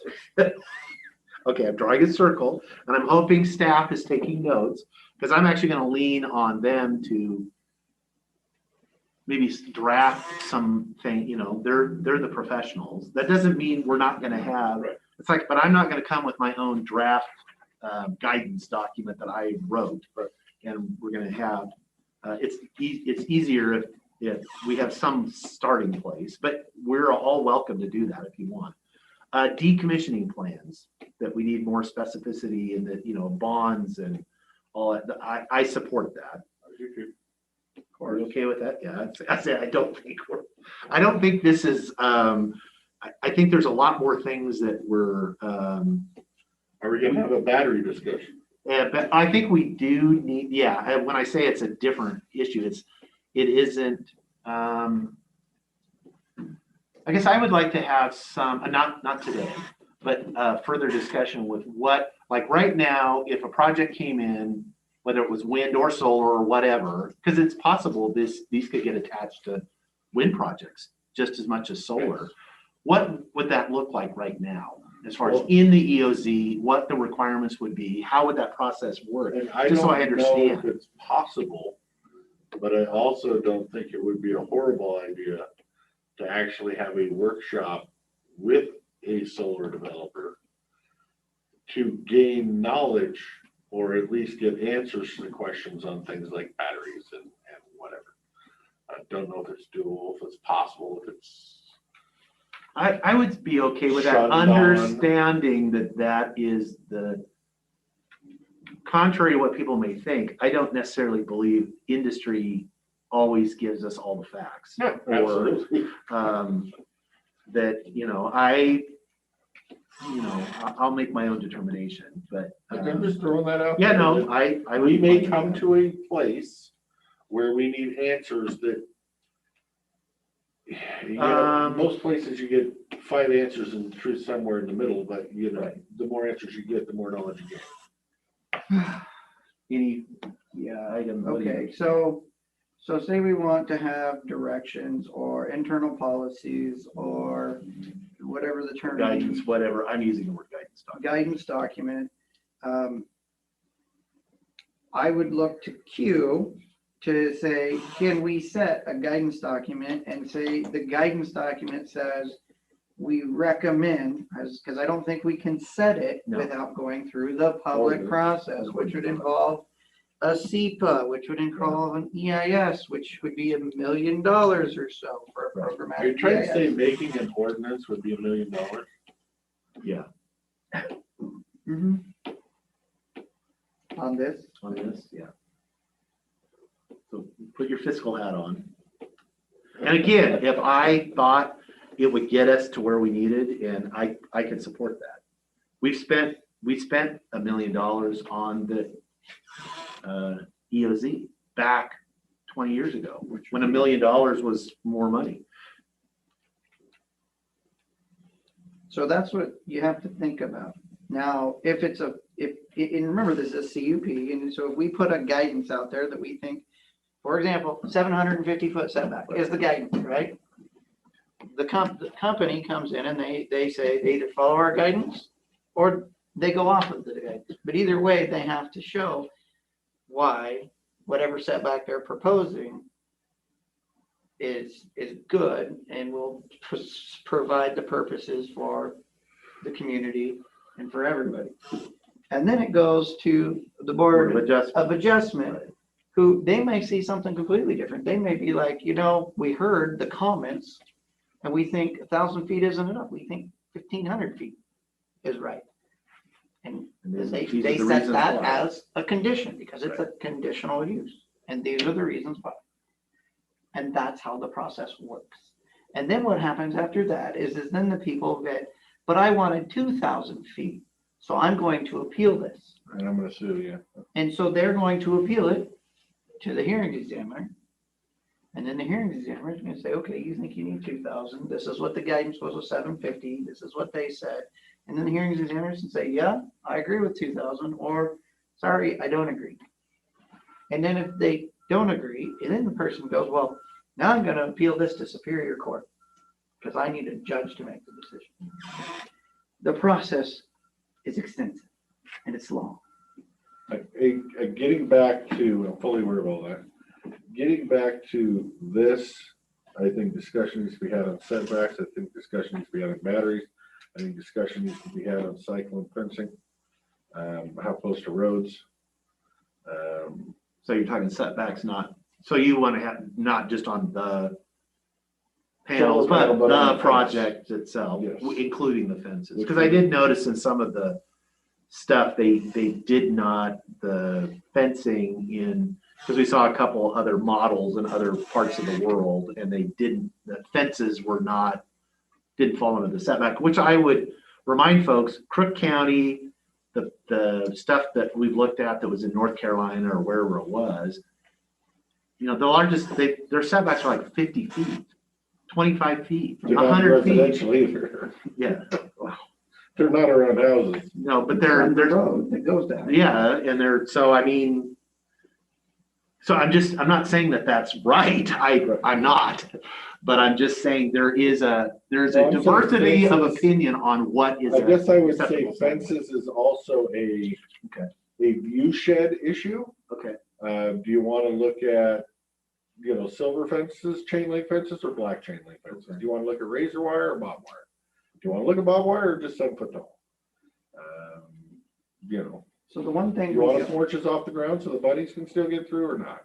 The one thing we don't have, in some counties have, is view shed within their zoning requirements. If you look at Whitman Oh, County. we have rural character, which we're going to find out about real fast. So you have Whitman County where, you know, they have all those little step-toe buttes and everything. And you notice how there's no houses on any of them? Because they have this view shed. We don't have that as part of our zoning. We're also partially planning county. And if that's where the board wants to go in the future, that's a decision, but right now we're, you know, the view shed will be dealt with in here, which I'm sure in the scoping, someone will make the comment of The visual impact. the visual impact, and I need to see from every house what the visual impact will be. There And needs to then, be an then they analysis. will have to go and provide all that, those pictures and maps and everything. They have programs that do that. That's what I learned on that solar artillery. Right, they modeled everything from. So my main question right now is, we can't write an ordinance in under probably 2 or 3 years. Right? Just can't do it. This moratorium can be good for like 6 months. Right. Maybe extended to a year.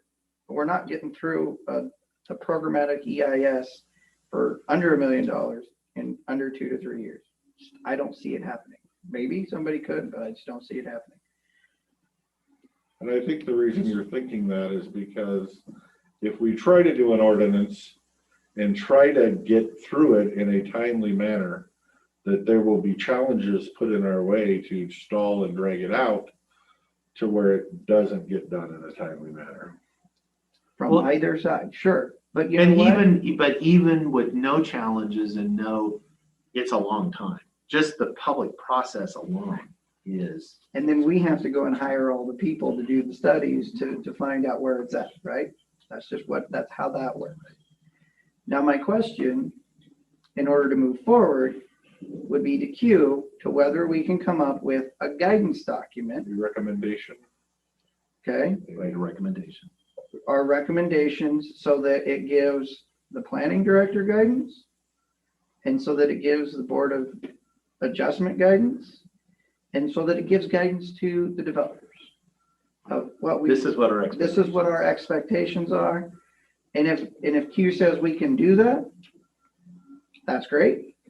I'm happy with moving forward. I'd be even happy with holding the moratorium until that guidance comes out, right? If Q says can't do it, well, that changes how things are going to look. Because remember, this is likely 2 projects that we'll have whole discussions about is 2 projects. Well, I going think through the CUP. I think even if he says you can't give a recommendation document, that just means it wouldn't be legally binding. Doesn't mean you couldn't. Well, recommendations aren't legally binding. That's my point. So anything we do, it sounds like as a recommendation document would not be legally binding. It would just be our expectations is what you're trying to accomplish. I mean, we haven't had a chance for Q's in here and you could like put him on the spot. He's not going to do it. He's not going to get on the spot on this one. Not on no notice and no. He's thinking and. Fill out a official response No, application. he will, but he has to have time. I mean, we don't know what we're doing in real time right I now. don't think he knows exactly what we're asking. I don't think so either. That's what he's going to want. I'm going to look. That was kind of the direction you started off with. That is what, I mean, my approach would be to develop guidance that on these specific, that has specific recommendations on setbacks, decommissioning, siting, potentially cumulative impacts as far as when we address how much is enough. That's what I had, and I included fencing as part of the setback Like I said, question. I'm sure, I mean, off the top of my head, I'm going to whip out a couple more. So sure. My recommendation to the board would be to move forward with your little idea here. Block a period of time on a Thursday workshop or something for us to sit down. If there's more topics for discussion, throw them out to see if more than if the board majority wants to bring it up. If not, we just tackle each one of the items, because there might be another item that pops up. I hadn't really thought of, right. And just block out some time. And yes, I want to get this done as soon as possible. This is not a stall. I don't want to wait 2 months to have us sit down. I'm, ready to roll. So, but I would say I would obviously say to extend the moratorium why we work through this process that I don't think is gonna get anywhere close to 6 months, but I kind of wanted to start this 4 months ago, so probably could have been done by now. Which is why I was saying, when we were talking about the moratorium, I said, why don't we just go work on this kind of stuff rather than enact the moratorium in the first place? I remember that, but you probably could have. No, he did. And I wanted to hear from people. Not that you didn't want to hear from people. I'm not suggesting that. Any thoughts, Madam Planning Director? She's like, nope, not waiting. Just as in- confused as we are. The discussion. You're processing the discussion. You know, that's going to stick from now on. Anybody who asks a question. And processing the discussion. So, Okay. so hopefully by next week, you can let us know that if we can even create a guidance document or whatever, that if it'll have any effect, if we need to take it out for a public hearing, or if it's our guidance from the board. Because Well, I literally- suspect it would be a resolution. Yeah. So it would be as binding as any of our resolutions are. And that would be the question of the prosecuting attorney is how much force can we put in a resolution short of a ordinance, which is the law, where you have no choice. You must do this. So, okay. I will look to the clerk as far as schedule. We'll put this on the schedule for next week, please. Next week, Tuesday? Next week, Tuesday. We can do a workshop too, but I think the first question we wanted to get some. And I would ask the planning director to continue processing the discussion and any thoughts that may occur to her or the natural resource director. If you had some, because there's a natural resource component that came up in this too. Especially when I use words like guidance documents, because I'm kind of pulling that from experiences in other, Well, and I would imagine that staff also has run across cases where they wish they had guidance on something that they can bring to our attention to add to this.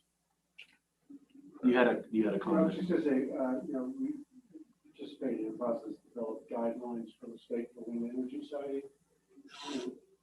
It's used on every permit. It's, so we use guidance documents. It's pretty much, here's a starting point. I can't think of any project where it varied from them. So we have guidance documents now that we use on, okay, so that's what I was thinking. I was thinking, with my wind project on in the past, in the ancient past. Okay. So legally speaking, then this is the continuation of the public hearing. Yeah. And we don't have an exact path forward. So do we have to leave the public hearing open so that we can make a decision on whether the moratorium goes forward? Yeah, so this needs to be continued because we have to make a decision on the moratorium going ahead, and we're not prepared today to make that decision, would be my understanding. And so it would be, this hearing would be continued for further deliberation and a possible decision on a path as far as do we continue it or not. Do you need a motion for that? I don't know. Do we need a motion to continue? I would think that the chairman you could call that, or you could call for a motion if you would like.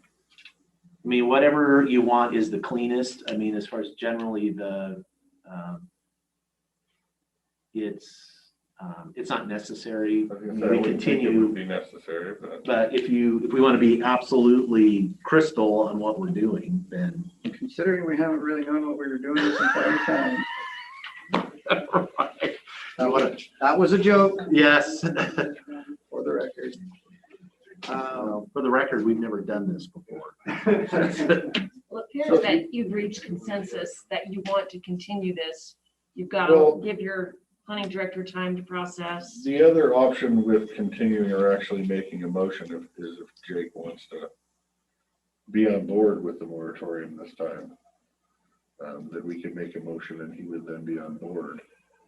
Well, he's only going to, if, and I don't want to speak for Commissioner Anderson, that he would only be on board to the sense that not making a decision today, that we're just delaying the decision on. Right. Really, I guess, or we could just continue this to next Tuesday. Mr. Chairman, I would recommend that we continue this conversation until next Tuesday. Seeing as how there are questions that need answered from the prosecuting attorney as well as staff on if Commissioner Sauter's ideas can work. And so everybody has some homework. Okay. That would be my recommendation. Well, I guess I will second that very well worded and eloquent motion. Okay. I have a motion and a second to consider this until next Tuesday, this matter, while we do our homework. Any further discussion? Hearing none. All those in favor say aye. Aye. Aye. Motion passed. We are continued to next week. Well, I was going to play the bingo game that we would come to agreement today. We just did. Yeah, we came to agreement on moving forward. On moving forward, yeah, on something. That we I don't know that all three of us are ever going to be in agreement on this item. No. And that's okay. That's okay. Because all three of us are doing what we think is in the best interest for everyone. So then we have three different opinions. We have three different opinions.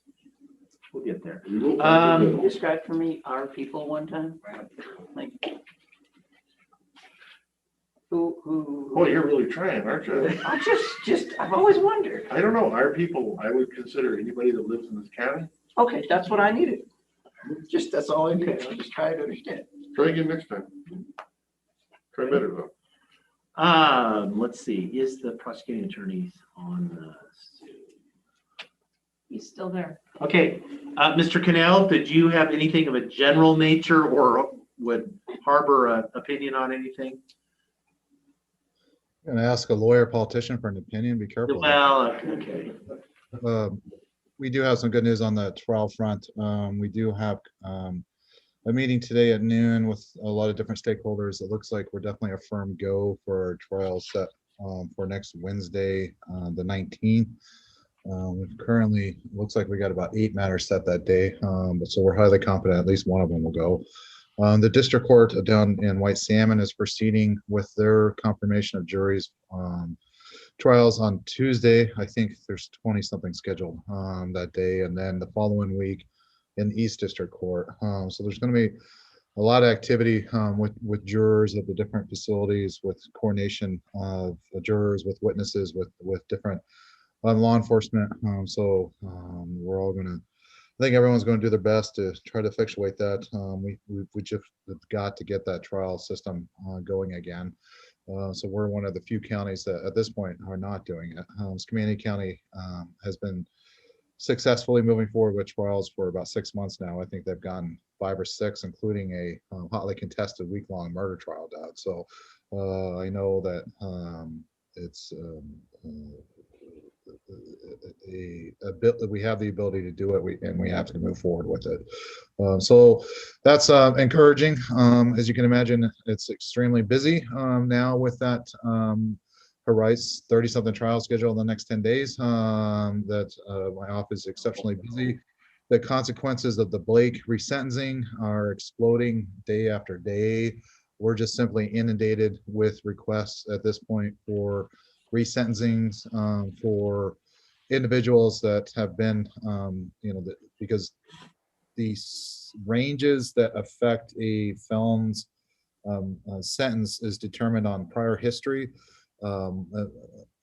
Roughly, there's lots of exceptions, but roughly it's 1 point for every prior felony. So it's on a grid system to path the standard ranges for felony convictions. So now we have, at this point, I think about 20 current people currently incarcerated, at least 20, possibly up to 30. We don't quite have a firm handle on it.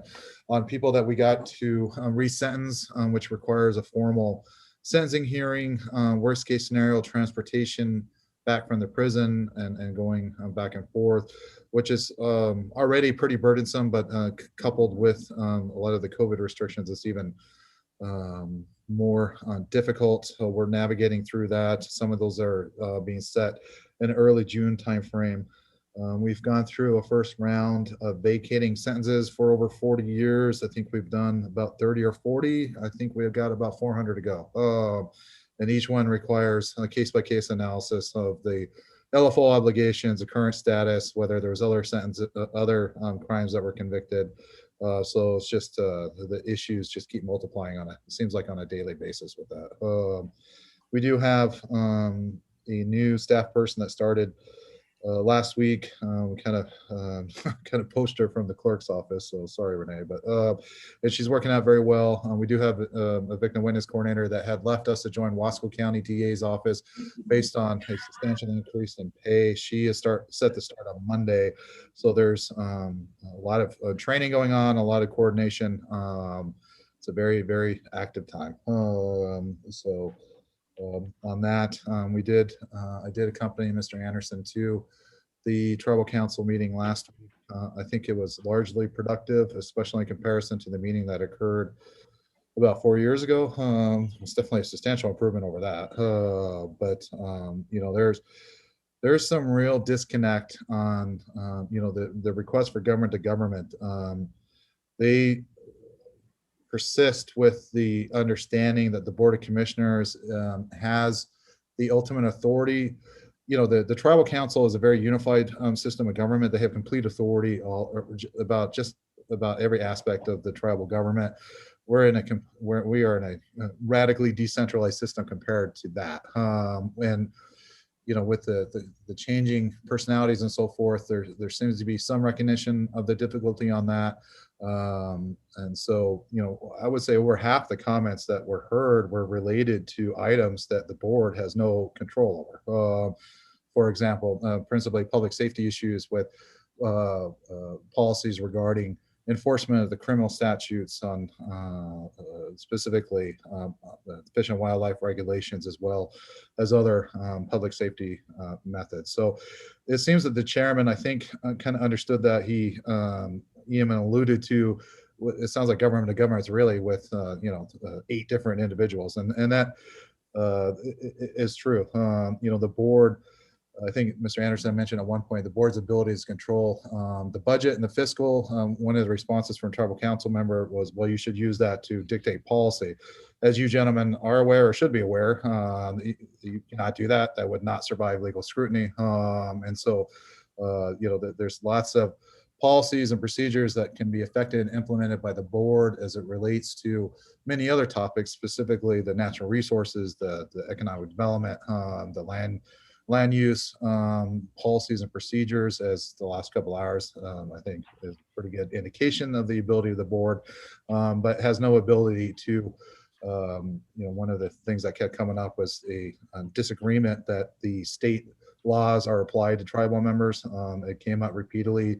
A request set up a system to decline enforcing the law when it comes to tribal members, to simply refer them all to tribal court, and that's a non-starter, and that was made clear to their chagrin.